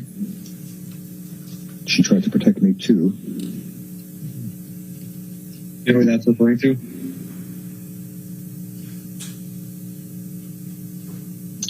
My association now is his sister, but I don't think that's true. I don't have a specific recollection, no. Wouldn't take fear, wake up to fight devil. Wait up to fight devil. You know what that's referring to? Wait up to fight devil? I think he referred to a devil as some version of internal depression and chaos that he felt. Something like an everyday phenomenon he felt he was struggling. And I think would label that as a devil. So Mr. Depp labeled it's something that was internal to him as the devil? As a representation of something horrible inside of himself, what I would say. So the devil was something horrible inside of himself, correct? That's what Mr. Again, I don't think he ever said that, so I'm going to be careful here. The devil was the representation of the battle that he had many days when he woke up with the depression and anxiety and fears that he had. Did Mr. Depp ever refer to himself as a monster?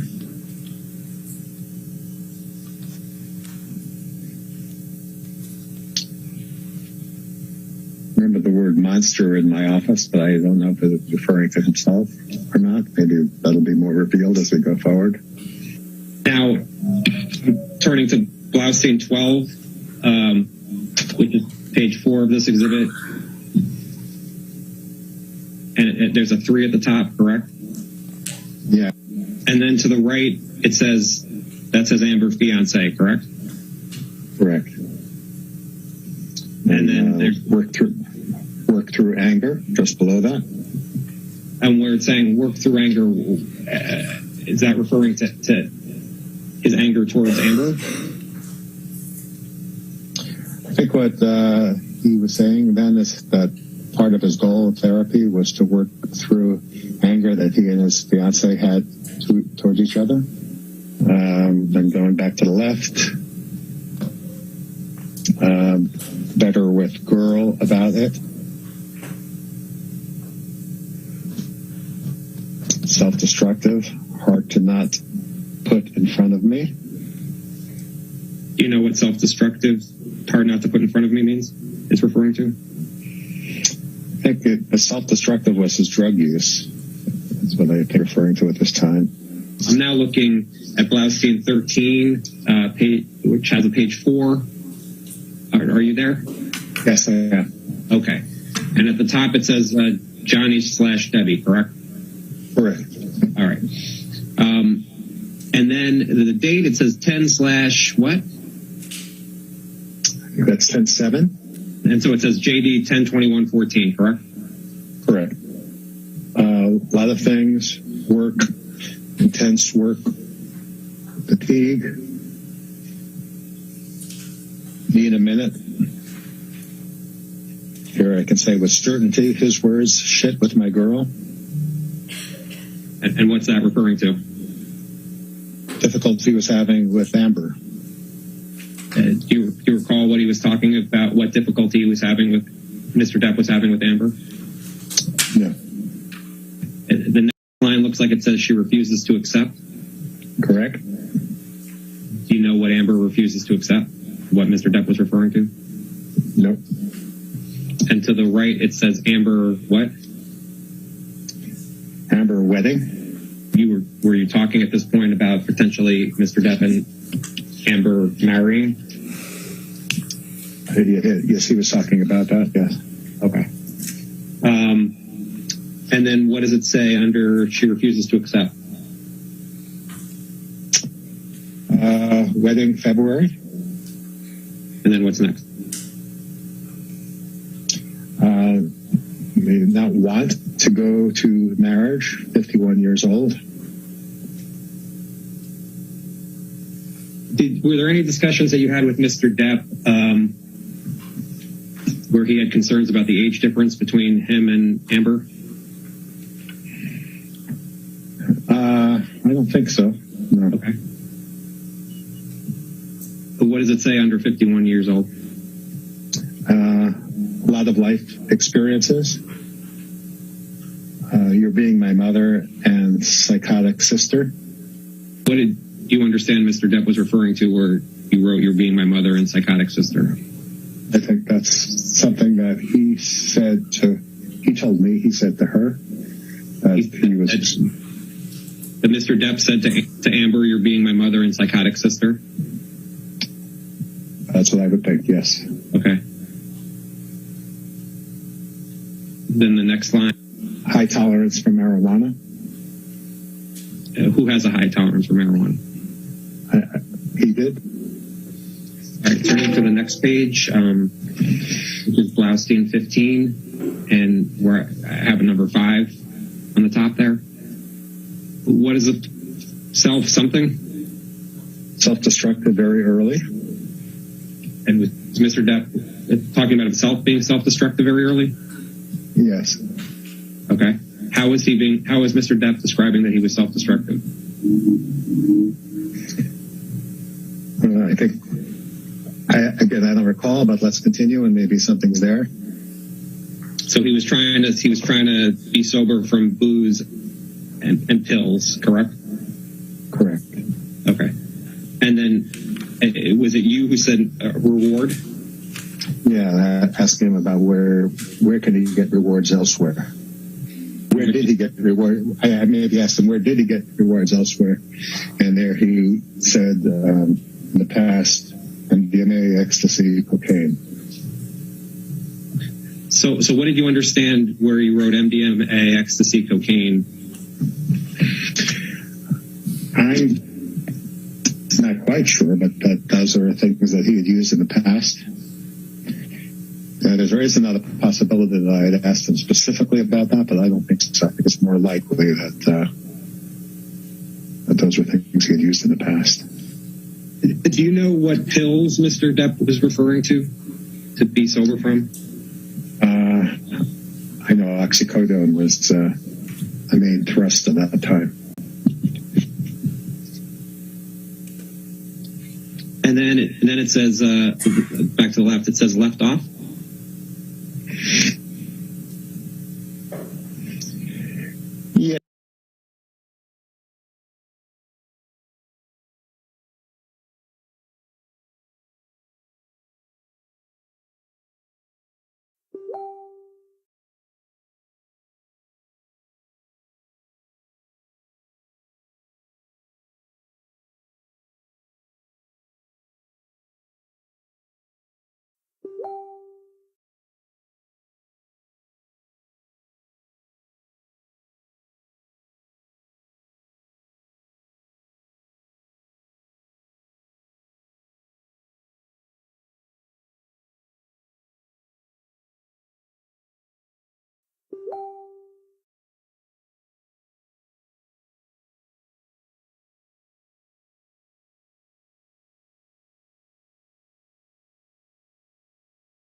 Amber.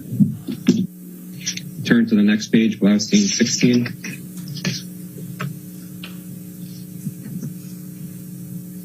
Yeah, and this is 1029-14 at the top. The mood euthymic. What does that mean? Attention. Normal mood. Attention decreased. What do you mean by memory attention decreased? Difficulty with attention.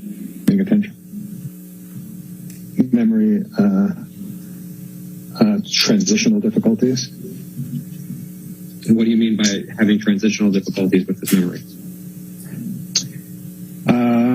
It would have been part of a maybe mental status test that I would have done in the first session, where he would have trouble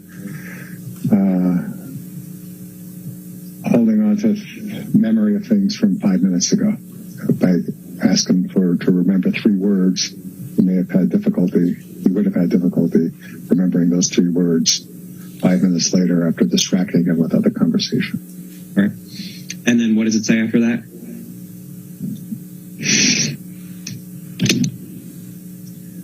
THC, a marijuana, as part of issue, tetrahydrocannabinol. That's what THC stands for.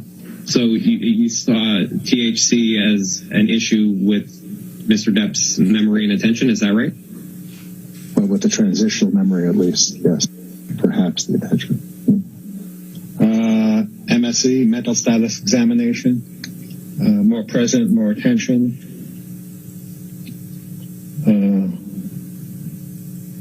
Off on dates. When I would ask him about what today might be, what today's date was, perhaps, is what that's referring to. So Mr. Depp was off on what date that was. Turning to the next page, Blaustein 17.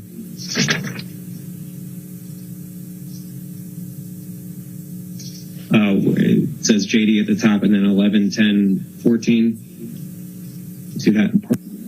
Yep, I have that. Okay. And Mr. Depp came in to see you on 11, 10, 14? Correct. Okay. And what's the first line say? Some clouding, probably secondary to THC. What do you mean by clouding?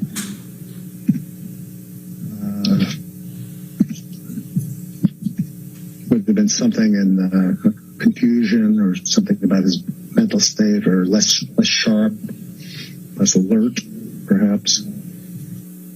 What's the next line say? It says no evidence of mania, hypomania. What do you mean by that? I didn't see in his presentation any evidence of mania or hypomania. Okay. Next line. Discussion about relationships, core issues of trust. Amber says context, contact. Don't know. Okay. Fruitless meeting with her therapist. Did you ever observe Mr. Depp with mania or hypomania in any of your other sessions? Not that I recall. At 10:24:14, Mr. Depp came in for another individual session, correct? 11:24:14. The first line says 15 minutes late. 15 minutes late. Clear. Relationship stabilizing. Looking at jealous parts of him. What do you mean by that, looking at jealous parts of him? Things that make him jealous, and what his role might be in jealousy. And what made Mr. Depp jealous? Well, about what was happening there, but with Amber, I don't know. I can't recall. I see in my next notice it was a triggering point. On my next notice, triggering point, early breakup at 22, where an actress cheated with a leading man. So was Mr. Depp jealous of Amber being with other men? I don't remember that specifically. Okay. And turning to Blaustein 18, which looks like it starts at 12:7:14. Yeah. Mr. Depp came in for an individual session. Correct. And then it looks like you have paranoia in quotes. Would have been his word. And what he meant by that, the elements were fear, envy, and vigilance. So Mr. Depp told you something about paranoia? Well, as he defined it. And his elements of paranoia were fear, envy, and vigilance, as he told you? Then there's, what's the next day, 12, 18, 14? Yeah, let's see. 12, 18, 14, yes. And Mr. Depp came in for a session. Yes. Patient working. So psychotherapy on phone. It says possible there was a phone session that I didn't mark as a phone session. Big fight with girlfriend yesterday. Struggling with how to separate. Let her tell you her feelings. Relationship needs to take care of you. Her to go to a safe zone, withdraw. Different than childhood experiences. And then it's at 1/6/15, correct? Correct. And what do these notes say? Patient late, 20 minutes. Positive hypnotherapy session. The goal is to make a beeline to bed. Using a relationship to take care of the individuals.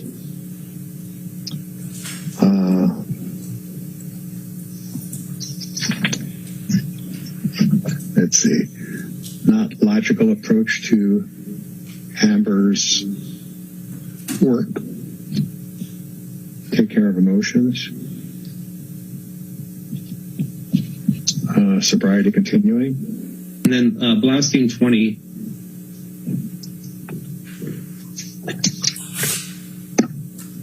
Move down to the last page. And this is for 1/8/15, just to be clear. 1/8/15, correct. Slate, vulnerability, woman in studio who admired Amber. Threat. What did that mean? What did you understand that to be?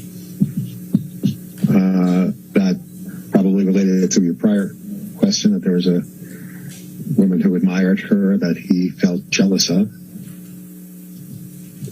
Let's see, the next thing is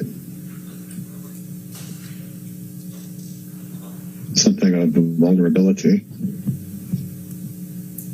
Instances of vulnerability. An internal fear parallel to vulnerability in childhood.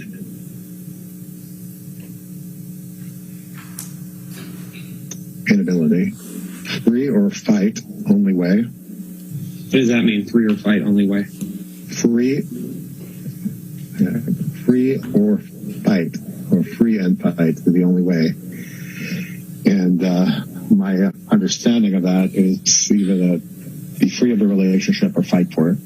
And positive relatedness with Amber through dash vulnerability. Did and 1/8/15 was the last time you saw or spoke to Mr. Depp as a patient, correct? I believe that's true. Did Mr. Depp describe to you at all how his jealousy would present itself, whether he was jealous of a man or a woman in relation to Amber?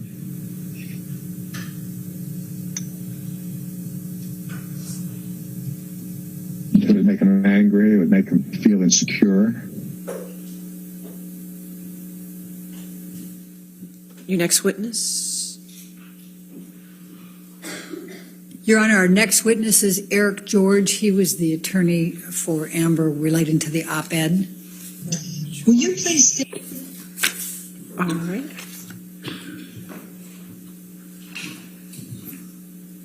Your name for the record? Sure. Eric George, E-R-I-C. Last name is George, G-E-O-R-G-E. And could you also state your business address, please? Sure. 2121 Avenue of the Stars, Suite 2800, Los Angeles, California 90067. And what is the name of the law firm that you work with? It's Brown, BROWNE, George, Ross, O'Brien, Anagway, and Ellis. And you are an attorney, Mr. George? I am. And I take it from the name of the firm that you are one of the named partners? I am indeed. Okay. What are your areas of practice? Litigation, largely in the business and entertainment areas. Have you handled defamation and libel matters? I have. Where are you barred? In other words, what states are you a member of the bar? Sure. In California, New York, and Washington, D.C. And are you also a member or barred in the United States Supreme Court? I am. Can you please tell us where you attended undergraduate and law school? Sure. At Georgetown for both undergrad and law school. What, if any, service did you have with the Council of the United States Senate Judiciary Committee? Sure. I'm just pausing to get my dates correct here. In approximately March of 1999, I began service as counsel to the U.S. Senate Judiciary Committee, where I served through about mid-2000. And what, if any, service did you have to the Secretary, the Legal Affairs Secretary to the Governor, Pete Wilson? Sure. From about March 1997 to January of 1999, I was counsel to then Governor Pete Wilson, and my specific title was Deputy Legal Affairs Secretary. Have you been recognized for your career achievements since you have been an attorney? I'll say immodestly, yes, in various ways that lawyers are from time to time in magazines and publications and whatnot. And what, if any, recognition have you received as one of the top 100 attorneys in California? The legal paper annually puts out a list of the top 100 attorneys in California, and I've been fortunate to be selected as one of those for many years. And what, if any, recognition have you had as being a super lawyer in California? Same answer, except I believe it's called Los Angeles Lawyer magazine. I could have that wrong, but again, annually they put out a list of their super lawyers. All right. And are you also a member of the American College of Trial Lawyers? I am. What is one of the qualifications for becoming a member, being invited to be a fellow of the American College of Trial Lawyers? Sure. So the college reaches out to individual lawyers who have distinguished themselves and generally occupy the top 1% of law practice. And it's an organization dedicated to the development of professionalism within the practice of law. I'm going to now turn to Amber Heard, and I'm going to ask you, Mr. George, how long have you known Amber Heard? I have known Amber Heard, gosh, it's got to be a good 5 years. I'm going to be referring to an op-ed, and I'm going to use the term op-ed. It's obviously an opinion editorial that Amber Heard ended up ultimately publishing with the ACLU. And so in the Washington Post, December 18, 2018. So as I go through and ask these questions, I'm going to be using just the term op-ed. Will you be comfortable with me using op-ed and understand it to mean that particular publication on December 18, 2018? Sure. So what, if any, legal representation did you provide to Ms. Heard relating to the op-ed? She presented to me a draft of the op-ed and asked for my counsel in terms of reviewing it, editing it, and finalizing it for publication. When is the first time Amber Heard reached out to you in connection with the op-ed and reviewing the op-ed? It was certainly within the time frame of December 6, 2018. In connection with the op-ed, what, if anything, was your objective in representing Amber Heard with respect to the review and revision of the op-ed? I reviewed it and spent some significant time on it to make sure that there would be no meritorious claim that could be brought against her in connection with a defamation or related type of tort claim. And ideally, with that in mind, to minimize the possibility of her ever being sued in connection with publishing it. So, Mr. George, I'm going to ask you to take a look at exhibit number 9. Yes. Are you familiar with this document? I am. Please describe what it is. As its title, it's a judgment of dissolution of the marriage between Amber Heard and Mr. Depp. Were you familiar with this document and its contents when you represented Amber Heard relating to the review of the op-ed? Yes. And what was your objective in representing and advising Amber Heard on the op-ed in connection with this stipulated judgment of dissolution of marriage? So my objective was to make sure that there would be no meritorious claim that could be brought against Ms. Heard in connection with the publication of an op-ed, whether that is a tort related to, say, defamation or something akin to it, but also including any contract-based breach claim arising in connection with the judgment. And what, if any, indications did you have from Amber Heard during that time frame that Amber did not intend to follow your advice or did not care if she was in a compromising position or might be at legal risk?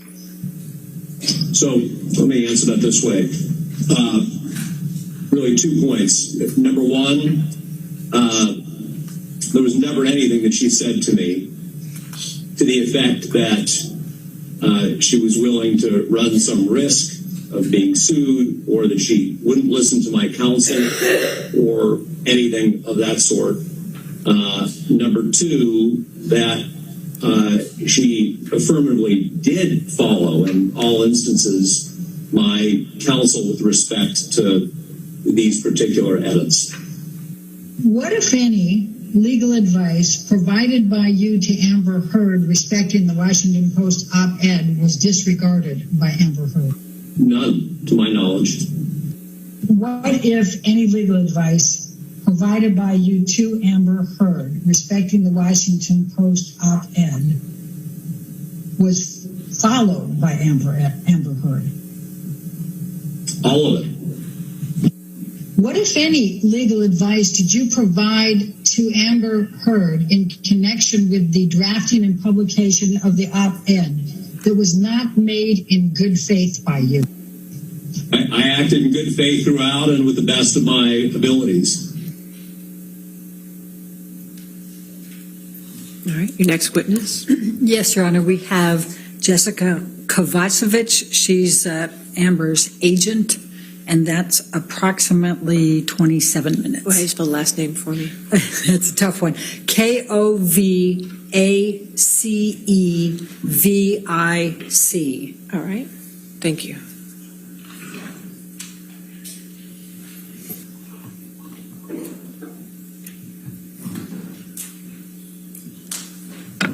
Good afternoon, Ms. Kovacevic. And Ms. Kovacevic, do you know that you are here today in your personal capacity and also as a representative of your agency, WME? I do. Ms. Kovacevic, what do you do for work? I'm a talent agent. Would you please describe in just very general terms what a talent agent does generally? Generally, you procure work for your clients. You make introductions, you read their scripts, you negotiate their deals. And I take it Ms. Heard is one of your clients? Yes. Did Ms. Heard have a successful career at the time you began working with her? Yes. And over the period that you've worked with Ms. Heard as her agent, what have your job responsibilities entailed? Like I mentioned before, introducing her to producers and directors, writers, studio executives, procuring work for her, introducing her to people that can employ her, and then negotiating her deals, and then dealing with whatever happens on while she is working, anything that arises that needs dealing with. Did you ever, at any point in time, see Mr. Depp hit Ms. Heard? No. Were you working with Ms. Heard when she was cast in the original Aquaman? She was cast in Justice League first, and then the deal was to be in Justice League, the first Aquaman and the second Aquaman. Did you assist Ms. Heard in procuring the role of Mira in Aquaman? Yes. Was Aquaman a successful movie? Extremely. Was Ms. Heard's performance in the film well received critically? Yes. Were there any negative views about Ms. Heard's performance in Aquaman? In the press, you mean? Or what do you mean specifically? Well, in the press or otherwise. No, there weren't any negative. As her talent agent, did you attempt to renegotiate Ms. Heard's salary for Aquaman 2? Yes. When did you do that? We did that around this time last year. Why did you attempt to renegotiate it at all?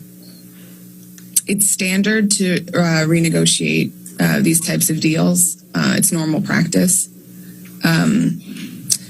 When when Aquaman came out, it was the most successful movie of all time ever. So even more so for that reason. But for any successful franchise movie, when you make a 3 or 4 picture deal like we did in success, it's typical to go back and renegotiate the deal.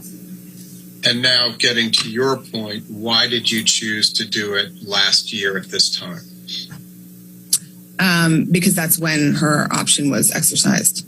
And when you did get around to trying to negotiate, you and WME successful in doing that? Correct.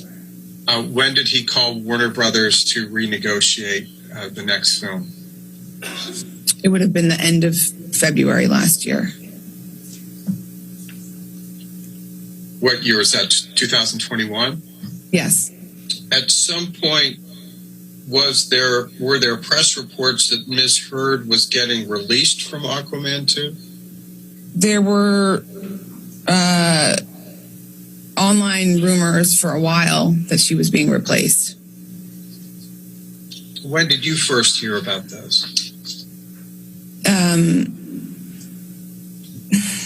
First, I don't know exactly when, but it was way before. It was way before this. It was maybe even a year before this.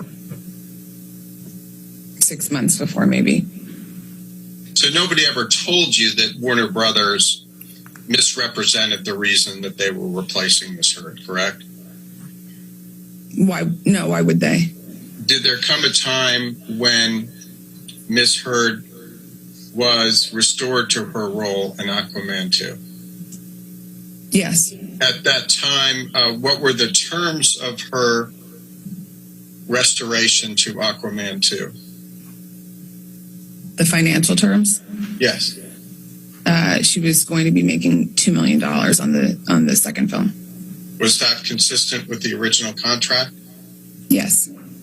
Is this consistent with what Warner Brothers originally gave as the rationale for not using her in Aquaman 2? The lack of chemistry between her and Jason? Yes. Yes.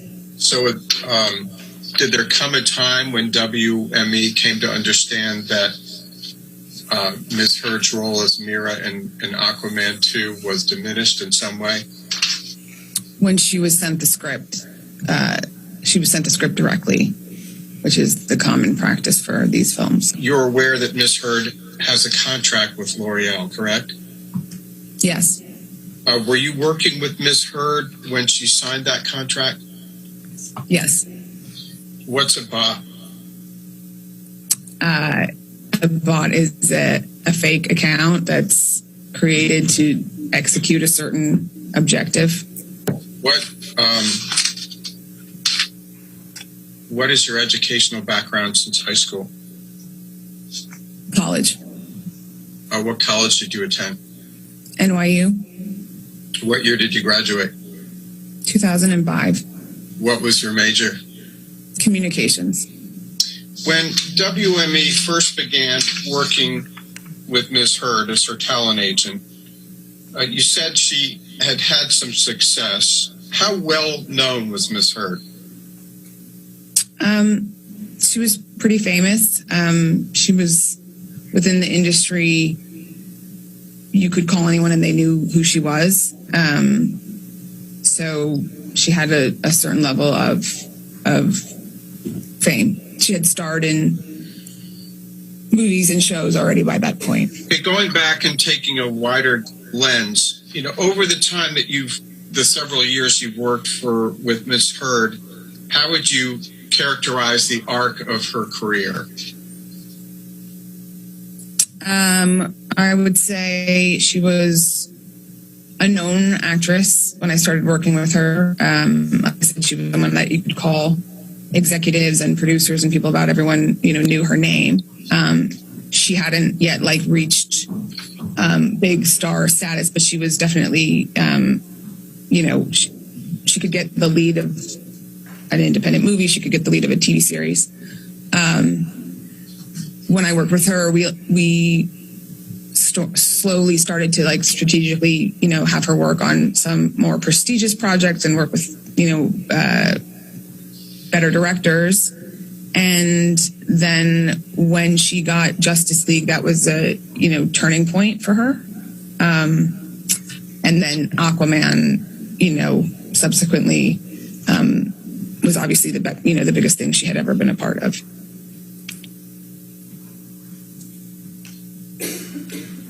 And is the arc of her career now on the upswing with her being part of Aquaman 2?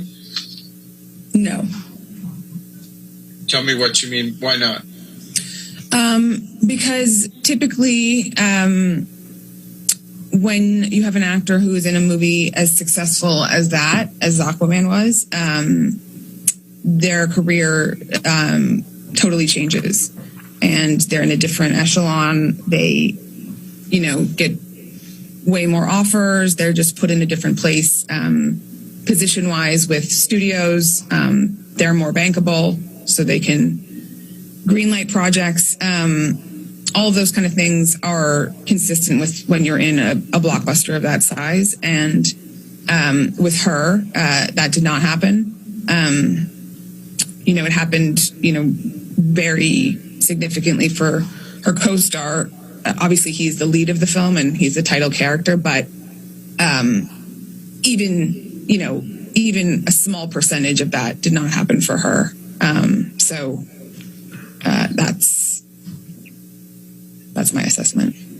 What evidence sitting here today do you have that this caused her career any harm?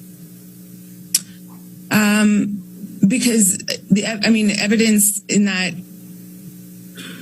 in my experience and the experience of my colleagues in the experience of this business, your career takes a turn after something like that. She was very well received in the movie at the time. Everyone was very happy with her at the time. There was no issues. And then to have a complete downturn after that, and then have that coincide with constant tweets and negativity put out about her. I don't have a physical piece of paper of evidence, but it's the only logical conclusion I can draw. Can you name a single role she has lost as a result of any activity by Adam Waldman or anyone at his behest?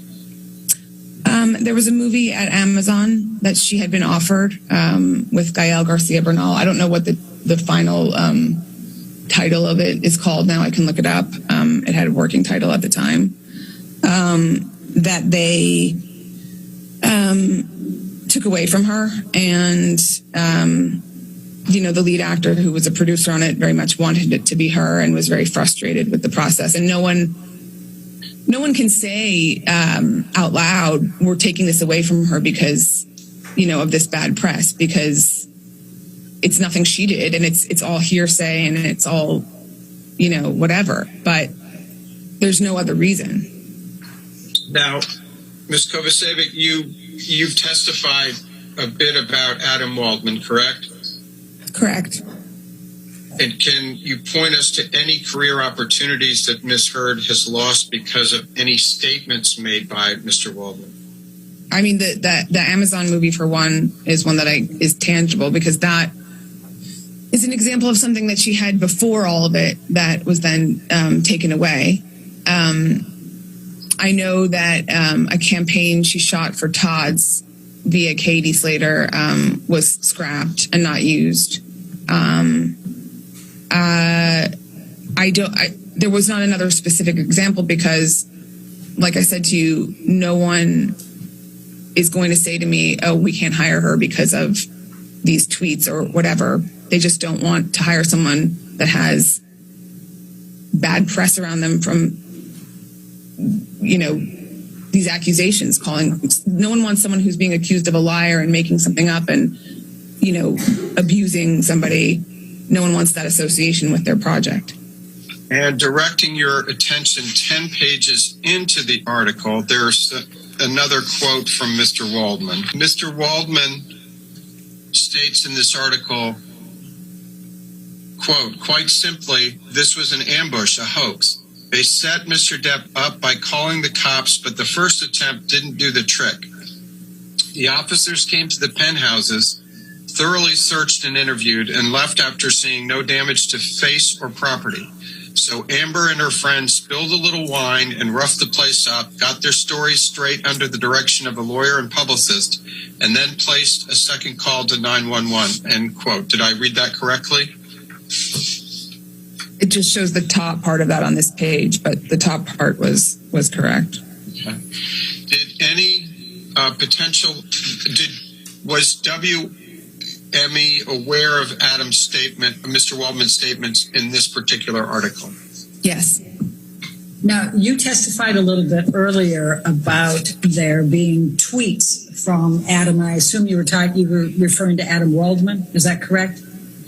Yes.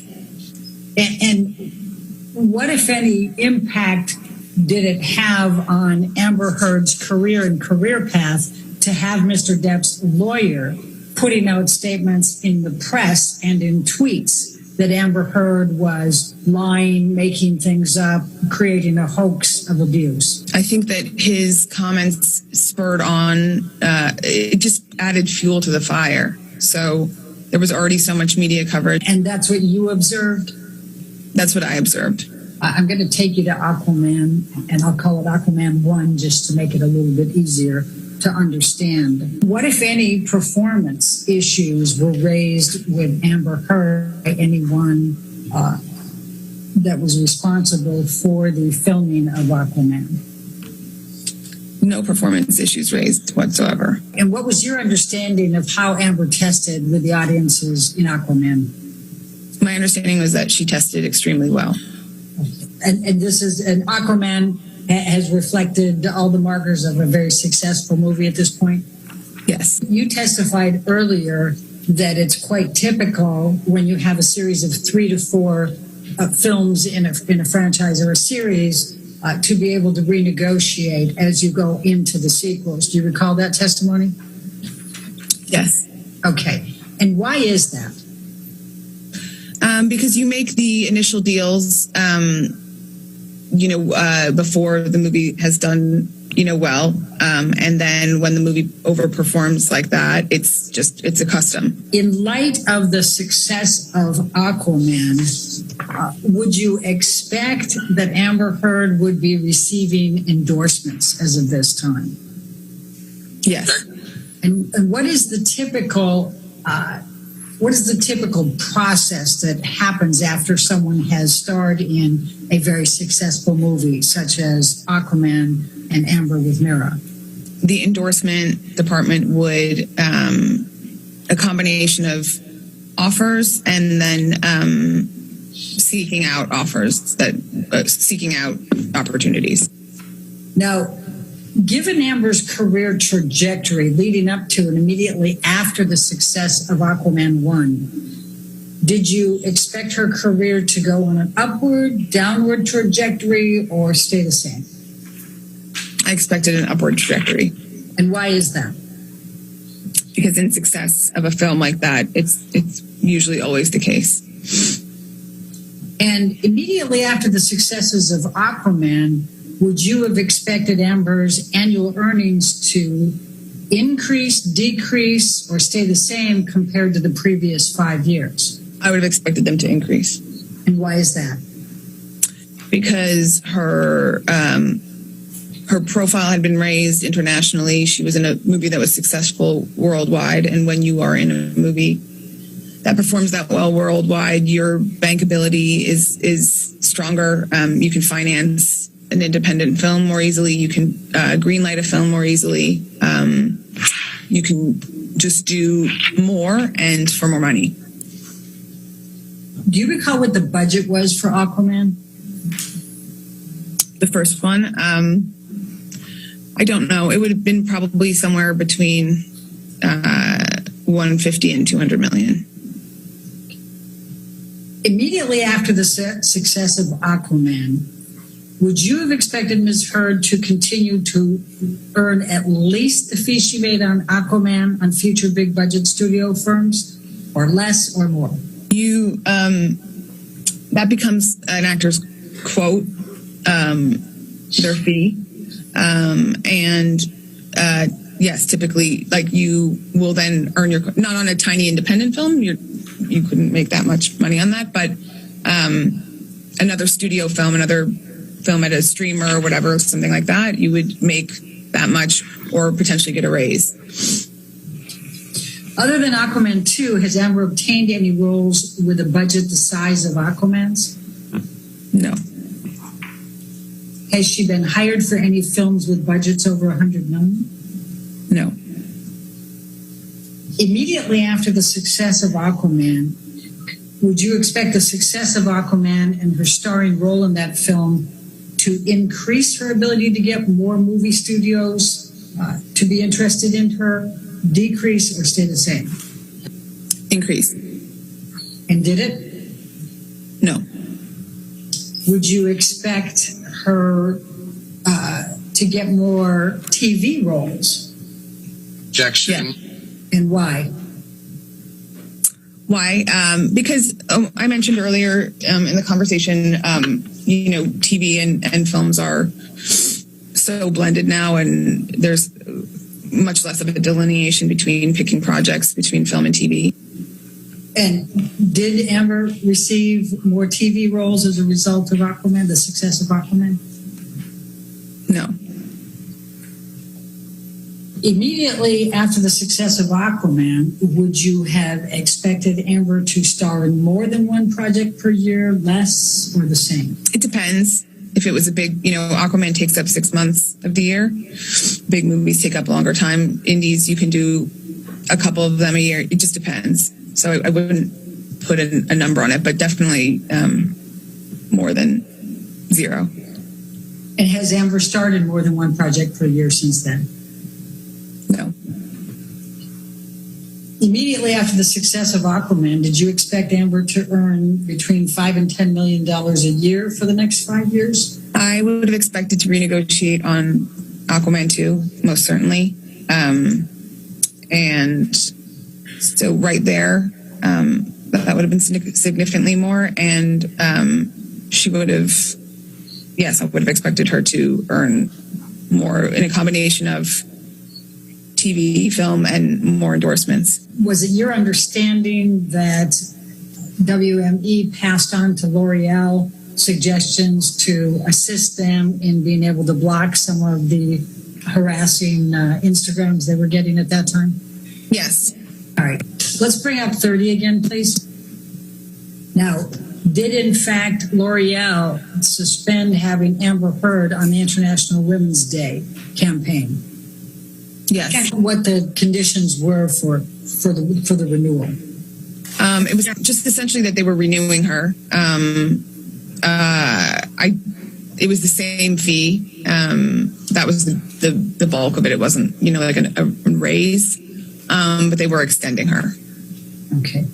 And typically coming out of the success of Aquaman, would you have anticipated that Amber could have negotiated larger fees for commercial projects? Yes, we would. Okay. And why would that be?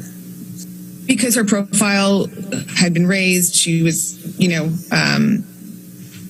she had done something super successful. So typically that's what you would do. That would just be the standard practice. When did you first learn about the change.org petition that was out there to try to get Amber Heard dropped from Aquaman 2? I don't know when I first saw it. Were you aware of it as of May 27, 2020? Yes. You earlier talked about bots in response to one of Mr. Chu's questions. What, if anything, was your understanding of these bots at this time, during this time frame? My understanding is just based off my own, mainly based off my own research, just clicking on the accounts myself, and then discussing it amongst the team. And what did you learn when you did that? Just as I would go through, daily, just looking at comments or, just the negative comments, clicking on them. Many of them were just kind of accounts made for this kind of commentary, or just accounts that just had, no followers, no posts, nothing, or following just Amber and Johnny, things like that. And I'm sorry. And so what did you learn from clicking onto those that led you to believe they were bots? They weren't consistent with what I know to be actual Instagram accounts. When you look to set a career trajectory for an actor who just broke out in a major franchise film, would you look to other comparable actors' careers to ascertain what type of acting jobs they could get? I mean, I've been doing this job for, quite some time, so I don't necessarily look to one or the other, but in general, when someone is in, what was at the time the most successful film ever released, the natural progression is growth and more films, more work, more money, all of that stuff. And when you say the most successful film ever, you're referring to Aquaman 1, correct? Correct. Okay.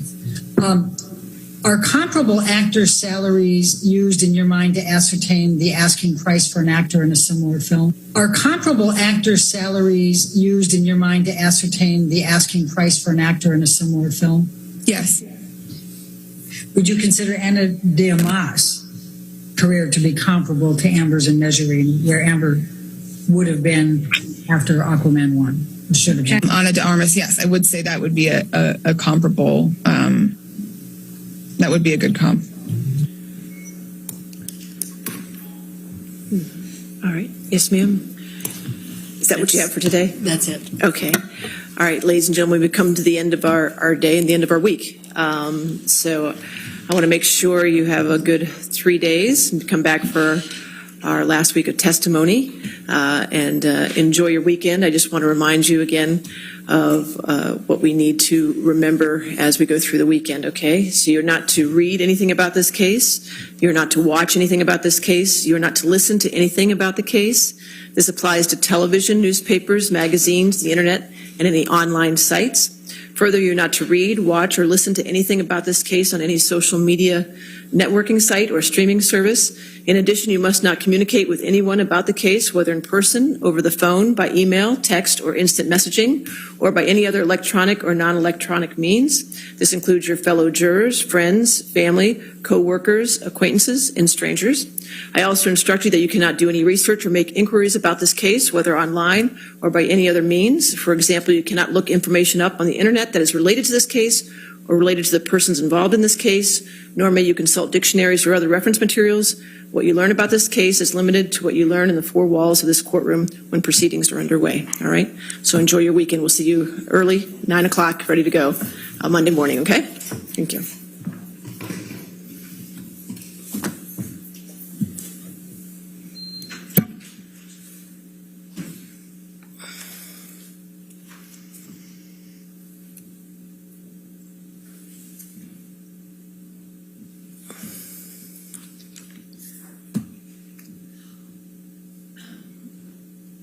All right, and also in this matter, Ms. Hurd and Mr. Depp, please do not do any posts on social media over the weekend and no public statements, please. All right, and we will see you on Monday morning. As for the attorneys, 8 a.m. tomorrow. I thank you for all the jury instructions, objections. We're going through those now.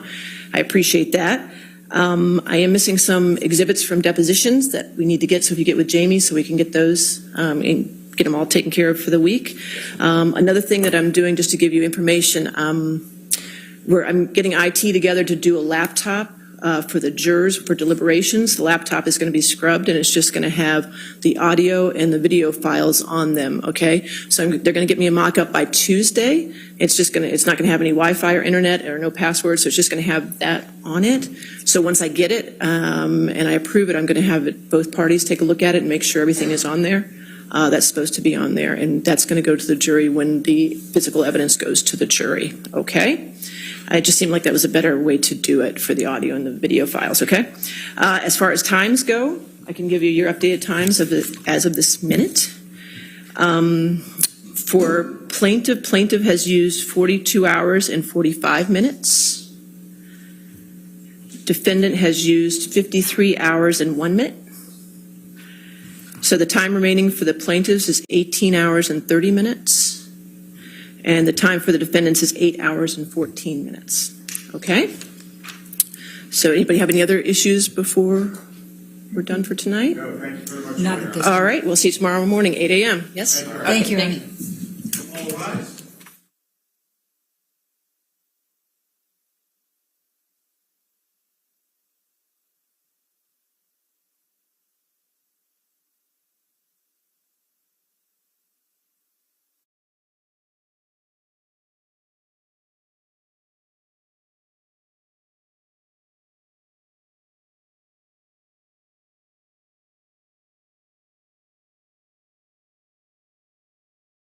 Welcome, everyone, to Law and Crime Daily. I'm your host, Brian Buckmeyer. Johnny Depp's attorney takes the stand as Amber Heard accuses him of orchestrating a smear campaign against her in the media and social media. Law and Crime's Anjanette Levy is here with what Adam Waldman said and wouldn't say. Anjanette? Well, Brian, Adam Waldman